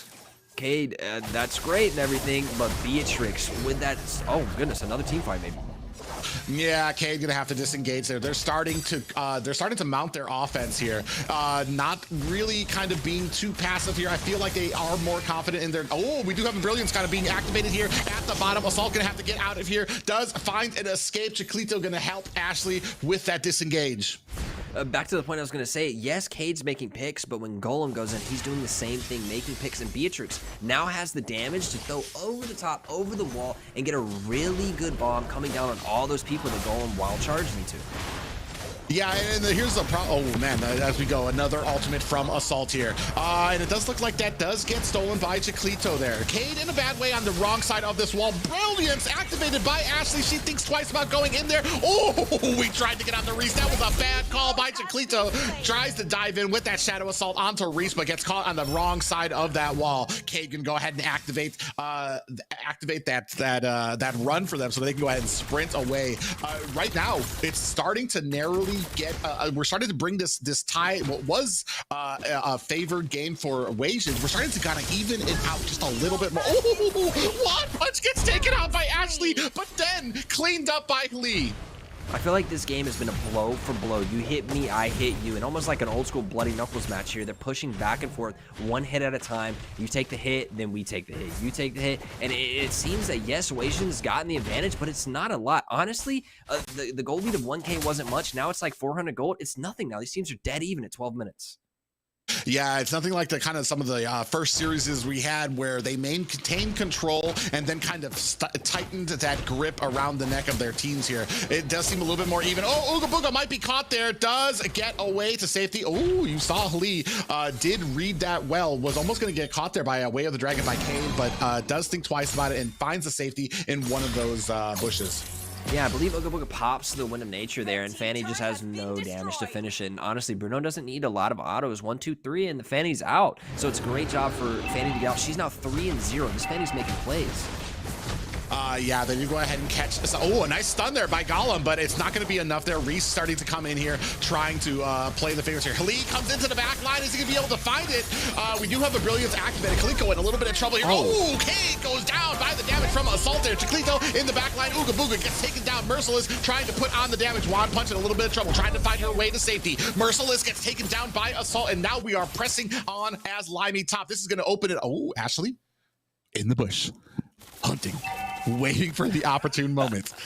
I'm not sure if she's going to be able to find it. You're definitely not going to be able to verse it against a retreat, but we're going to see if she can kind of make something happen here. Down to about quarter health. Looking for that 10%. Golem comes in there. In comes Ashley with the brilliance. Takes out Assault, able to clean it up, but Ashley, what a beautiful play there. Comes in with the brilliance, takes out Lee.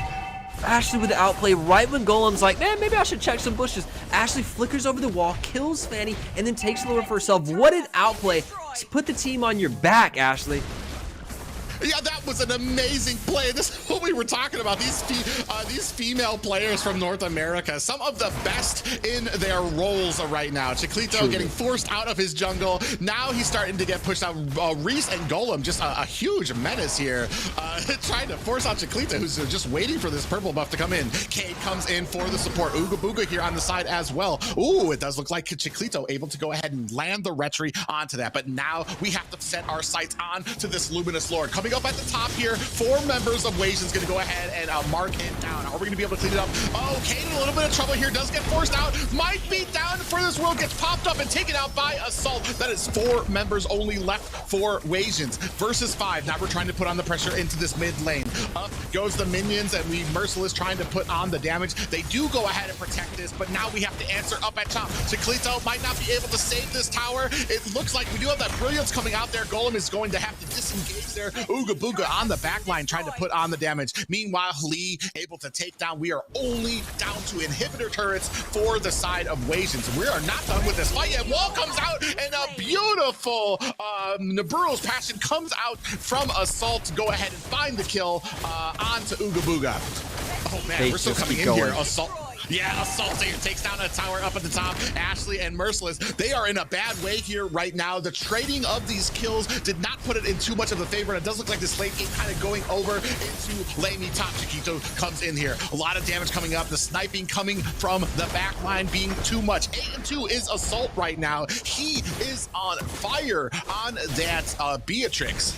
I think these teams have finally slowed down. Let's give Private a minute to breathe. But I noticed in that team fight, Beatrix is so fed now. Her damage is insane. Even the little bit of CC that's coming out of this Golem, it's pretty much their only CC, their only team fight tool to set things up. He's doing it so well. This ex-member from Gosu playing out of his mind right now. And then the Beatrix comes with 1, 2 autos, maybe a skill over the top. The snipes are landing with so much damage. And what I didn't notice earlier in the draft, we talked about how the Valier plays good into this. You know what's so good with a Valier? A Grok, to create that terrain for Valier to push things into. They're playing so well together with this push and pull they're providing. Beatrix just stand in the middle, melting people. So much damage. Yeah, and unfortunately, there needs to be an answer for the side of Wasians. We see the split pushing starting to be done by One Punch, kind of fallen off here into the late game. Ooh, actually kind of going deeper into the side of Wasians. This might not be the strategy that you were looking for. One Punch comes in, dashing her way out to safety there, and not too much worse for wear.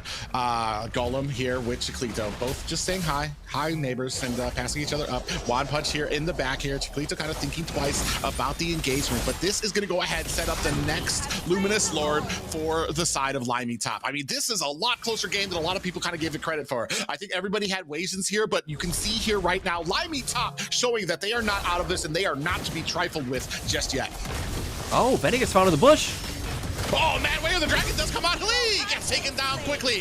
In the back line, you see Golem diving in there. From the back, Reese doing a decent job of trying to keep the pressure on, pushing most of the team out of the way and keeping that zoning out. But we still have a Lord starting to come in here. Lots of minions starting to crash into these waves on the side of Wasians, while the Luminous Lord is barreling through the top. Now, that death for Fanny does provide a little bit of pressure relief for the side of Wasians. They're able to push some things off. I was just thinking, yes, this used to be a close game like Private said, but now we're 6K gold gap. And we're at the 17-minute mark where gold means a little bit less, but let's not denote how big of a gold gap this has from being 1K down and staying there. Never let the gold balloon. Now, LaimiTop pushing in, trying to close this game. Yeah, we still have 2 inhibitors left on the board. A beautiful Way of the Dragon does land on the Golem, but that is a tank, and that is not the target that you want to be expending your damage on. And this is the problem when you have single target damage. If you choose the wrong target, you're not going to have that damage left for the rest of the team. Now we still look at these inhibitors. They're down to a sneeze of health. If somebody coughs the wrong way, these towers are going to fall down. You see the minions starting to pour in from the bottom. Reese trying to do a good job. Does get found out. Cade's going to have to exit that bush. Gets found out by the side of LaimiTop. They do in the end lose the bottom lane turret and mid, like you said, as they sneeze from going down. LaimiTop is in control of this game. Make smart plays, make one pick, grab Lord and end the game. They may try to end it without, though. Oh, you see Assault there with that sneaky little pressure there on there. We do have a snipe, goes wide. So, I mean, right now, you've gotten what you wanted. Now the pressure is on Wasians. All of these fights right now, they cannot last too long because now you're going to have these huge minions coming down towards your core.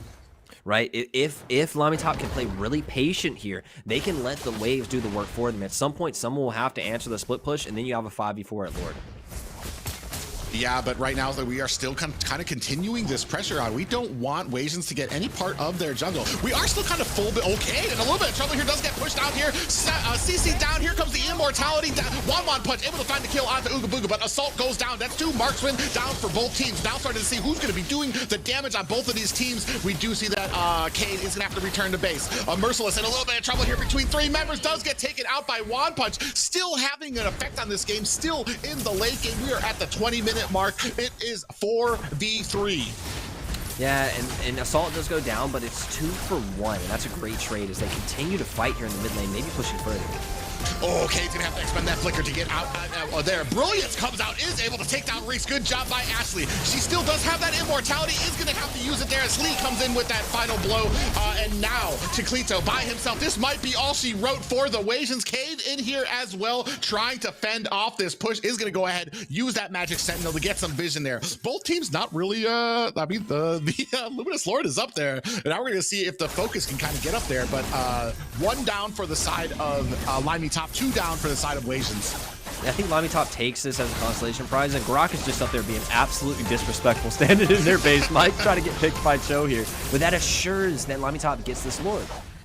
Yeah, and that's the problem here. We're going to have 1 more Lord here, especially at the 20-minute mark. Cleaned up by Lee there. Cade comes out, get popped up there, does miss the sniper rifle. Is going to have to try to use that Jikundo to get away. You do see, oh, nice, beautiful Way of the Dragon there. Does go ahead and create that distance between him and One Punch. Right now, I mean, I don't know. We're at the late game. Everybody is maxed out, and I don't even know what Wasians can do to kind of stifle this push. I think they have to get in a bush and predict rotation here. These are full itemization on all carries, right? You still have 3 marksmen, though. Any one person you catch with those 3 people there, you can ultimately burn them down. I haven't seen a lot of pit coming out of the Wasians, though. It's been, honestly, a story of Grok, Golem, pushing in, making opportunities for the side of LaimiTop, and everybody following up off of that. We need Cade here. Make a pick. Let's get one down, and then maybe we can clear Lord and fight from there. Well, and that's the problem too, is Cade is kind of coming in, he's choosing the wrong targets, and then you have all your single target damage. Oh, we do have a concealed play coming in here. Lord taken down to about half health on the side where One Punch coming in there. We do see Lee coming into the side lane too. Immortality has been activated. One Punch is back up. Cade doing his best to try to get out of this. You do see that Brilliance coming and activated by Ashley. Lord is kind of coming in here right now too as well. Kaliko does activate his own immortality as well. Golem might be taken down, is going to use that flicker to get out. Assault taken down, a great defense. Oh, but Ooga Booga gets taken out here. We are tied up here. Cade trying to disengage Golem, and Reese still providing that offense here right now. They are not backing up. Golem here trying to stay up ahead as the wall here. Reese very secure in the back lane. Oh, but gets picked off, and that might be it for Reese. He's going to use that flicker to get out of the way. Woo, look at the damage. Golem gets taken down. In comes Lee. Ashley down for the count. That is 2 members down for both side here, but this might be all she wrote for Wasians. I doubt they can stand another push like that. What a back and forth. What a great defense from Wasians, right? No inhibitor turns, Luminous Lord is barreling down, and somehow you find yourself still in this game. 22 minutes, this thing is going the distance. Wasians refuse to lose. Yeah, they definitely refuse to lose. They're doing the best that they can here, but the story here right now, Reese is just putting on so much damage. And look at the damage that's going on to Kaliko right now. One Punch is really kind of giving it to him, still presenting a menacing ability of damage here, especially in the late game. And this is where Joy is supposed to fall off. Yeah, you would think that, but I think it's just so annoying. And Karina, a little bit of the tankier build, doesn't have the damage to really execute that. With the Vengeance on Joy, there's just nothing you can do. If she does get caught, she dashes out. If she's going to take damage, she hits the Vengeance. It's such a safe, annoying pick. 5, 2, and 8. And to look at the other side, I have to look at Ooga Booga here with all the damage. Oh, goodness. Yeah, I mean, just as you say that, Ooga Booga gets latched onto by Lee there, and now he's going to have to try to escape here. One Punch deep into the back line. Ooga Booga gets taken out there. That is his 10th death right now. Assault still trying to find his distance and the sniping ability. Now that is a 57 second death timer, and that is going to open up this next Lord. That is a huge amount of damage that you are not going to be able to press. It doesn't look like Wasians want to stop. They know they need to get into this Lord. They know they can withstand another push like that. One Punch in a bad way here. Does look like he gets taken down. Brilliance has been activated. Merciless gets taken down low, and down goes Ashley. This is the fight that LaimiTop was looking for. Hale comes in onto Chiclito. Woo, look at the dancing from that Fanny. Golem going ahead, taking down Chiclito. That is 4 members. That is all she wrote. This is going to be going to a game 3. Congratulations to LaimiTop. LaimiTop, you may not know us, but we're here to play. And I believe their name means like our people on top or something like that when it's translated. And they really just showed right there. They came out on top of that game. They suffered a 1K gold lead, kept it like that, and they ballooned the goal with their late game options. And honestly, that Beatrix got it out of control. You have to think that Bruno should have had the damage, but 10 deaths on him. He never got the chance to really pull it out. Well, and that is what we were talking about too, especially as we got into the late game. You have a lot of the single target damage, and unfortunately, a lot of the isolation that Cade was able to find on that show was for Golem. And I mean, especially in the late game, you're just having a lot of the single target damage going onto that Golem, which allows the rest of the team to kind of continually, especially on that Valier, to kind of keep pressing the matter onto you. And that was all she wrote as we kept on creeping deeper and deeper into the late game. Such a bloody game coming out, 27 and 15 kills. I can't do math, but that's a lot of kills. And such a slugfest between these two teams as we got to replay it. This one looks like it was a little bit before we kind of hit that halfway or that late game point, having that Bennett's Rage come out, but I think that's when you dove right onto that Beatrix, able to kind of isolate them. And this is where things were going great for the side of Wasians, because they were isolating the right targets, then kind of passing that on to objectives. It just started happening. We had issues coming into the late game where I feel like LaimiTop was starting to get better at their positioning, better at kind of reading out where Cade was going. And then what you would do is you would latch onto Golem. And unfortunately, while you're all trying to put the damage onto Golem, you have the rest of LaimiTop to worry about, that Valier still pressuring on you, and the rest of the team kind of still putting damage onto you. Yeah, I gotta highlight Beatrix there doing so much damage, but then the Fanny in the late game, where usually you wouldn't expect a Fanny to go crazy, just started cabling in and grabbing picks and popping back out, and then at that last fight gets a double kill and honestly does so much damage to clean up the rest of that game. Great finish from Fanny there in that game, a strong performance. We're going to a game 3 though, and we're going to go ahead and jump right into the draft. They're not waiting at all. They're like, bro, let's just go. We got the momentum. We're ready. We do see that Lapu getting taken out there, including the glow, or including the glue as well. And this time, LaimiTop taking out Joy. Definitely does not want to see her. And I mean, I kind of expected her to fall off in the late game, but I mean, LaimiTop actually showing why she is banned a lot, even in that late game, still having a huge effect on those team fights. I find it so interesting that sometimes when a team plays something and then they ban it the very next game because they have such respect for that hero. And this time, who gets the ban? Fanny catches the ban. We don't want to see another one of those. So they adapt their strategy a little bit more, and they're banning XP laners again, and they take out the Fanny. This leaves a lot of mids open, though. And what we just left open is a Faramis. Unless we're going to go ahead and ban that out, and I'm pretty sure that's going to be the next pick for the side of Wasians. Yeah, Ashley did really good on the Faramis game 1, really controlled the pace, and honestly, the usage was just on point, saving people right when they need saved, but maybe they neglect for the Valentina before. Seems like Ashley's comfortable playing whatever she needs. I mean, she in the qualifier, she does have 2 games on Linux, so I mean, she is very comfortable. And you saw with that, what was almost a Lord steal, Ashley is so great when it comes to kind of maximizing the damage that she can do, and then using that brilliance to kind of get herself to safety.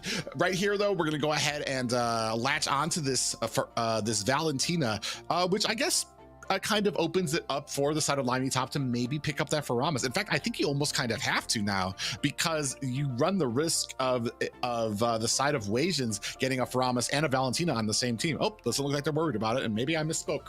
I mean, I'm not a coach or anything, so what do I know? Kaja comes in offering suppression here, and I hope that it's played in the roam position so you can have flicker with it, because I think sometimes a lot of people have taken Kaja in the jungle. With that Retry, you do have a lot of survivability and things like that, but you don't have that same snap pick that Kaja with a flicker can have. So I'd really be happy if Golem took it here and really showed us where that divine judgment comes in and judges people divinely. Kufa here to answer it. The Faramis hasn't come in yet. I think they want to pick it up before second rounds of bans, though. Yeah, and that's going to be interesting here. Very interesting that you brought up what ultimates that Valentina can take, because yeah, I agree that divine judgment that she can get, it's not really as effective without the flicker from the Kaja.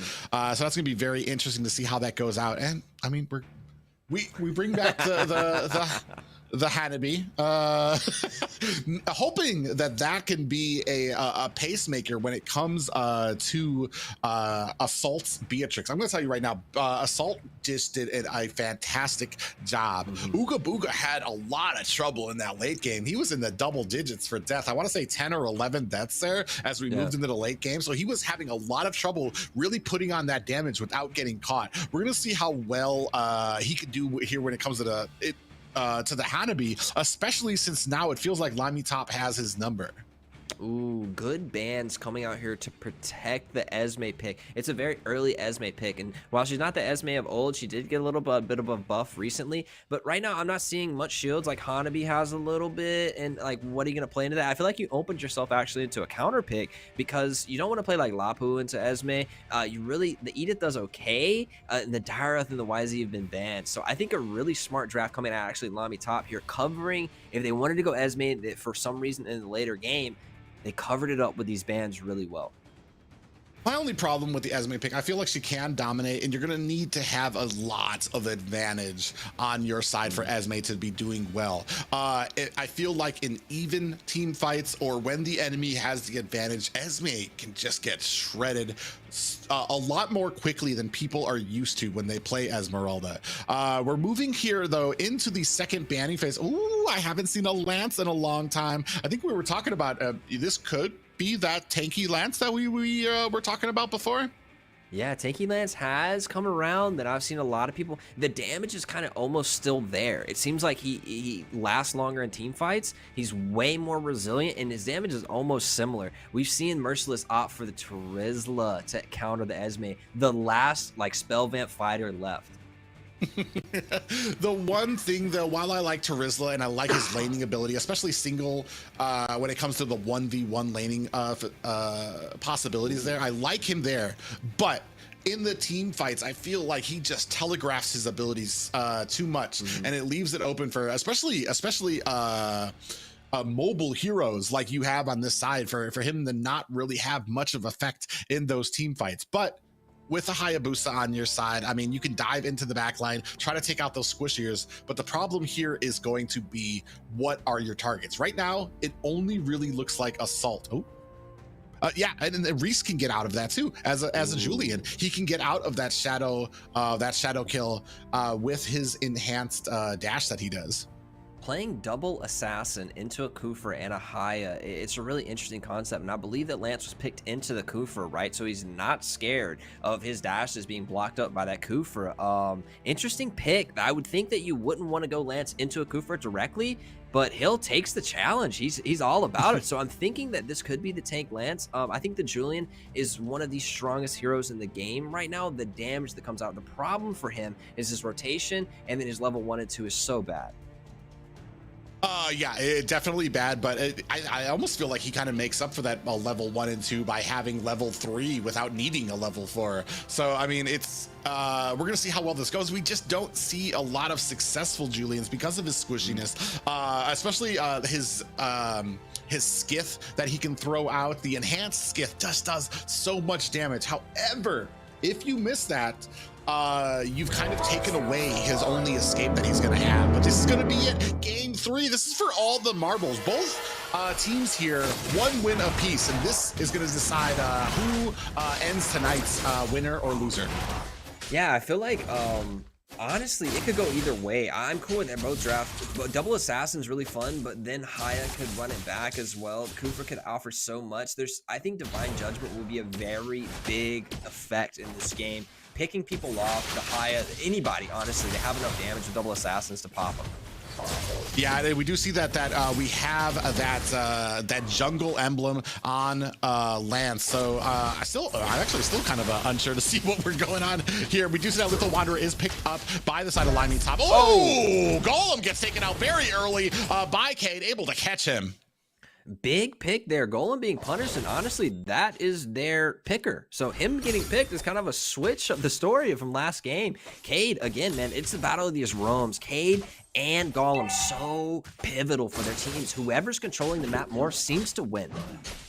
Well, and in the same breath, whoever's kind of messing up more. I feel like Cade kind of a lot of the picks he had. Ooh, nice pop up there on Ashley. As I was saying, a lot of as I say that, Cade finds a beautiful bouncing ball there on the Golem. Is that going to be enough? Takes him down there. Beautiful cleanup there by Chiclito, but Reese is not done. Goes ahead, puts some damage on, but Ashley going to go ahead and get away safely. And Reese just doesn't have the damage yet. Julian needs to scale a bit. Yes, he has his ulti at level 3, but he doesn't have the damage to follow up. And this Kufra gets another pick. Cade off to a really early start, and that aggression will play into the mindset, the psychological factor here of that Kufra being in a bush that you can't hear, and you know he's starting to hit in picks. Yeah, 3 members here going ahead, trying to put on the pressure to Merciless on that Terizla.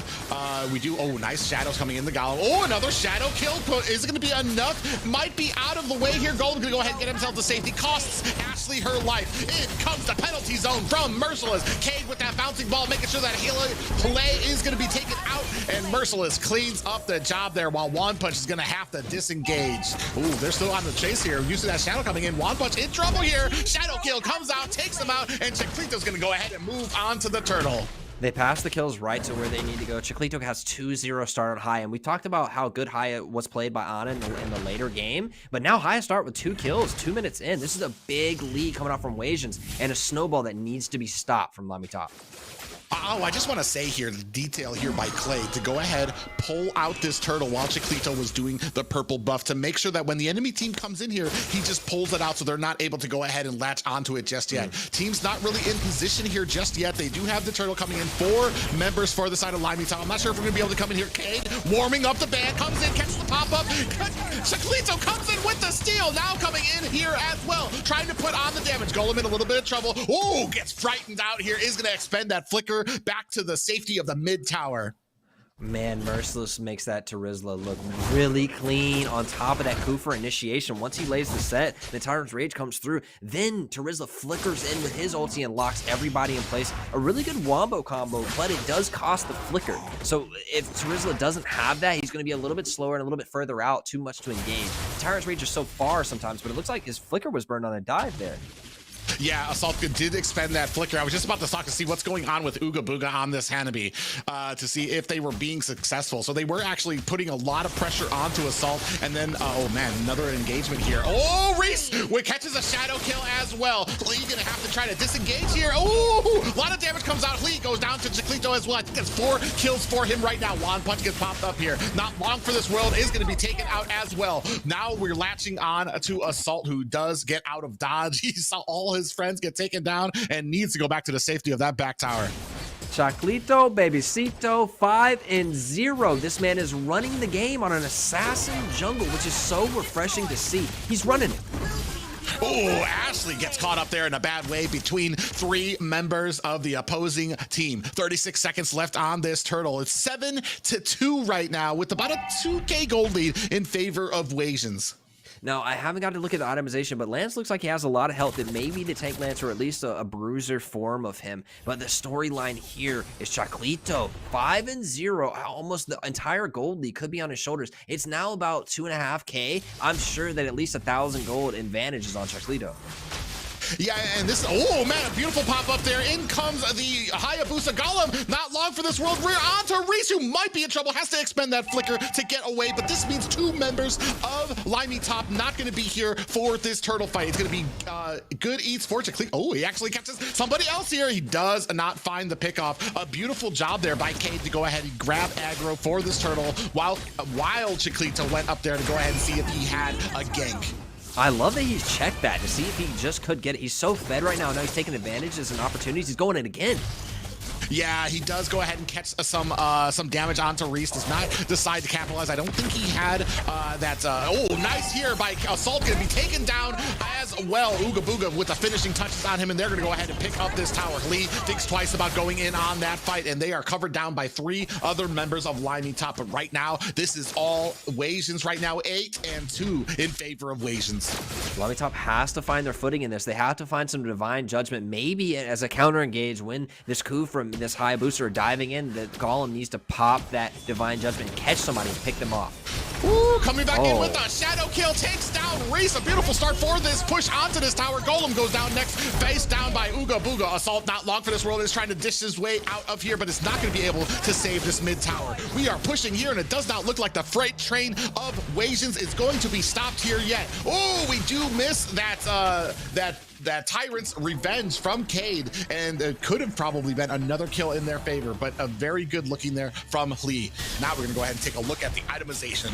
Yes, we do get confirmation. It is the tank Lance, Guardian Helmet first, building the Cursed Helm as well. That is gonna be a tanky boy. The problem here is the gold is ballooned out of control. They're now 5K behind, and this is a lot of gold at a very early point. It's only 7 minutes in the game, they're 5 gold. Ooh, there it is! Oh, beautiful flicker into a divine judgment, and that is what a Hanabi deserves. But Ooga Booga goes down, and that is 4. Oh, beautiful flicker into a Tyrant's Rage. Lee does have to use that Thorned Rose to get out of it, but Chiclito finds the kill and takes him down. 3 members of the side of LaimiTop do have to disengage here.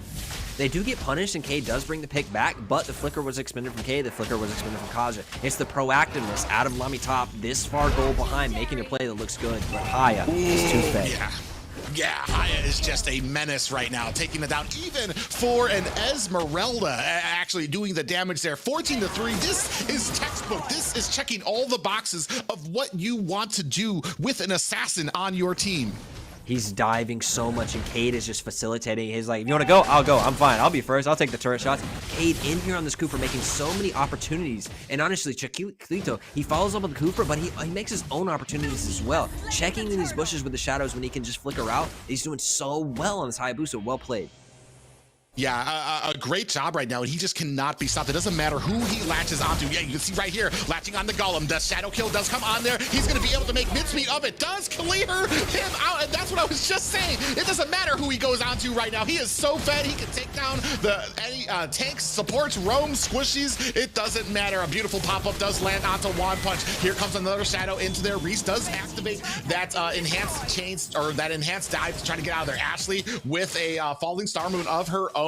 Does not find a kill, but does go ahead and bar it away. Ooga Booga, a little bit of trouble here. Gets taken down here. Here comes the pop-up there. Ooga Booga gets taken down here. Lee trying to get out of dodge. Ashley actually in a little bit of trouble here. He has Cade with her. Now we have Reese. Are we going to be able to chase this down? You see Chiclito biding his time. Oh, we have a pair of broken ankles on the field. Cleanup at the mid, and you do see able to get the crossover onto them is Lee. Fancy footwork coming out of the Lance, but can we call Chiclito in a Kyrie? Yeah, well, we'll see here. He's doing a great job. He's going to go ahead and try to get onto this. But the problem here is the Thorned Rose. You could try to get that shadow kill onto him, but that Thorned Rose is going to make sure that that damage does not pass through. Right, Lance is so tanky, plus those skills to provide invulnerability for him are just so big. Wasians is now trying to control the jungle and choke out even more from the side of LaimiTop, and it's going well for him. Yeah, we are kind of tuning up the bands here. You do see us waiting in the back.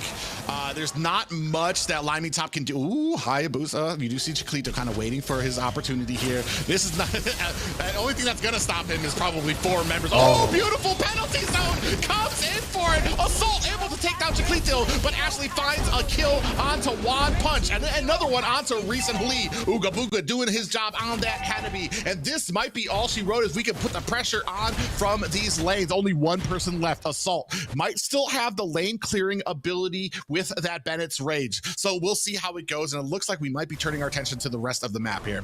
My jaw is still dropped. That flicker engage from Merciless catching so many people is just uncharacteristic. You don't think of XP laners going to the backline making sets like that. Not that situational. That was crazy. 4 kills on him. They guarantee themselves Lord. Merciless 2-0-7, but that pick may have broken the game.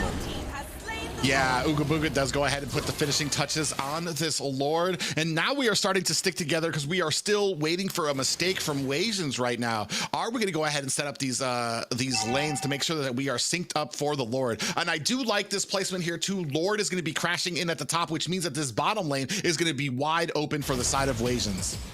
Yeah, and Tank Lance is doing like being really annoying here. I just think he's so far behind, you can't really see the effect of it now. It's 8K gold, right? This is a huge advantage for Wasians, pressing in one like game one. Yeah, Merciless does come in here. He does catch a nice dash there from Reese and Juan Punch as well. We have 4 members here up at top, Ashley, and them trying to put some pressure on here. Chiclito going to go ahead, clean up the mid. We do have that Bennett's Rage come out there to try to finish off a lot of the minions. Ooh, in comes Hayabusa with that shadow kill. Not going to be able to find the damage in there. Does go back to this tower. It does go ahead and space out the rest of LaimiTop so that they can go ahead and capture this. And now we're starting on the mid. One more inhibitor left. Penalty zone latches onto 2 members. A big pop-up. Assault gets taken down. Reese follows closely behind it. There goes Juan Punch as well. 2 members left, and this might be all she wrote. Wasians going ahead, clearing out the lanes, trying to put the damage onto this here right now. Clay's powerless to stop them. That is the Tank Lance, and that is all she wrote. This victory goes to Wasians. Great clean into the series. The first 2 games were pretty close. That third game was not. They snowballed to victory, and this Hayabusa, well, 10-0, 10-1. He's crazy on the kills. Honestly, Chiclito ran away with that game early for me, and I am mad impressed by the TZ engages. Clean game out of Wasians. The only negative part of that is that a victory went over to Hanabi again here. Two victories for Wasians went over to Hanabi, and I fret to see what rank will hold for us here in North America. But man, what an impressive game there. We were talking about Cade there with the team up between Cade and Chiclito there. Just doing such a great job of setting, making sure that he's always with him and making sure to kind of open up those picks for Chiclito on that Hayabusa to the point where there was not a single person on the side of LaimiTop that could withstand that shadow kill. Yeah, Chiclito ran away with the game. 11, 1-6, 10,000 gold, highest in the game. He really put a masterclass on how to play Hayabusa into this new moving away from fighter meta where he's playing other assassins. Yeah, Lance went the tank route, but still, it's an assassin. Great game out of this, and I have to highlight Cade here. 2-0 and 11. Has all those assists, all that kill participation, and did not die a single time. Yeah, an amazing game there. Ashley did a great job too, and I do kind of respect this when it comes out to the mages who have that damaging ability, but kind of save off and kind of stave a lot of that damage to kind of make sure that their jungler is fed. Like you can see there, Ashley might not have got that kills, but was involved in a lot of the fights there as well. 24-6. It did seem like Wasians had the number here, and unfortunately, LaimiTop will have to kind of reorganize and live to fight another day. I love to see the Edith here, but Merciless on that Terizla was crazy good. Oh, this might be the play here. Yeah, you can see here Chiclito doing his best to kind of dodge out of this, and here comes that flicker into the penalty zone, latching onto 3 members there, comes in with a beautiful penalty zone, but a pop-up of their own as well. And then the Bennett's Rage from the back down there, actually able to take down Chiclito. But from the side, you see Cade with the beautiful Tyrant's Revenge into the Tyrant's Rage, and that opened it up for the rest of Wasians to kind of capitalize onto this fight. This is what decided it for them, and a beautiful play by all of them, even though the fed Chiclito taken down on that Hayabusa. Huge plays coming out, and Beatrix narrowly escapes here, but Bia, not the same effect as the previous game, but really good play out of Wasians here to cleanly close the game. You're absolutely right. And looking at this series of games, I am actually most impressed by the fact that Powerless or Uda Buddha made that Hanabi work, as well as all of the out-of-pocket picks or just out-of-meta picks like Valir, the 3 marksmen, and now we're actually seeing a 100% win rate on both Valir and Hanabi in this year's tournament. So now, of course, though, we need one player to just break the meta, like Chacho playing that Granger, that assassin jungle, making all the surprise plays and dominating the match, especially for the last one with that triple kill in just 4 minutes. I'm impressed, guys. Yeah, none more deserving there too. Just a menace through that last game too as well. So I mean, hats off to him. Hey, I'm not gonna. Okay, I'm gonna say NA Kyrie, man. He made it look so good. Maybe he doesn't flicker back and catch the marksman in an Echo versus match, but what a dominating performance coming out of his Hayabusa. Insane plays at a Chaquito. For sure. And after that intense game and a really fun game to watch, guys, we are here with another break, but stay tuned. We are coming right back with our last match of today. So get some snacks, get some rest, and we will see you in just a bit.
Welcome back, guys, to the last game of the day. I am your host, Liz, and I am still here with you. And for everyone who's stuck here, you are here for a treat, as we will give you another giveaway with 40 winners as long as you type in that code NUDDGF98 into the link below, where you will be getting another tournament chest with all of these amazing skins at your hand. So make sure you join in fast, be the early bird, and get your giveaway right away. And now, as you guys are typing in the codes, we will welcome back to our lovely, amazing, professional casters to give us the predictions of the last match. Might be trying to get me a little bit of codes for myself there as well, as a treat for staying here this long. But last match, not to be outdone by the ones that had preceded it. It's going to be Area 77 taking on Empire here. And this is going to be a match between the newcomer Empire. Still has been here with a little bit of history, but you can see down there at the bottom, not as much history as Area 77. And that is where most of the votes went. Area 77 taking a clean sweep here. We'll see if the casters are onto something, or will the Empire show their big guys? I've heard a lot of rumblings around the community. This is a strong team. I mean, for sure, it's like the old versus the new. Area 77 was once the champion, the out-predicted champion for the previous NACTs, so it's gonna be a great game. Yeah, at one point, Area 77 was kind of in line to go ahead and they were prominently picked to dethrone the original BTK. Fortunately, a lot of losses went out there and the team kind of disbanded, and members kind of strewn about all of North America, where some are in Ackerman, some are in BTK, and some still remain here in Area 77, kind of hoisting up the flag there. And now we will see how these remaining players will play in as we go in to our last match of the day between A77 and the Empire Casters. Take it away to the drafting phase. This is gonna be an interesting one for me, just as same as the last match. Last match was when it came to Wasians and LaimiTop, there was a unique draft, and what was awesome about it is because it wasn't just the meta picks that we've been seeing over and over and over again. They went outside the box for a lot of picks that we haven't seen before, and we're gonna see if we catch the same thing here between Area 77 and Empire. You know, I am a sucker for a really good draft, and I love the draft out of both teams from their ways, and so creative and so intentional in their picks and bans and really set up. I feel like a game plan through draft all the way through is very planned from the beginning what they were going to go into, and I think maybe the most intelligent drafts we've seen come out, and today I'm going to go ahead and give them that. In this game, I expect Area 77 to take early game comps to be able to snowball games and close out before Empire can really get going. It's up to Empire here to either fight it out in the early game or take something that they can last and they can get to that late game damage spike. Yeah, a lot of great members here too already kind of remain from the original Area 77. Gals Cutie, Mark Cutie, and Pogi here. So these are mainstays in North America, no slouches, and they have been making a name for themselves. Unfortunately, kind of sat out the last NACT. I assume licking their wounds to kind of come out here better and stronger than ever. We're going to see if they still have that magic that they once did as they go up against Empire here. Bans looking somewhat familiar. The Joy taken out alongside the Faramis and the Wan. So no big surprises here just yet.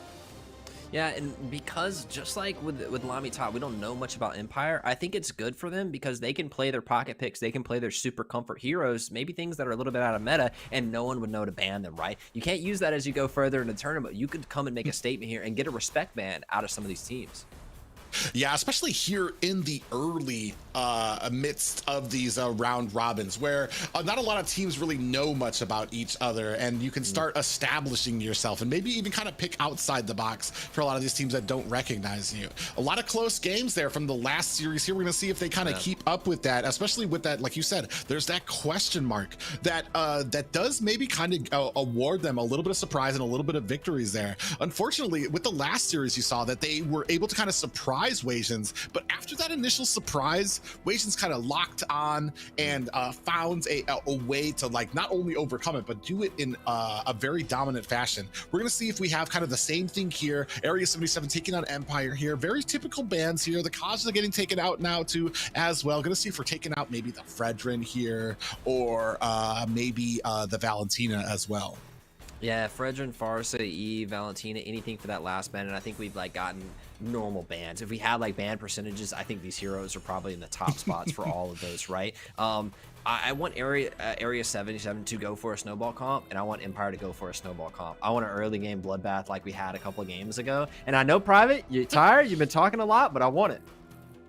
Oh, no, I mean, I can keep on casting here. We'll go for about 3 more resets. I think I got in me for some of these series, depending on lag issues. But it does look like we've got all of that straightened away here. And there it is. The Fredrin ban comes out there. We're going to see what we can answer with on the side of Empire for their first pick. Now, Poggy and Gals QD, the leftover from what used to be the old Area 77, has picked up the rest of these players, and I want to see how they reform around those two pillars of experience, but also synergy. These two guys are really good, and as I understand it, I could be wrong, but I believe one of these QTs is actually Gals' brother, so should be some natural chemistry there as well. I want to see if this new Area 77, like you said, has the skills and the domination that the old Area 77 has and carries that name through, or will this be a new era where they go above and beyond, or will they fall lower? Yes, actually, Gals Cutie and Mark Cutie are the siblings, and unless they have a couple more brothers there with the cutie pile down there, I think that's all that comes in with from the siblings. Another good smart pickup by the side of Empire. Going to go ahead and pick up the Valentina, which does secure them a lot of maneuverability when it comes to the compositions and what she can provide and what she can steal from her enemies there. And man, I know you're excited about that next pick. Oh, you know I am, Private. My heart is so sweet when I see Edith. But I was thinking about whether it would be Farsa or Eve taken into this Valentina. I expected to be one of them, but it looks like they elect for Julian. Now, that is Poggy who selected it, and Poggy is the jungler. They could always trade later, but for now, let's consider that a jungle Julian.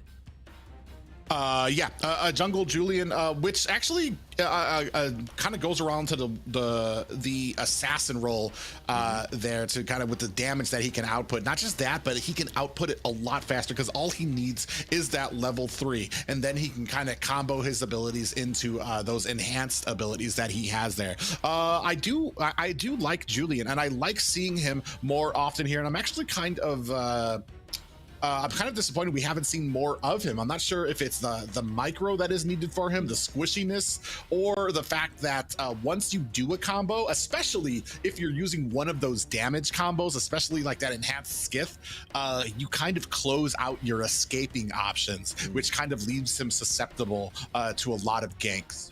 I feel like Julian's a bit of a pub stomper, right? You'll see him a lot ranked and he'll be running over games. When it comes to pro play, when there's so much more cohesion in the team fights and communication, he gets picked off really quick, or like they know he's used a skill, so he's going for this skill, and they can talk through those things. And that assassin, while you only have like one combo in, like you said, you don't have a way to get out. An answer with that is the Harith and the Martis. Martis is going to bring that early game pressure and fall off as he starts to build tank. And the Harith, though, kind of answers that and picks up right when Martis starts to fall off with that mobility and damage.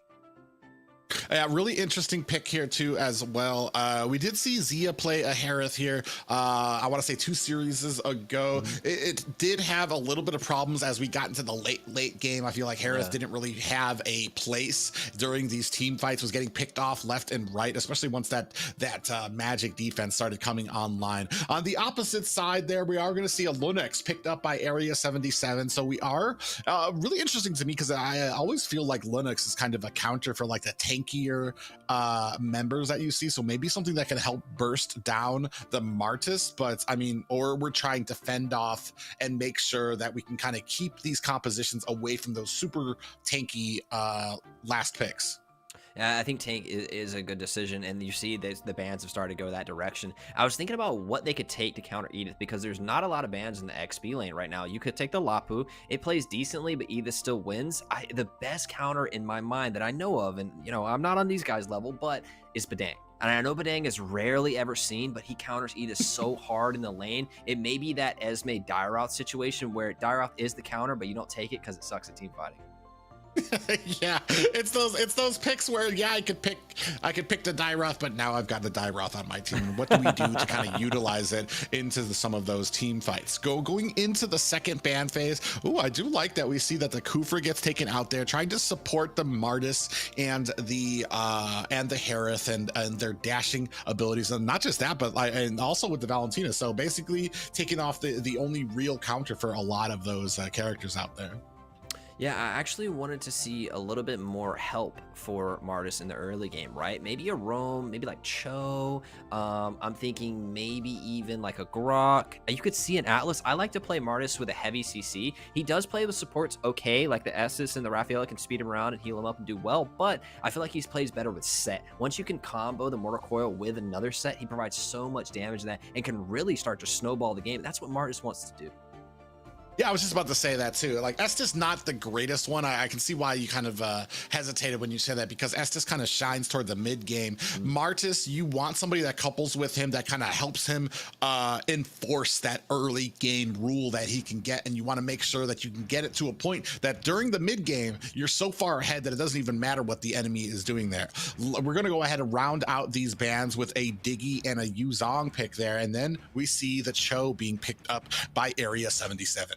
Good single target pick opportunity that plays well with a couple of assassins, the DPS, and the rest of the lineup. Can CC combo with the Edith, but right when I saw the Cho come out, I thought, what if they take into like a Hilda or a Natalia support here and really get into this jungle and punish Julian, who'll be so weak in level 1 and 2, and honestly, it gets the ultimate at 3, but needs time to scale and kills and gold to really have an effect. If you had something in there in the jungle that punished him, could be a good pick for Empire.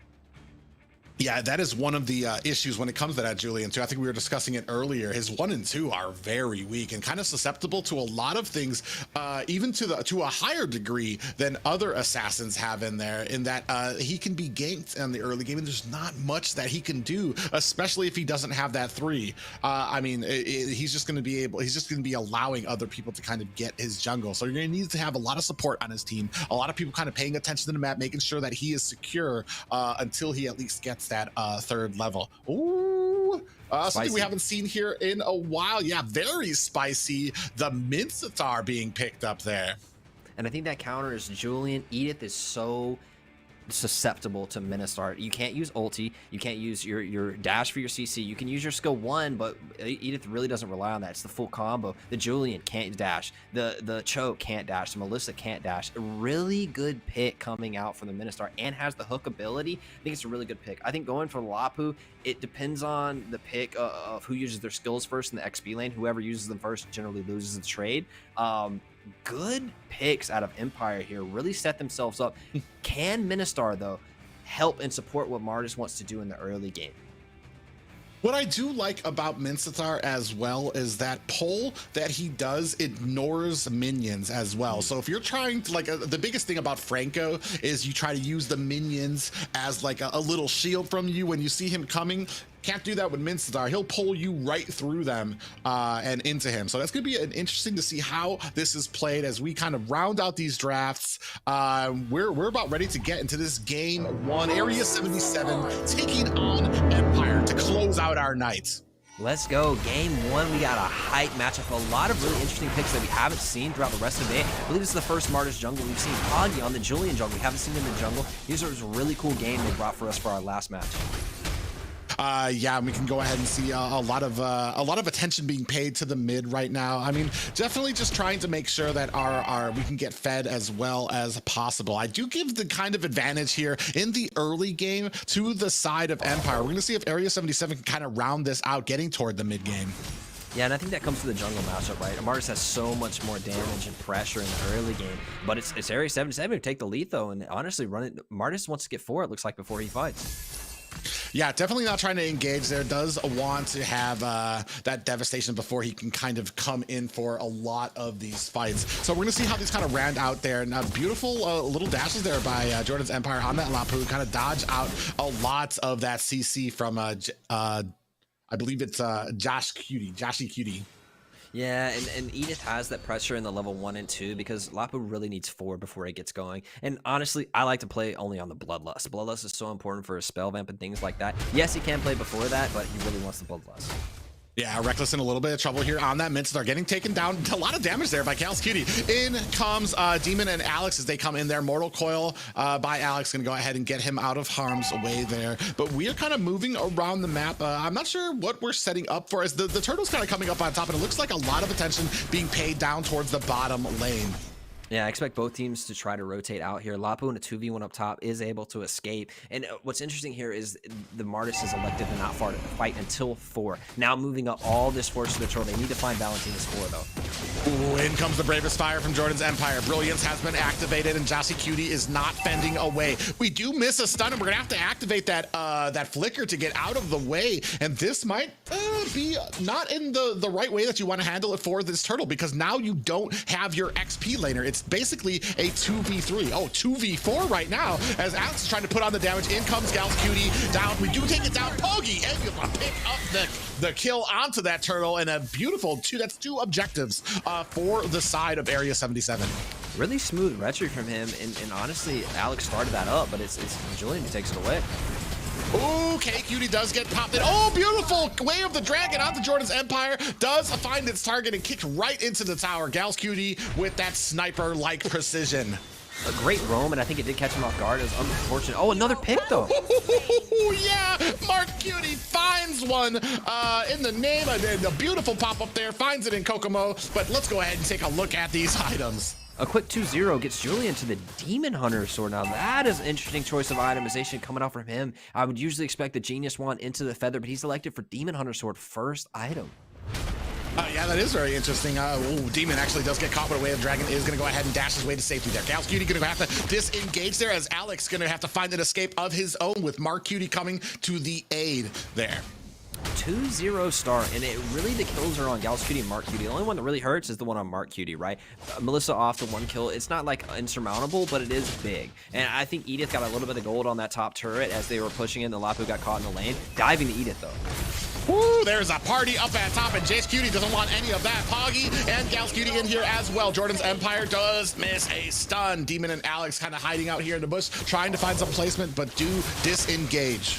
If that started with a pull from Menistar, I would think it would be a lot better, but 4 people walked under the turret and Edith skates away pretty healthy, and you lose a kill. So maybe Edith's not really the one you want to dive. If you do, start off with some hard CC, because that's a lot of CC tank and mobility that she provides. Yeah, and that's unfortunate for them right now. Not able to actually really find anything with a lot of these rotations. You do see Area 77 coming in here for Kokomo. They do find him in a bad way. The Way of the Dragon comes down here and a lot of damage. K-Cutie able to finish the job. Reckless and Demon, oh, they do decide against actually disengaging here. They're trying to go on to Melissa at the bottom here. Mark Cutie might be in a little bit of trouble. Does activate that go away. Reckless, we do see a Brilliance coming out here as well, trying to fend off Demon. In comes Pogi, trying to pick up the kill. Does miss the pop-up here. Reckless and Demon do find themselves an escape down to about half health though. I'm not sure if this is a fight that they want. Pull does land onto K-Cutie too as well. Gals over here trying to fend off with that Way of the Dragon. K-Cutie does get taken out as well, and now this turtle might be going over to the side of Empire. Strong pick from Empire there, and it may secure them the turtle, but there's a lot of Area 77 members lurking around here, maybe looking for a Poggy steal. Oh, I mean, there's 5 members here too. We do have that a beautiful ultimate coming in from Lapu there. Area 77 does not. Oh, a beautiful pop up there. They just narrowly missed the stun on that Lapu. So I mean, a great engagement there. Reckless trying to come in there. We do see that the King's Calling comes out to try to help secure that escape. Push and a pull onto Jace Cutie there. Dash comes out. Jace Cutie might be able to get away here. Does come back from that ult form. K-Cutie in a little bit of trouble here in the bad way between 3 members. Using that flicker. Is it enough? It is not, as he does not get away. 2 and 6 right now for Area 77. Stuck around a little bit too long in that fight and get punished there. And honestly, what a knock-up from the Edith. I don't think the Edith meant to do that, but the Lapu flicks into it, unfortunately, and just the timing worked out where Edith pops him up right after the flicker, doesn't land the stun, and the whole engage is negated. Once Lapu spins that flicker forward, he's kind of committed, right? And he gets punished and dies after that. Oh, Kokomo with the Zenman Force, but then gets countered immediately by the Way of the Dragon from Gal's Cutie on that show. And that's going to go ahead and leave it. Dude, he's so good with it. Reckless comes out for a pull, and Gals is just ready immediately to go ahead and dash backwards as well. Great playing so far. Just a very solid gameplay by Area 77 right now. Very early purchase from Alex into Radiant Armor, not going for maybe a BOD, probably got Hunter Strike and then straight Radiant Armor. There's a lot of magic damage coming out from the side of Area 77, and that's going to make Martis incredibly tanky. He's 2-0 start, and he's going straight to tank optimization. He's going to be hard to kill if Melissa isn't doing damage. Yeah, and that's a really interesting thing too, because he is 2-0, so he does opt for that tanky. And usually you wouldn't see that. You'd want a little bit of damage to kind of isolate yourself there. Oh, Gal's Cutie comes in there, might be in the wrong way between three members. They are chasing him right now. He does get frightened out as well. The Way of the Dragon of their own, but is it enough? We're trying to come in here with the damage. Martin, Alex, is he going to be able to find the kill on there? Look at Mar Cutie trying to get away as well. Does find a kill. Demon goes down there as well. They're still in chase. Mar Cutie is trying to run a beautiful pack off there. Alex is not going to be able to find the kill. And Mar Cutie gets away. K Cutie taken out by Kokami. Sorry. Ooh, Alex is still in there. Yeah, he's gonna have to use that Mortal Coil. Jace Cutie is gonna go ahead and find and secure that kill. It is 4-9 right now in favor of Area 77. That right there is why I actually favor now the flicker for rather than an Inspired on Edith. You can flicker forward in your Phalanx form and you can land CC, or you can flicker forward in ulti form, get close enough to finish with a lot of damage for a kill. This is a really interesting playstyle. Coming in another pick though on Lapu. Yeah, double CC onto Lapu here. Jordan Empire trying to use that Bravest Spider form to get himself back to safety. Gonna go ahead and use that flicker smartly to get away at the end. Does have that passive teamed up there, but let's go ahead and take a look. Ooh, the items are already gone there. Sorry about that. Gal's Cutie and Reckless going ahead, I guess, staving off here. Both roams just gonna go ahead playing a little tag here, but while Mar Cutie goes ahead and finishes the job on the bottom turret. Yeah, I got a quick glance, and I'm just focusing on Poggy's itemization because I find it interesting. I don't play a lot of Julian, but Demon Hunter Sword. And then he grabs the Twin Blades, and I think it's a lot different than what most people build. As you see here, he does build the Genius Wand, but two items that I don't really see often on Julian, he's picked up and elected to go for that really auto-attack focused Julian. Yeah, that's really interesting here. Oh, a little bit of a bad way. Alex might be down. Poggy gets taken down very quickly as Alex is rooted on to Mar Cutie, using that go away. K Cutie taking a heap of damage, is going to use that flicker to get away while they clean up this mid lane. This is going to open it up for Martis to go ahead and put the damage on to this Lord. They recognize it and they're trying to get into a good position, but I'm not sure they're going to be able to do anything about it. You see Alex here laying on the damage, and this is going to be the first Lord going over to Empire. And while this seems like an Area 77 game, I feel like Empire this is still not out of the woods for them yet. Yeah, I think Empire just tied the game up right there. Now they've taken a little bit of a goldie. 800, oh wait, they're like 200 goldie. They're dead even, really. And the gold is even between these two teams. And I think it really comes down to this Ministar last pick. It does so much to disrupt everything the A77 wants to do. Oh, a little bit of an engage. Yeah, speaking of which, King's Calling does miss wide. Zenman Force comes out, but that's just to help zone. Oh, beautiful flicker into that pop-up though, but Jace Cutie in a bad way, deep enemy line. Beautiful pop-up onto all of Empire there as well, followed by a Brilliance. Now Way of the Dragon lands onto Demon, who is not long for this world. A Brilliance of his own from that IMU, but he is not going to be able to get away on that Valentina, so they clean up with 3 kills of their own. Area 77, which leaves them a lot of open space to go ahead and take care of this Lord. Speaking of which, Kokami actually gets in trouble, caught out, and that might be a wrong decision by him to stay into that fight. And speaking of which, Jordan actually might get caught here. Do have a pop-up onto him. He's coming in there. Poggy comes in, catches a stun for his efforts. He is not done yet. He still wants and smells blood in the water. Is going to go ahead and disengage from that Lapu from Jordan's Empire. Those auto attacks from Julian really hurt. I mean, it hurts a lot. And I just don't think the Hereth was prepared. That had to Purify, didn't use it. Maybe didn't have it right when that pop-up came, but you have to Purify, you have to burn it to get out if it's available. I think the story of this game, honestly, is Ministar preventing a lot of the things that Area 77 wants to do, but Alex on the Martis providing such pressure throughout those 10 minutes. Will it run out before time's up? Ooh, a stun comes out, but it is not enough as Mark Cutie finishes the job, takes down Lapu before it can activate. Ooh, a nice pull into a King's Calling. Gals Cutie and Poggy stuck in a bad way. Dominant Force comes out and finishes the job. Poggy gets taken down. Jay's Cutie and K Cutie trying to get away, creating that distance for them, and that is a one for. Ooh, a nice pull there by Gals Cutie as well. Doing a great job is Reckless on this Mincetar. I don't think that Area 77 has an answer for a grouped up fight that starts with the Ministar pull into locking him down with the ultimate there with all the soldiers. I think it's just too much like lockdown, and oh, Gals looks like he's caught. Yeah, Dominant Force comes out, followed by that pull by Mincetar as well. So doing a great job kind of comboing those abilities and is able to take down Gals Cutie. Now we are charging in is Alex. Brilliance is activated by K Cutie to go ahead and disengage from that fight. But now we have, look at these 4 members here kind of crowding in here, trying to enforce their will. Empire really kind of pushing their advantage here. Jays kind of comes in with the pop-up, is not able to find the targets. Poggy comes in, does miss Kokami. Ooh, had that knock-up hit. Yes, he has Purify, but Julian, the damage might have killed him right there. It's just a lot. Oh, Ethan gets picked. Oh, yeah, Jays doesn't find a pick off and gets taken down. Kokami finishing the touches on that kill. You can't use Flicker, you can't use your ultimate, and you can't use your skill 2. If Edith gets hooked by that, she is dead for sure. The ultimate is such a hard counter for Edith. It's a hard counter for Poggy. Gals is super hard countered by the Ministar. Ministar, one of the best last picks we've seen thus far.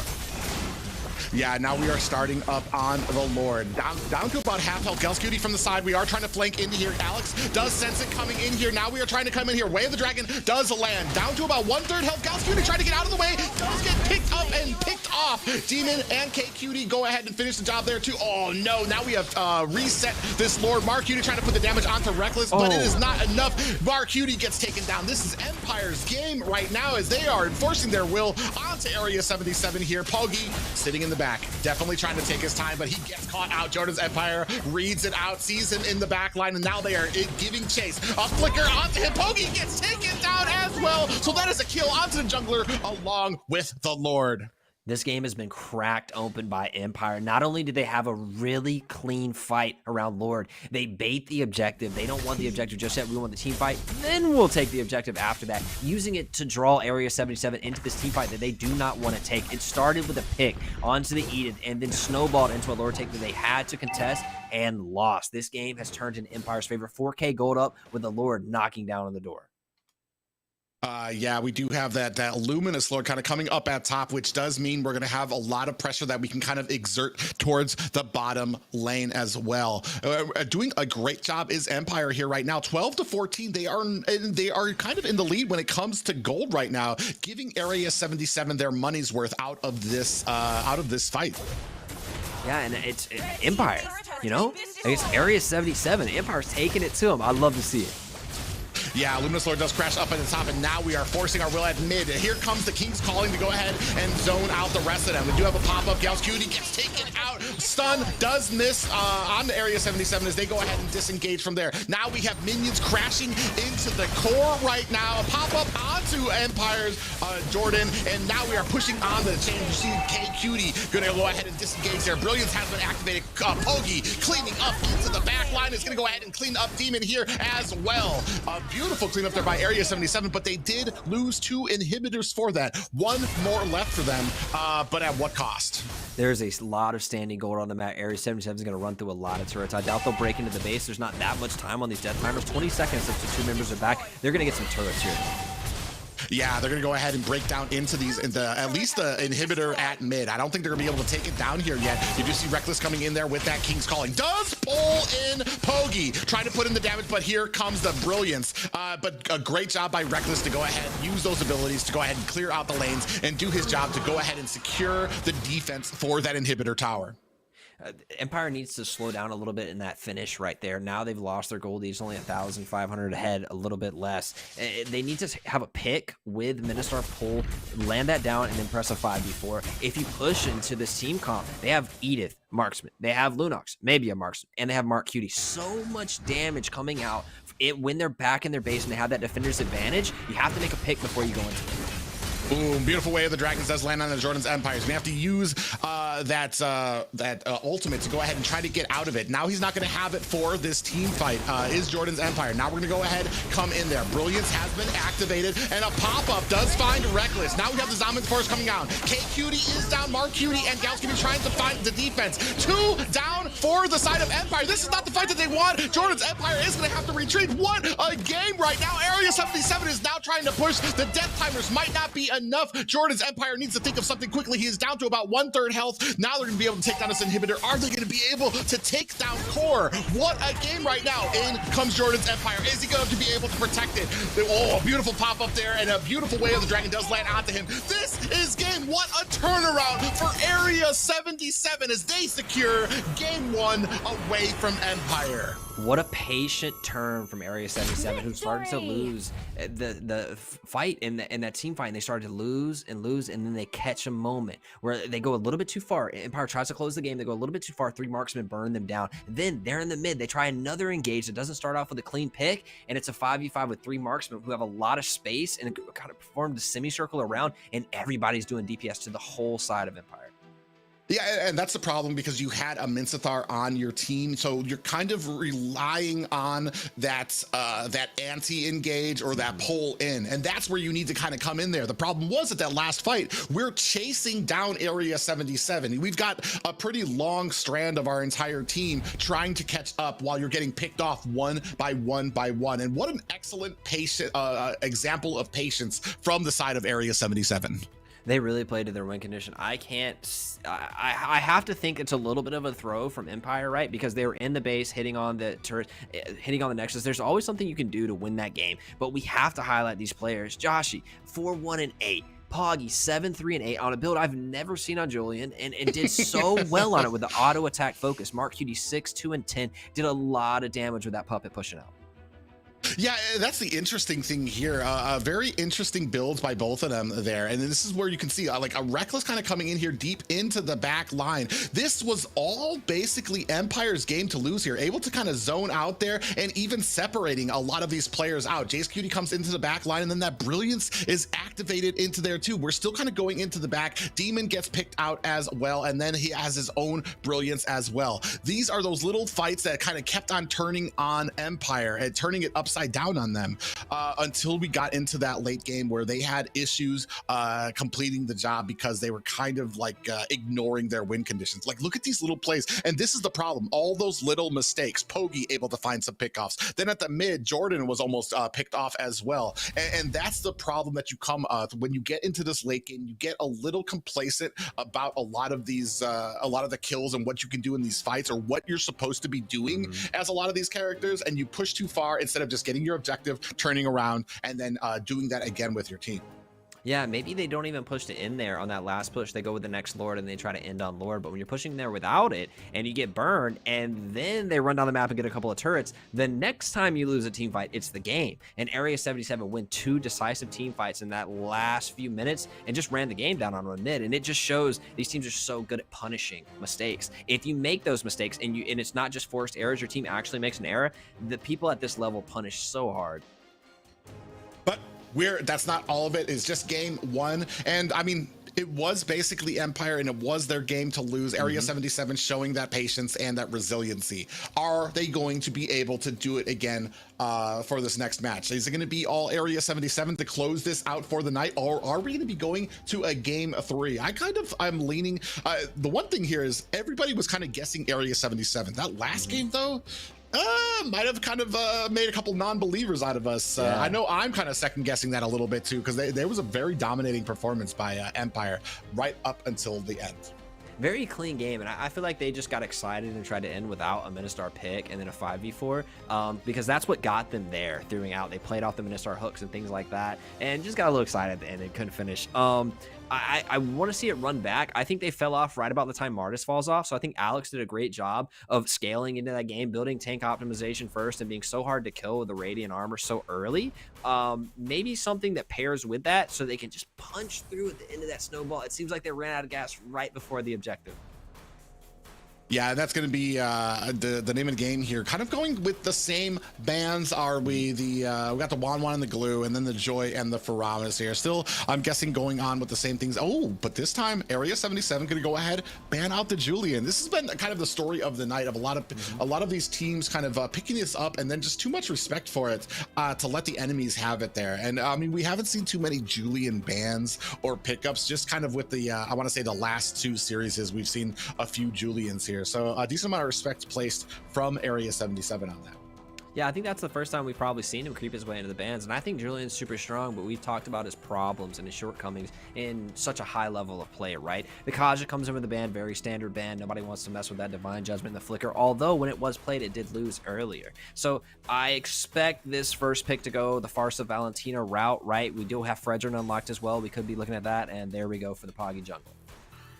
Oh yeah, that was banned out with the last. They used their last ban for that on the last phase there, and now getting picked up by Area 77 there. I mean, Fredrin pretty much the #1 jungle S tier right now in almost the world right now. So good pickup by them, and I'm wondering if we have a plan on the side of Empires to go ahead and counter that. We do know they're not afraid to go outside the box of the meta for the counters. We saw that with the Mincetar pickup, so maybe they have something in mind for this pickup as well. And honestly, Ministar did so good in that game, and it countered so many heroes. I don't know if they'll get the same set. It was a wonderful last pick, though. I would expect here a very strong mage pick. Alex can run the Martis again. It did fine last game. They need something to bridge into the late game, though, right? When that Martis falls off, I need somebody to pick up the action right there. The Harith felt good, but then I just didn't use Purify a couple of times and got picked hard for it. So if you're going to take that Purify, use it. If not, let's get a different spell, maybe the Flicker to go in a little bit in the back line. But I thought the Purify was the appropriate one. Now we've seen, honestly, an age-old matchup here. The tank fighter kind of jungle of Akai versus Fredrin. Yeah, but that depends on what this Akai is going to be. Is it going to be the jungler, or is he going to be used as kind of that peeling type roam? But of course, always with as an answer to the first picks there, we have the Valentina picked up. I mean, I didn't really notice too much going on with the Valentina in the first game that really kind of made too much of notes there. So we're going to see how it kind of plays into it now. We got the next 2 picks coming on for the side of Area 77 here. And they're going to go ahead and pick up that Edith along with the Linux again. It seems like some teams really love the Edith and some teams just don't even play it. I think that Area 77 may find themselves in that triple marksman spot again, where they have the Lunox, the Edith, and then they're going to pick up an 80 marksman. Maybe the Melissa, maybe the Beatrix. I'm really liking Beatrix lately. I feel like the range that it provides, and if it gets fed, just the immense amount of burst that can come out in the damage, works really well in some of these pit comps that they're playing. But Fredrin and Edith together provide a lot of CC. I don't think we'll see an R lot in this game, but man, that CC would be nice for him. Yeah, and that's an interesting thing. I think there's been a decent amount of counters for the R-Lot here. I mean, hasn't been banned, hasn't been picked really that much at all in these series here. We do see Kakami taking up that carry right now. The only problem I have with the carry is the range in which she needs to be to kind of unleash this damage. So you're going to have to wait for a lot of this CC to be taken out there. There's a ton from Poggy, a ton from JCQD there as well, that you want to make sure that you are creating that distance, or at least kind of shutting them down from that CC, so that you can kind of use that speedy light wheel and start just hammering down with all those auto attacks. I've always thought that carry played really well into Fredrin, and in my mind, carry is the best counter for Edith in the game. If you're not just sticking yourself in the XP lane versus XP lane matchup, the best thing to go against an Edith is the carry. She does so much that true damage to Edith, and sometimes Edith builds health, but she really wants to build the armor and resistances so it can get transferred to magic damage in the ult. So the carry is such a good pick here for a double reason. I find that everybody who picks the Edith also bans the YZ, so they're really scared of that YZ in the matchup, and I think it's because that YZ would just get out of lane, and there's no way the Edith can match the roam. Yeah, we do see the bans kind of coming out here, the Yuzong and the Lolita being picked off by Area 77, and now the Cho and Melissa for the side of Empire here. We're still looking for our marksman and roam for the side of Area 77. Still looking for, well, I guess that kind of depends on what this Akai is doing here too. We're still looking for an XP laner, I assume, here for the side of Empire. Yeah, I would guess Akai jungle. Sometimes it's played in support, but that's like if you flex it really hard and you have a great counter pickup. I think 90% of the time Akai's running the jungle, and it is an okay counter to Fredrin because they both have neutral objective control. Akai's just better at it, but Fredrin has more damage. They pick the Diggy here, which I think steps into the Fredrin, it steps into the Edith CC a lot. Maybe a little bit of an early pick for it though. Maybe I would have picked that last, so you make sure that you don't get anything that can play really well into it, like maybe a Hilda, maybe that Natalia into the support position can really target down and get fed off of that Diggy pick. I do like only the Diggy pick just because it does kind of issue out counters for certain things. As far as the Atlas is the possibility of having an Atlas is concerned. They also, with the Valentina out there, you kind of stave away from some other picks that might be countered by that. And right now we don't really have a lot of ultimates for Valentina to capitalize off of, which is a great draft for Area 77 on that side. And a roam support that we haven't seen in a while here is Raphael.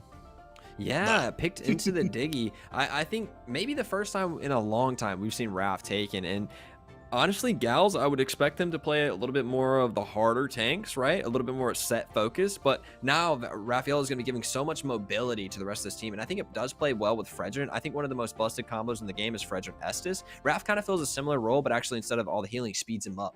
And there's nothing more scary in the early game than a beefy boy rolling through your jungle at top speed.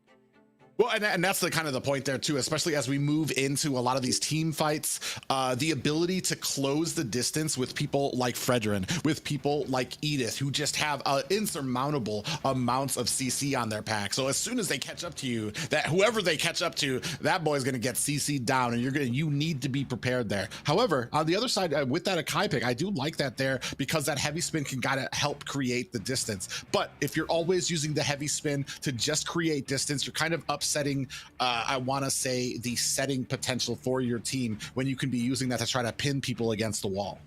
Yeah, and I think Lapu can help a lot with that, and I think it rounds off the draft completely. Maybe Akai is used as a disengage tool, and it's the Lapu who flickers back and it offers the engage. I think Lapu fills the void and may be able to get to this Beatrix, whereas really no one else is going to get to the Beatrix. It's the answer. Just like when that Forest is ulting in the background, you need somebody to get back there and put pressure on them. At least mental pressure, to where you don't have this open field where the Beatrix can just stand and deliver. Somebody who needs to kind of stand still to do damage. Lapu wants to flicker stun that really quickly.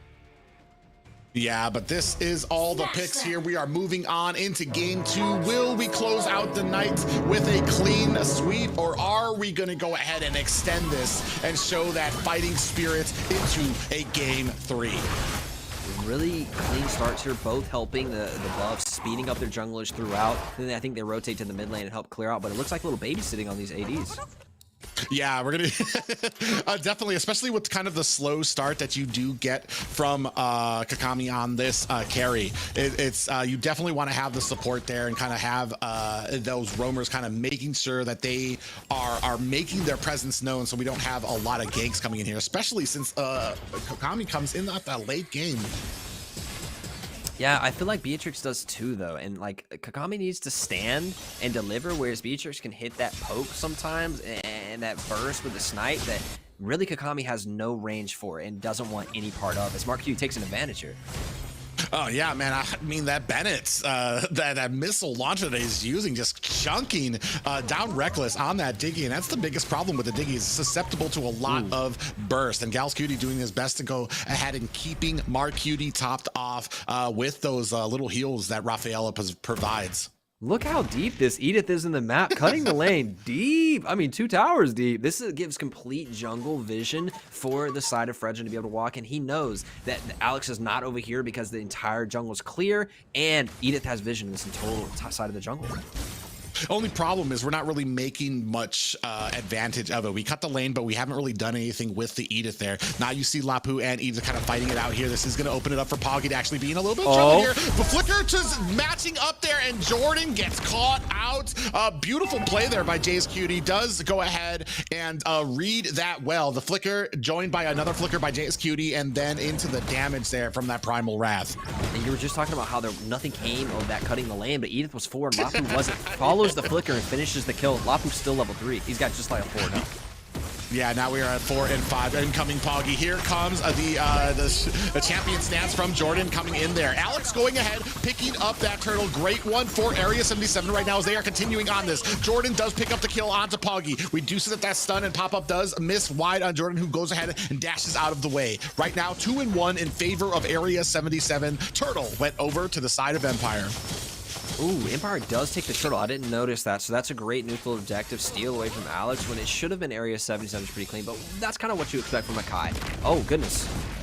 Yeah, Jordan in a little bit of trouble, does get popped up. Ooh, has the shielding there, but it's not long for. Ooh, tried with that ultimate, but not able to find the kill there. Another pop-up here does land on Alex. He's gonna have to disengage. Poggy is not giving up on this chase. 3 members do decide better of chasing down an Akai. And if Edith didn't have 2 kills at that point, now 3 and 0, I think Jordan would have taken that kill. It was so close. 1 more skill and it wins, but now Edith walks away from that. She has the flicker, which will enable her a lot in team fights, and she has 3 kills. That's an extra 600 gold loaded down into the pockets of Edith. She's going to get probably 1 armor item and into that feather very quickly. Yeah, and we are kind of continuing here, putting on the pressure here at mid, trying to poke out some damage onto Demon here. But JQT just doing his best to kind of clean up this lane.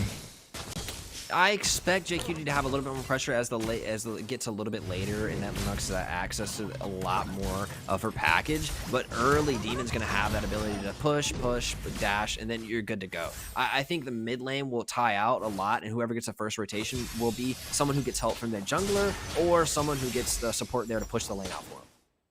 What I do like and what I am seeing here right now is I know that Jordan is kind of struggling against Jace Cutie on this Edith. So you do see the rotations from Demon starting to kind of point down there, trying to take the long way around to make sure that he's not getting ganked, trying to give vision as well. So they're doing a good job of kind of covering down for the holes that they've been seeing here in the early game. But Turtle is up 4 members of Area 77 as we're going to go ahead and activate that taunt on the Reckless, who it might be getting bursted down, and we do see that Bennett's Rage go wide. Turtle is down. Here comes a heavy spin followed by a Chime Journey. Poggy picks up the Turtle, but a stun issued by Jordan. What a beautiful stun there by him to kind of get into the back lane, but he gets picked off by Poggy as well. That is a 1-for-1 trade there. 1 turtle apiece for both the goal. Kakami actually gets popped up as well and taken down by Poggy.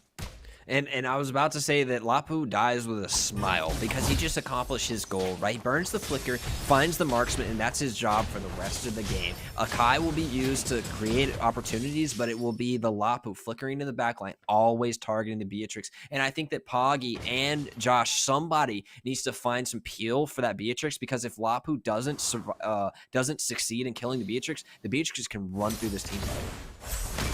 Yeah, we're gonna go ahead and come in here. We do. Oh, Mark Cutie does find a kill onto Reckless, and a heavy spin is gonna go ahead and return the favor to Gals Cutie, pushing them into the tower as well. Demon coming in does steal the ult from K Cutie as well. Are we gonna see a Brilliance? I don't think we are. Mark Cutie gonna go ahead and retreat to the safety of the tower. Minions starting to push in here. Not sure if this is the defense that you want. 3 members gonna go ahead and dive in. Meanwhile, here comes K Cutie. Are we gonna see the Brilliance? We do not, and a beautiful engagement there by the side of Empire to go ahead and pick up 2 kills free of charge from the side of Area 77.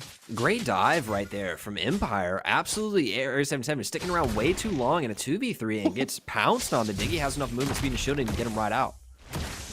Yeah, Jordan, with the struggle here against Jace Cutie, is going to be able to successfully cut the lane here too now, and looking for a little bit of a surprise here, kind of in the jungle. Oh, he's going to go ahead and cut that bottom lane deep, but now we're going to go ahead and engage. Area 77 and Empire clashing in Area 77's jungle. A heavy spin, this is what we were talking about, picking them up against the wall. Kakami takes down Poggy, though, and Reckless is not long for this world as well. Demon coming in, putting on a decent amount of damage onto Area 77, and right now it is 6 and 7. We are starting to tie up this game. Empire showing that they do have the cojones to stay in these fights and stay with neck and neck with Area 77.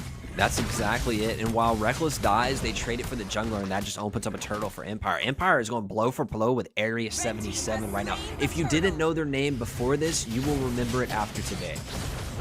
Yeah, they're doing a great job right now, just continuing on this pressure. I mean, the one thing is that they're just, right now, this is kind of, oh, we do see a stun, a flicker from Jace Cutie to go ahead and negate that stun from him. But like, they're basically kind of standing in the ring here, just exchanging, showing that they can do it. They can kind of stay in the middle of the ring and just start unleashing haymakers. Reckless does have a reverse time onto Gals Cutie. Inside comes Demon with the damage. Gals Cutie gets taken down. A pop-up does miss from Jace Cutie. On the side lane, we do see the Brilliance coming out here to get Jace Cutie to safety. Jordan comes in with the champion, with that chance there too. Kokami taking down to a member as well. Demon and K Cutie dish it out, but K Cutie does fall as well. So it is 7-9 here in favor of Empire, starting to narrowly eke ahead. Again, Akai, Pogi loves. Oh, this is a different build. I thought it was Pogi again with the Demon Hunter sword, but it's Akai picking up the Demon Hunter sword. Usually you wouldn't see that. Now they have a Radiant Armor building into the Cursed Helm as well. Great lead for Akai right here, taking those neutral objectives. Hasn't died yet. Really pinning and creating opportunities for Empire. Yeah, really interesting here too. We're gonna go ahead and dive deep into the enemy territory here. Reckless gonna go ahead, activate that time journey here. Very interesting indeed with the way we are kind of macroing up with some of these items here. I've never seen an Akai with a Demon Hunter sword here. So I mean, I guess trying to min-max on some of that damage that they can do. I think it may be a visual glitch. I'm tripping if Alex built Demon Hunter sword on Akai. Hopefully we'll see how that is. I mean, I guess who am I to say? Who are we here sitting at the casting desk? If it's successful, it might be the new meta there too. 24K to 26K here in favor of Empire. Yeah, I've got to say, and take my hat off to Empire. 2K gold up here against Area 77, who are no slouch. Every caster here slotted the Area 77 would take this, and again in the mid game, Empire finds their feet. Oh, Alex gonna go ahead and activate that heavy spin to get out of harm's way between a bad way of 5 members of Area 77. Now we have this Lord up and we're gonna start vying for position here. Ooh, 3 members hiding inside that bush. We do catch the pop up onto a stunned Demon who does get taken down. Time Journey comes out. Now K Cutie, not long for this world, gets taken out as well. You do see the Pogi and Gals Cutie and go ahead and disengage her. Look at the damage from that speedy light wheel. Kakami on that carry. Down comes the Bennett's Rage to go ahead and clean up those minions, but Kakami does the deed anyway onto that tower, and look at the damage onto Pogi. Gets taken down quickly and gonna have to use that flicker. Great job to protect Kakami, but is that gonna be enough? You just protected her, and now we're diving into Mark Cutie as well. Jordan comes and gets taken out by Mark Cutie with that Beatrix, a monster right now. 3, 2, and 1. Mark Cutie with the absolute outplay on Lapu, flickering forward into Mark Cutie, needs one shot on him. Beatrix turns around and lands it.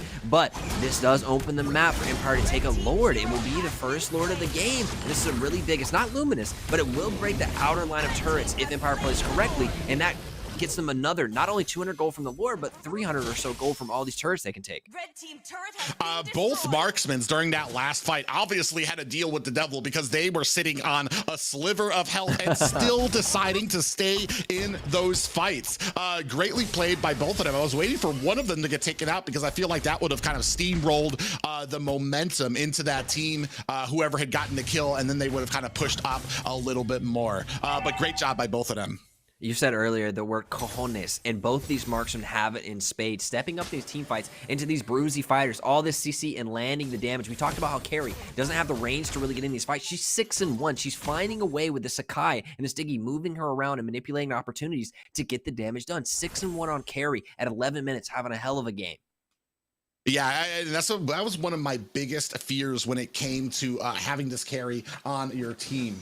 So, I mean, it's going to be interesting to see how we kind of continue on with these fights. We have the Lord kind of crashing down at bottom. You see Kakami doing the best. Oh, a beautiful heavy spin there. Puts Pogi on the wrong side of enemy lines. Demon kind of coming in here, trying to put on the damage. Does take down Pogi. And now we are down to inhibitors on the bottom side here. We still have 2 more towers here up at the bottom. We are going to go ahead and put on the damage here. You see a lot of brilliance coming out here, and Lord is taken down as well. But now we're going to go ahead, switch our attention down to the mid lane. Just basically gets spit on, and now it is down. And we have 2 inhibitor towers here out in the open. Now we're going to have 3 inhibitors. There is not much. Area 77 basically getting out macroed here right now by the pressure from the Empire.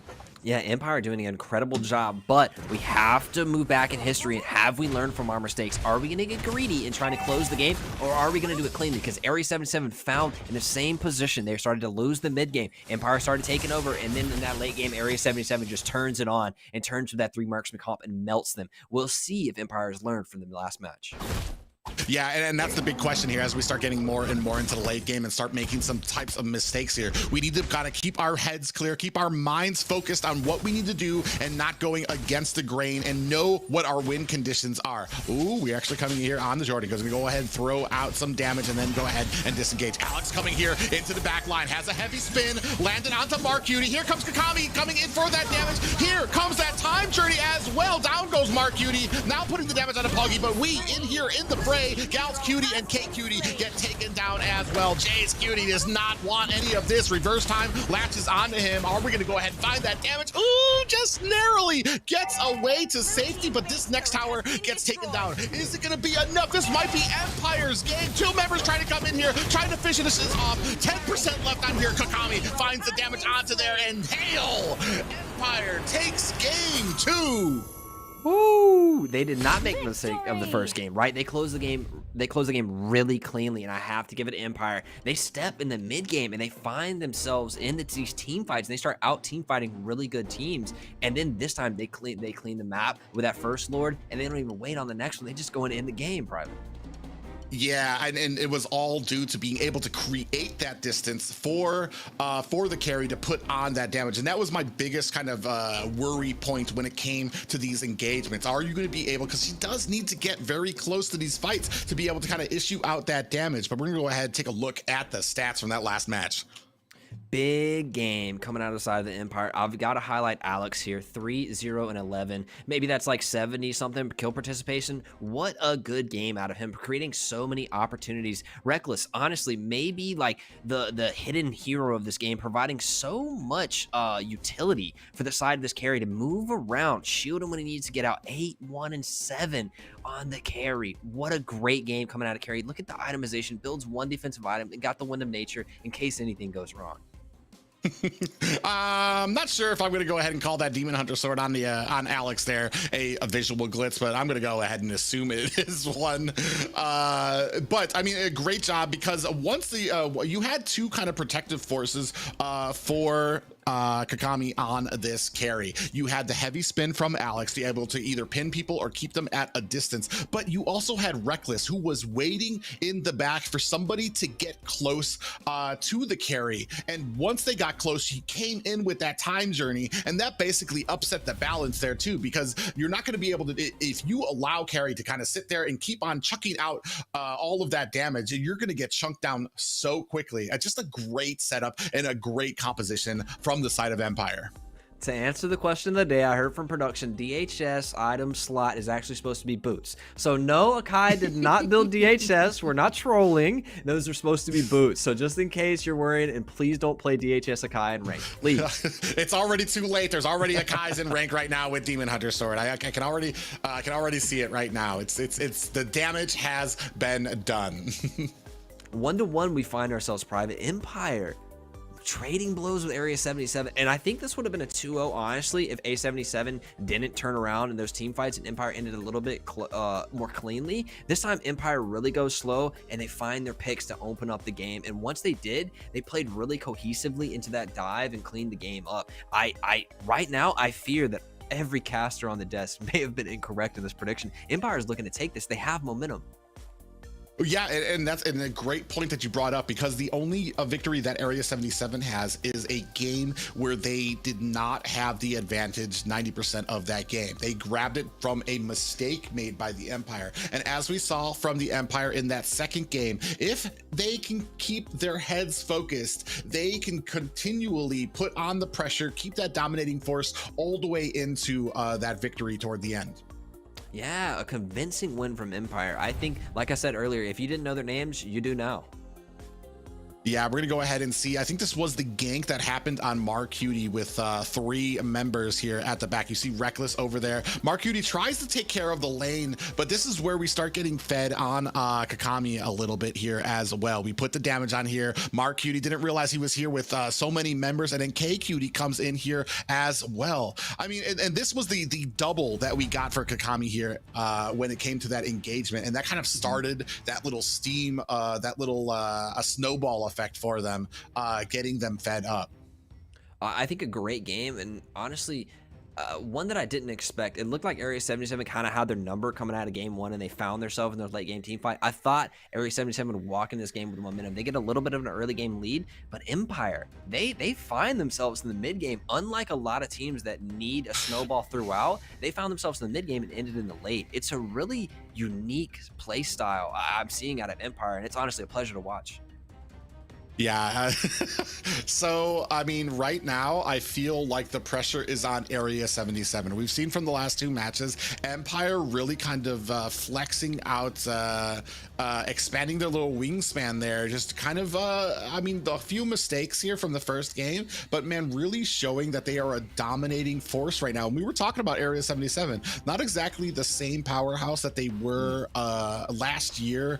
Still kind of have a few growing pains when it comes to a lot of these engagements. And right now the problem is when it comes to a lot of these, I feel like we're just kind of trading blows, and we're trying to keep up with Empire when it comes to a lot of this damage, when it comes to a lot of these kills.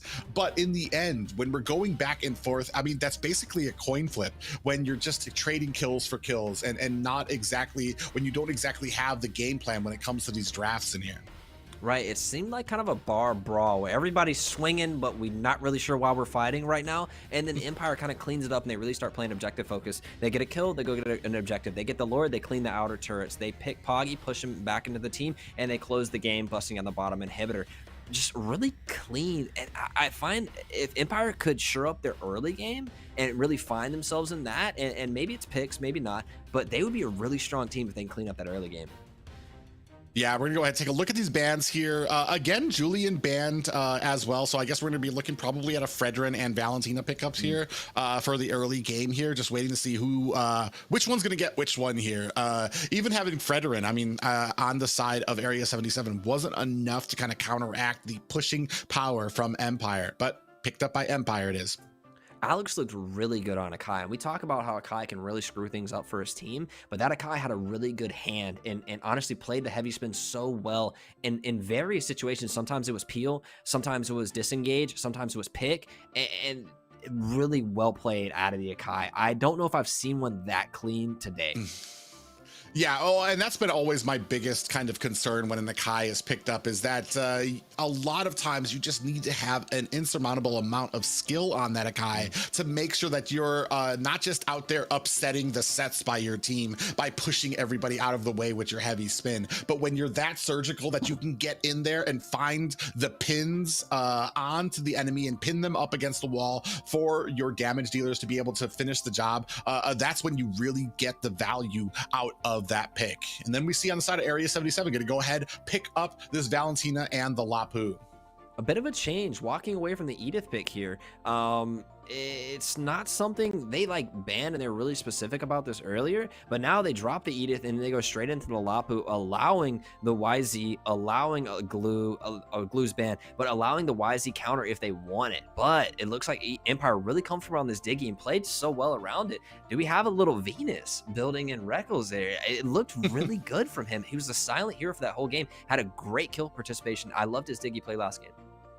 Yeah, I mean, and that's the thing that, especially, I'm glad you noticed and you said something about it too, because I was going to say, like, a great Diggy player who was just sitting back there waiting. He was, his big job was to sit on top of Kakami, make sure that once they started getting a little too close, boom, come in with that time journey, make sure that you can create the space for them to come in with that speedy light wheel and dish out the damage. And now you're already too deep into the enemy lines because you kind of narrowed in, you got the tunnel vision on that marksman, but now they've got a shield. You can't see them down, and they're just kind of continually putting on those auto attacks onto you and shredding you down there. We're going to be moving on into the second phase of this, and again, Yuzong being taken off the board. No respect for Yuzong right now in these in this last series here, and Melissa for the side of Empire. I think it displays the power of YZ in these really cohesive, high communication tournament lobbies. You won't see YZ banned in a ranked game, even a high elo ranked game. You won't see a YZ banned, but here the Black Dragon is just too much of a valuable team fight mechanic that can be brought into the team. And even when you already picked a winning lane, you ban him out because you don't want to worry about that, he can do in a team fight. I think Area 77 has a really strong mid game right here where Lapu and Martis will both spike similarly. They want 4 and then they want 1 item, Hunter Strike for Martis and then the Bloodlust for Lapu. They both kind of want to fight right after that point. If they can find each other in this, I think they're gonna have a really strong time. It's up to Empire to break that apart.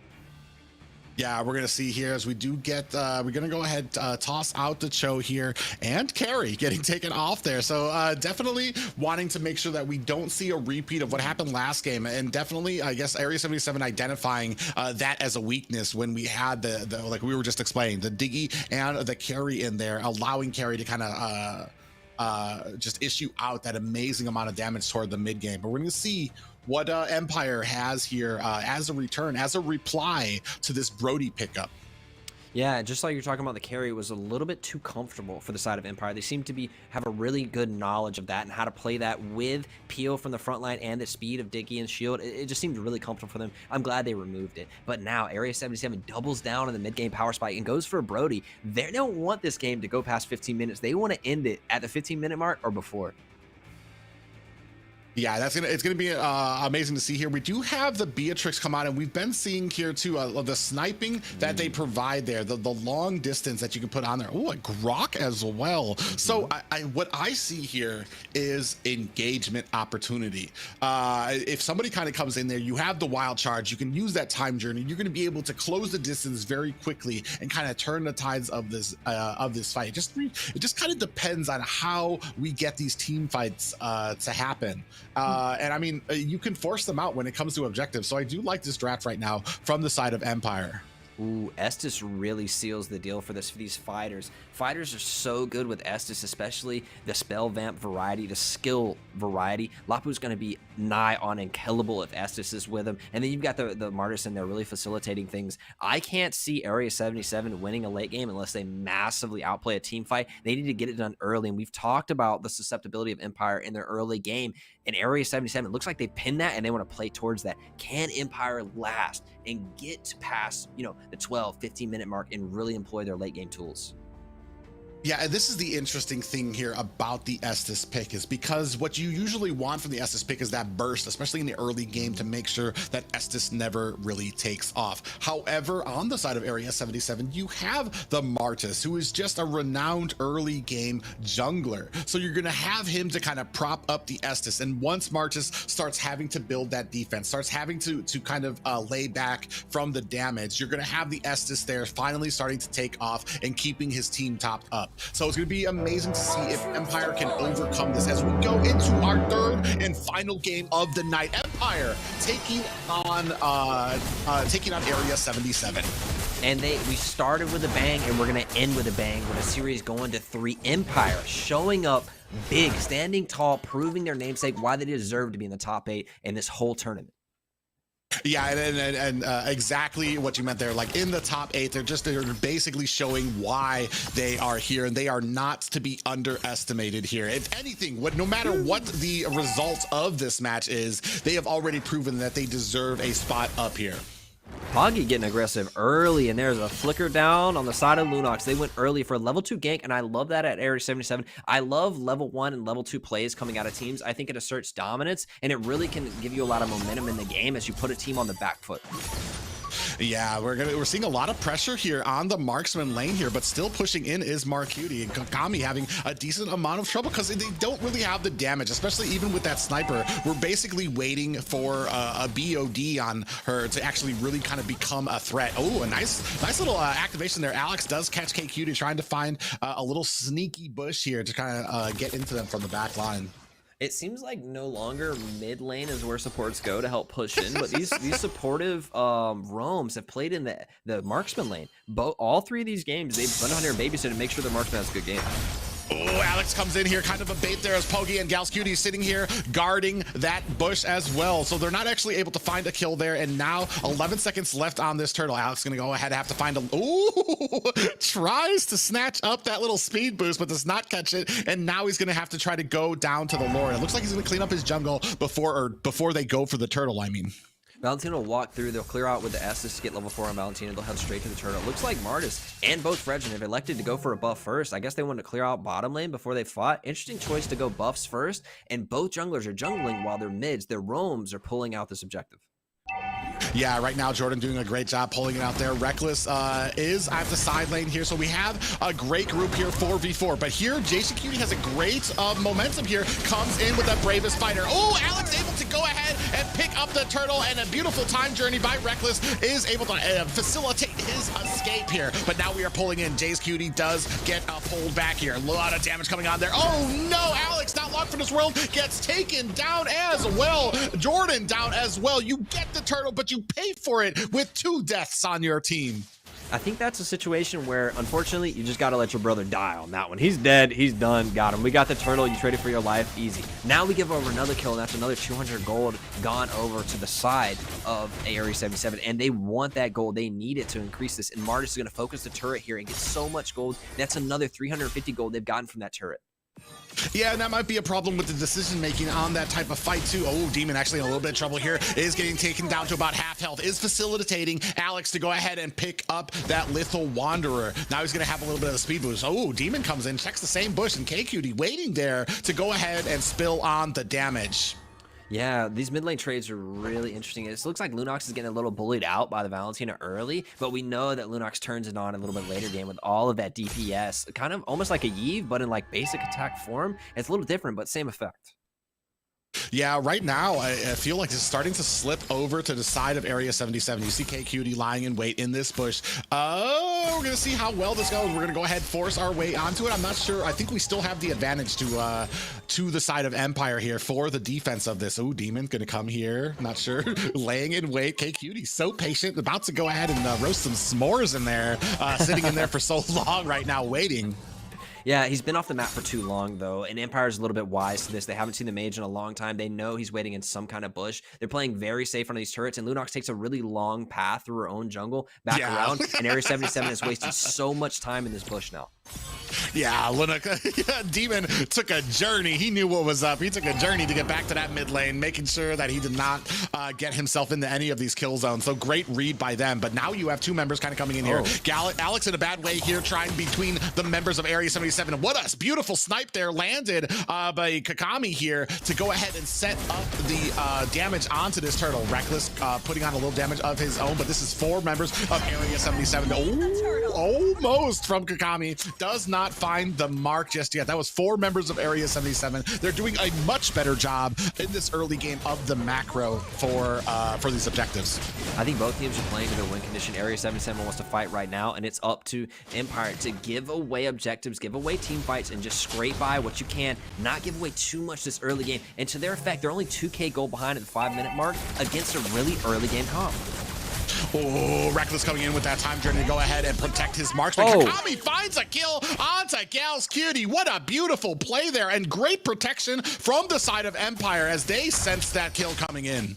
Diggy, I really feel like Reckless is going to start to get a respect ban on this Diggy. He's too good at it. He started to provide, I mean, that was a 3v2 dive where they knew who was there. They initiated it, and then Beatrix gets the mobility to walk out and punish them. Now, Beatrix onto a couple items herself, has the first, building the second. Lapu built the Bloodlust, going for a little bit more. It looks like maybe into the Hunter Strike itemization, and then Marcus himself already has the Hunter Strike and is going to move into that Cursed Helm and also probably the Guardian's Helm.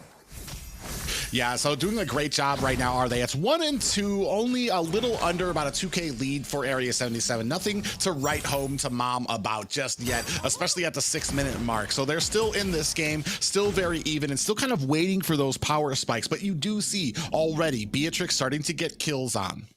I've got to give credit to this team of Empire playing without a support, but we may have an engage here. Yeah, we do kind of come in there with that Mortal Coil from Pogi, but does not find a target just yet. A little bit of a slow down onto Jordan while we're clearing up this mid lane. Now we're starting to kind of get past the laning phase here. You're starting to see teams group up.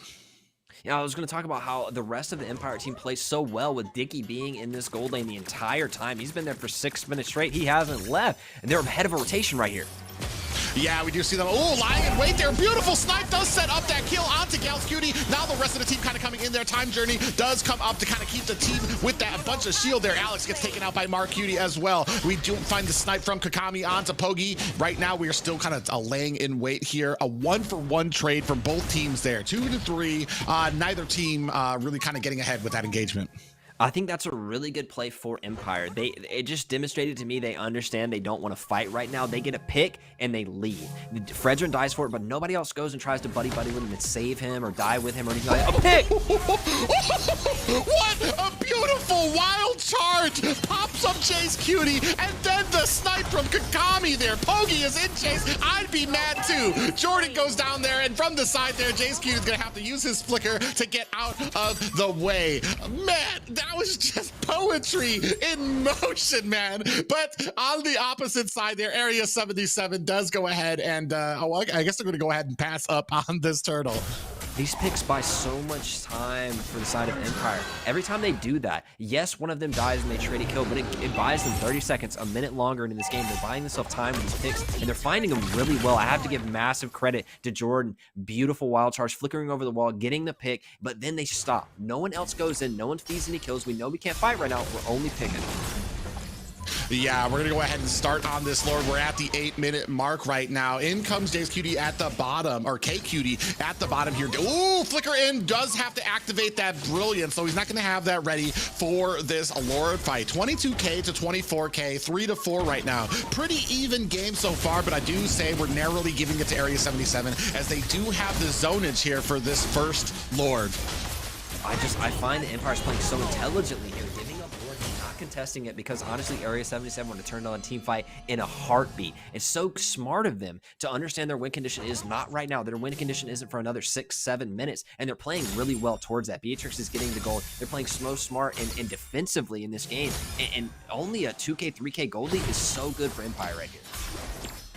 Yeah, and they're doing such a great job right now, able to pick up that Lord. It's gonna go ahead and kind of give them a little bit of breathing room. Wall comes out from Jordan there, trying to stave off this push. And right now, I feel like Area 77 is really kind of, I don't want to say desperate, but they know their win conditions, and they're trying to be as aggressive as they can in this early game. The problem is, as we start inching into the late game, we're gonna start falling off, and we're gonna have issues, especially dealing with as we've seen Kakami with this sniper rifle is just a menace.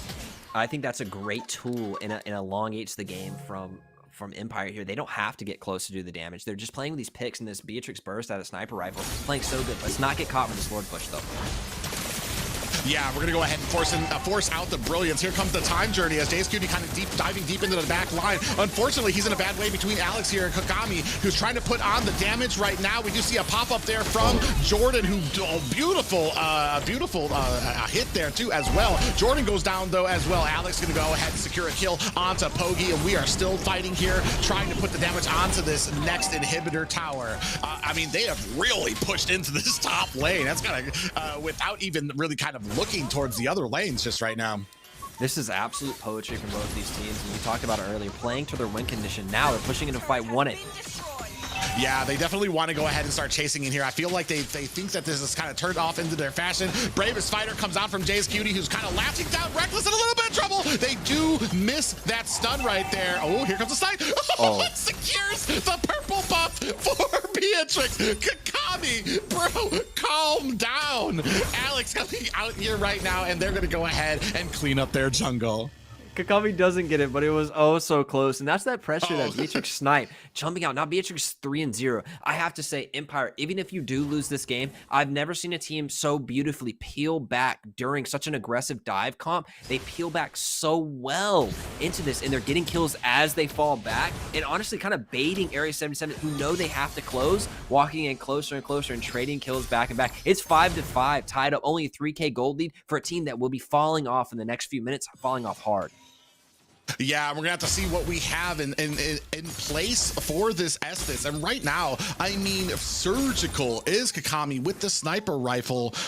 able to kind of with the Renner's apathy, he's just really doing a great job of just chunking them down so that the rest of the team can kind of come in for those kills. You can see right here into the back line, Poggy in a little bit of trouble.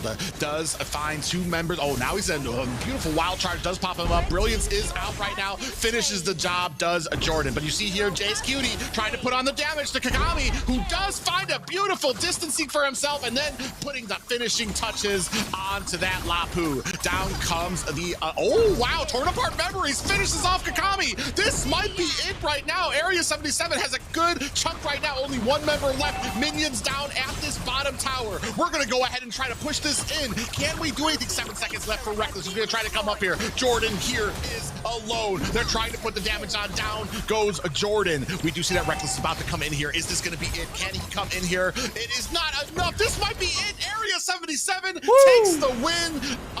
And man, a beautiful series by both teams.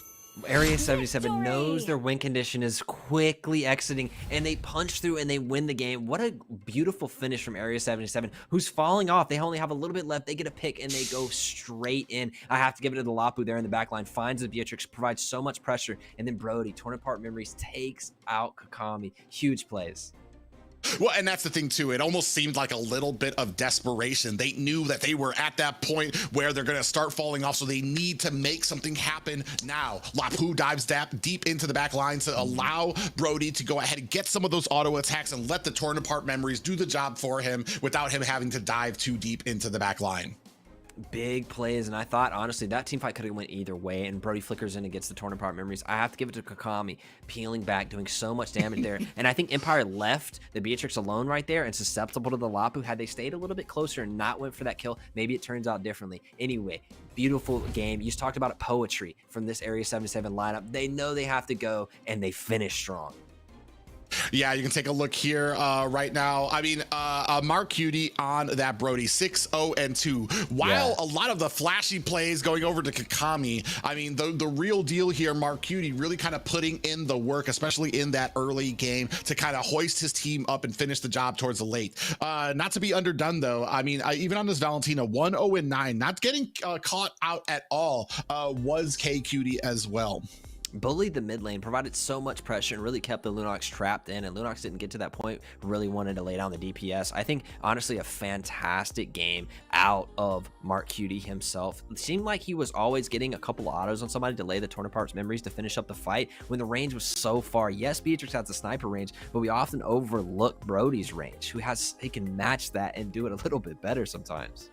Yeah, especially as you get caught by that auto attack. There just is not far enough for you to run to miss that torn apart memories. But a great job here done by Area 77, especially the second game. They finally kind of took control of that early game, knowing that they cannot allow that to go back to the Empire because it was basically their game to lose. Here we can go ahead and take a look at the fight here, kind of slowed down for us as well. You see Poggy kind of hanging out in here, a beautiful pop-up. They do find and secure a kill onto him. The brilliance kind of comes out as well.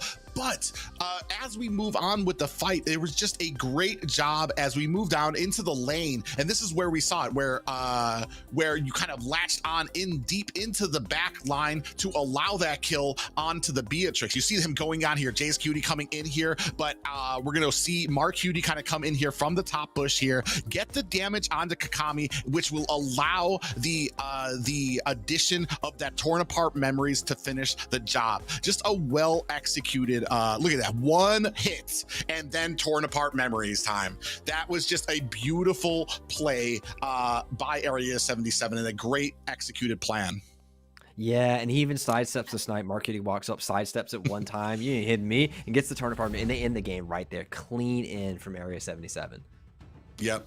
Absolutely. And as you guys mentioned, this series, we really seen an epic comeback as well as knowing your late game win conditions, Area 77 in the firstalized on the Empire's overextension.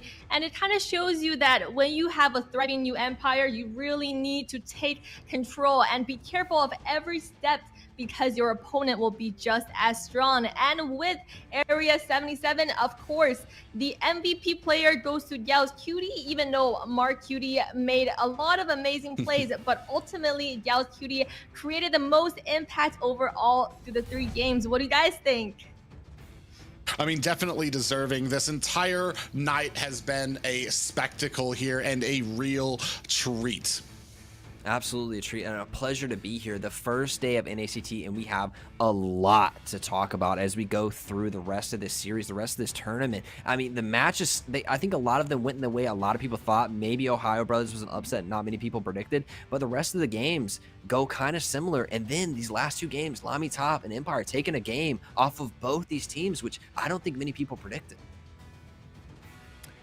And as we are about to conclude our first day of matches, let's take a look at the tournament for today. We are looking at the OhioBrothers versus BTK, the only game that went to a 2-0 clean sweep. And then we got 3 intense creative matchups between the Ackerman versus Team Gosu at 2-1, the LaimiTop versus Wasians at 1-2, and Area 770 ultimately getting the win over the Empire at 2-1. And for tomorrow's matchups, we are looking at more intense schedules with the same teams. As remember, guys, this is the double round robin format where every team will have the chance to match up against each other twice. So tomorrow we're looking at Wasians versus Area 77 and Empire versus BTK in the first round of the day, and then Team Gosu versus LaimiTop, as well as the OhioBrothers versus the Ackerman. Now, with that, and with that being said, that concludes our intensive and thrilling first day of the NACT. We've seen some crazy matchups, some surprise picks, as well as some epic comebacks, but most importantly, we've seen some incredible sportsmanship and true esports spirit from all of our teams, as well as our incredible casters. We've seen that never give up until the very last minute and always try your best like everyone did today. And with that being said, tomorrow we will have a full slate of jam-packed action ready for you today. And with the casters, is there anything else you want to say to our fans who have stayed so long until the last minute here? For those of you who kind of maintained with us here, congratulations. A long night, but an exciting one nonetheless, and it was a proud cast for me. Yeah, I've had a pleasure being here, and these games have been so fun to watch. I think a lot of upsets for people. The landscape has changed around. We'll see what day 2 holds, and I think a lot of people have different views of people. If you didn't know some of these players' names, I bet you do now. For sure, guys. And remember, first of all, thank everyone for staying tuned with us today. It has been a long but intensive but thrilling matchup today. And remember to not be so critical on all these players. They have 13 more matches to go in just this next 7 weeks. So there's plenty of chance for improvements as long as they go back to take a recap and learn from their mistakes. All right, guys, that is it for our first day of the NACT. We are so ready to see you tomorrow as we go home rest, and for you guys as well, take a few rests, take a few breathers, and get ready for tomorrow's matches.